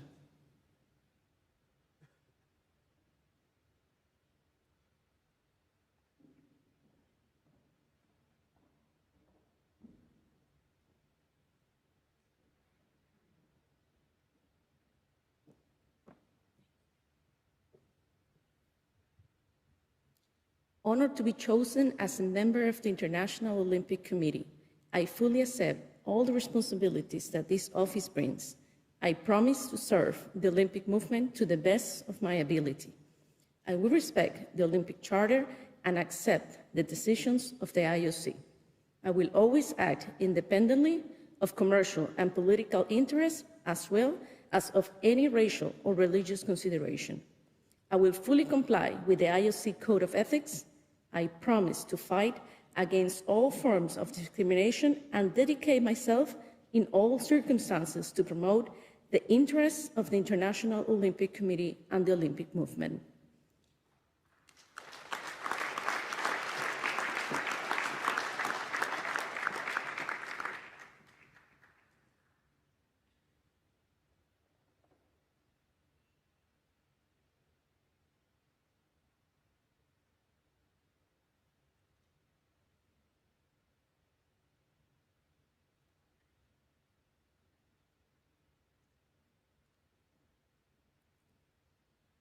Sir Hugh Robertson, please come to the lectern.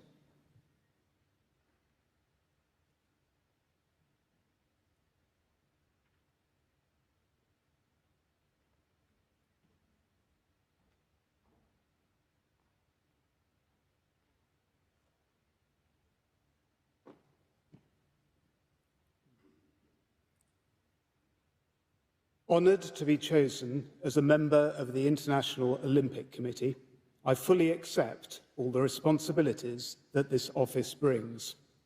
I promise to serve the Olympic movement to the best of my ability. I will respect the Olympic Charter and accept the decisions of the International Olympic Committee.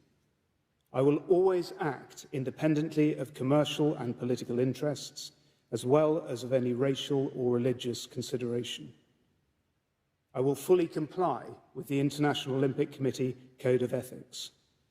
I promise to fight against all forms of discrimination and dedicate myself in all circumstances to promote the interests of the International Olympic Committee and the Olympic movement.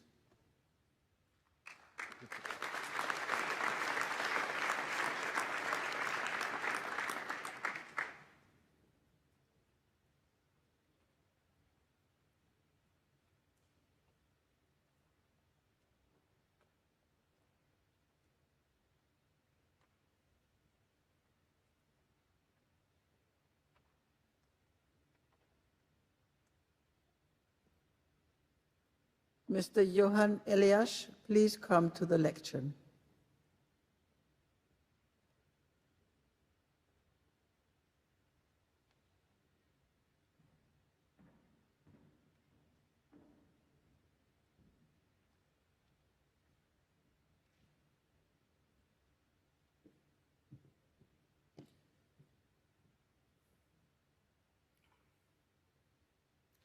Honored to be chosen as a member of the International Olympic Committee, I fully accept all the responsibilities that this office brings. I promise to serve the Olympic movement to the best of my ability. I will respect the Olympic Charter and accept the decisions of the IOC. I will always act independently of commercial and political interests, as well as of any racial or religious consideration.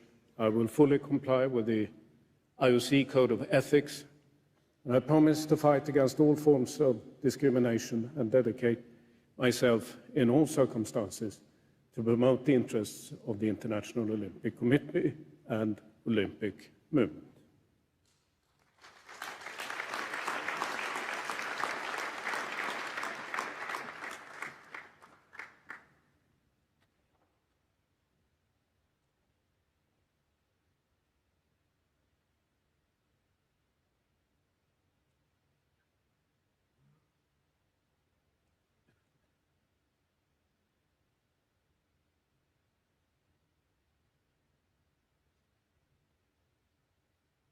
Mr. Gene Sykes, please come to the lectern.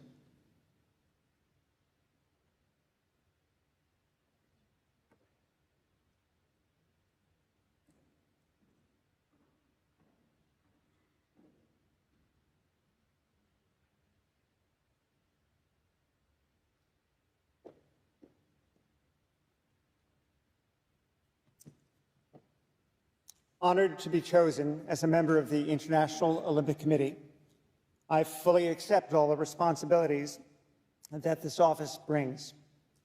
I promise to serve the Olympic movement to the best of my ability. I will respect the Olympic Charter and accept the decisions of the IOC.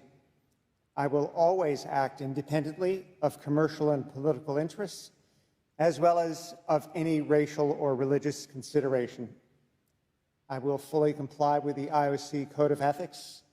I promise to fight against all forms of discrimination and to dedicate myself in all circumstances to promote the interests of the International Olympic Committee and Olympic movement.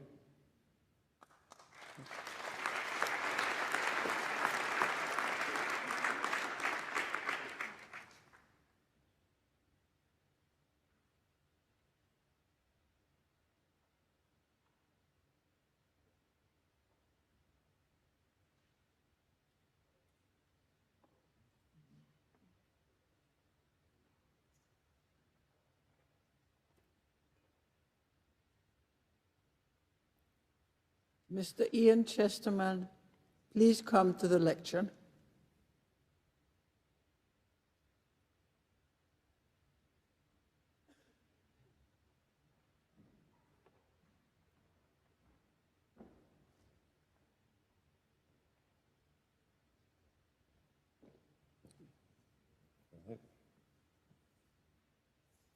Honoured to be chosen as a member of the International Olympic Committee, I fully accept all the responsibilities that this office brings. I promise to serve the Olympic movement to the best of my ability. I will respect the Olympic Charter and accept the decisions of the IOC. I will always act independently of commercial and political interests, as well as of any racial and religious considerations. I will fully comply with the IOC Code of Ethics. I promise to fight against all forms of discrimination and dedicate myself in all circumstances to promote the interests of the International Olympic Committee and Olympic movement.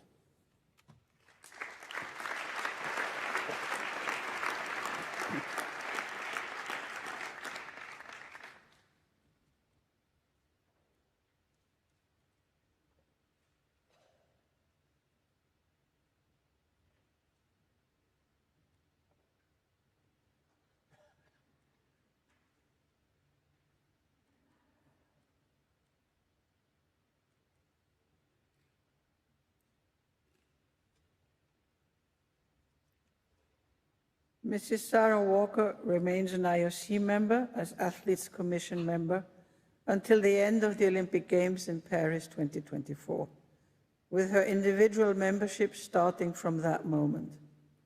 Therefore, she will not take the oath, but is invited to take the picture with the IOC President and the newly elected members.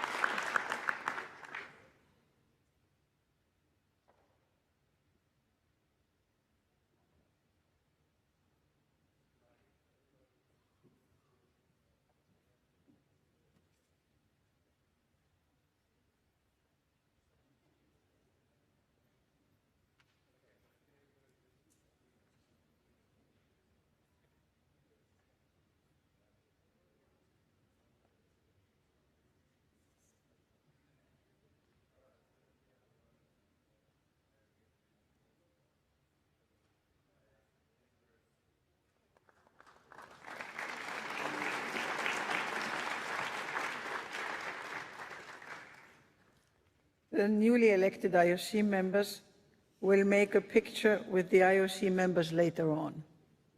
This concludes the ceremony.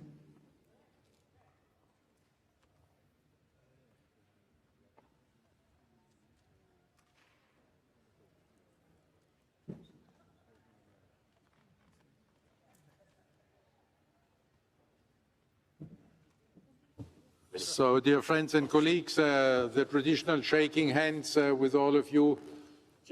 I don't know whether the chief of protocol has allowed you to sit down, but from my perspective, yes.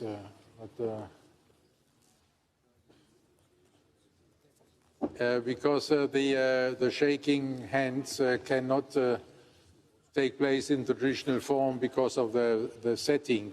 They're here in the room. But we will, in a couple of minutes, do a photo there together, and there will be the opportunity to introduce themselves for the new members, and during the games, I guess you will also meet them.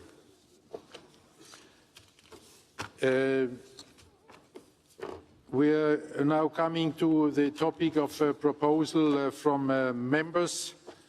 Is there any proposal? We have not received any. So then we could move on to miscellaneous. There I also do not have any indications of any requests for comments. With this, then we are coming not to the end of this session yet, because the last day of the session will be on the 10th of August, towards the end of the Olympic Games, where we then will also have the election of the new athletes members. But I would already now, after two really very rich days, rich of content, rich of decisions, rich of discussions, I would like to thank each and everybody of you for these extremely constructive and fruitful 2 days, and would also like very much already to thank the Director General and all his colleagues for having prepared this session and the running of the session in a truly perfect way, what allowed us there to come to so many unanimous decisions here in this part of the session. And I would also like, because we may not see them there anymore, since the last day of the session will happen then at a different place, all the volunteers from the Paris 2024 organizing committees who made our life here really pleasant with all their smiles and their assistance Merci beaucoup à vous, vous tous, chers volontaires, pour avoir facilité nos travaux. Thank you very much, our dear volunteers, for facilitating our work in such an excellent fashion, always with a big smile on your faces, which we appreciate very much. A big thanks to the volunteers. And now, first photo, and then enjoy the games, dear friends. Ladies and gentlemen, like we did yesterday, can I please ask you and invite to come to the stairs? The IOC members, including the newly elected members, please come to the stairs. The rehearsal yesterday was already very good. We put a bit more light to the left and the right side of the stairs, so we'll have probably good lighting. Mesdames et messieurs, les membres du CEO, aussi ceux qui ont été juste été votés et élus, merci de venir aux escaliers pour la photo de groupe, la photo officielle de cette 142e session du Comité international olympique ici à Paris. Merci.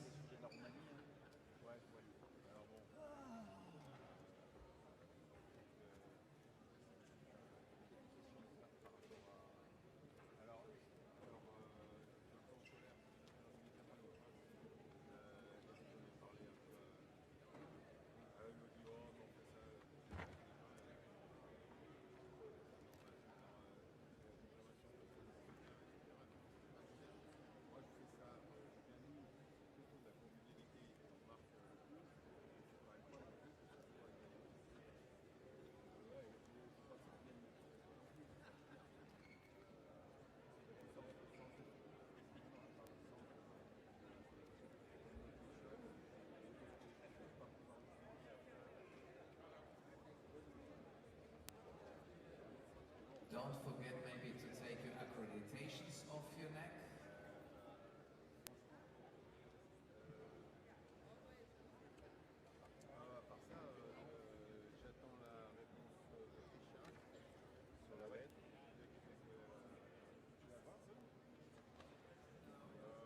Some of you still have the accreditations. Spiros.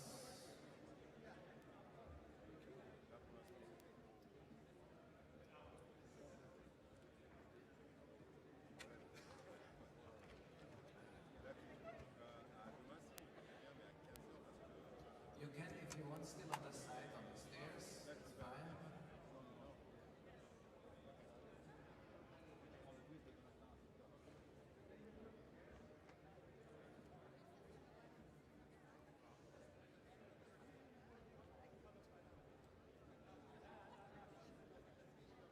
Please welcome as well the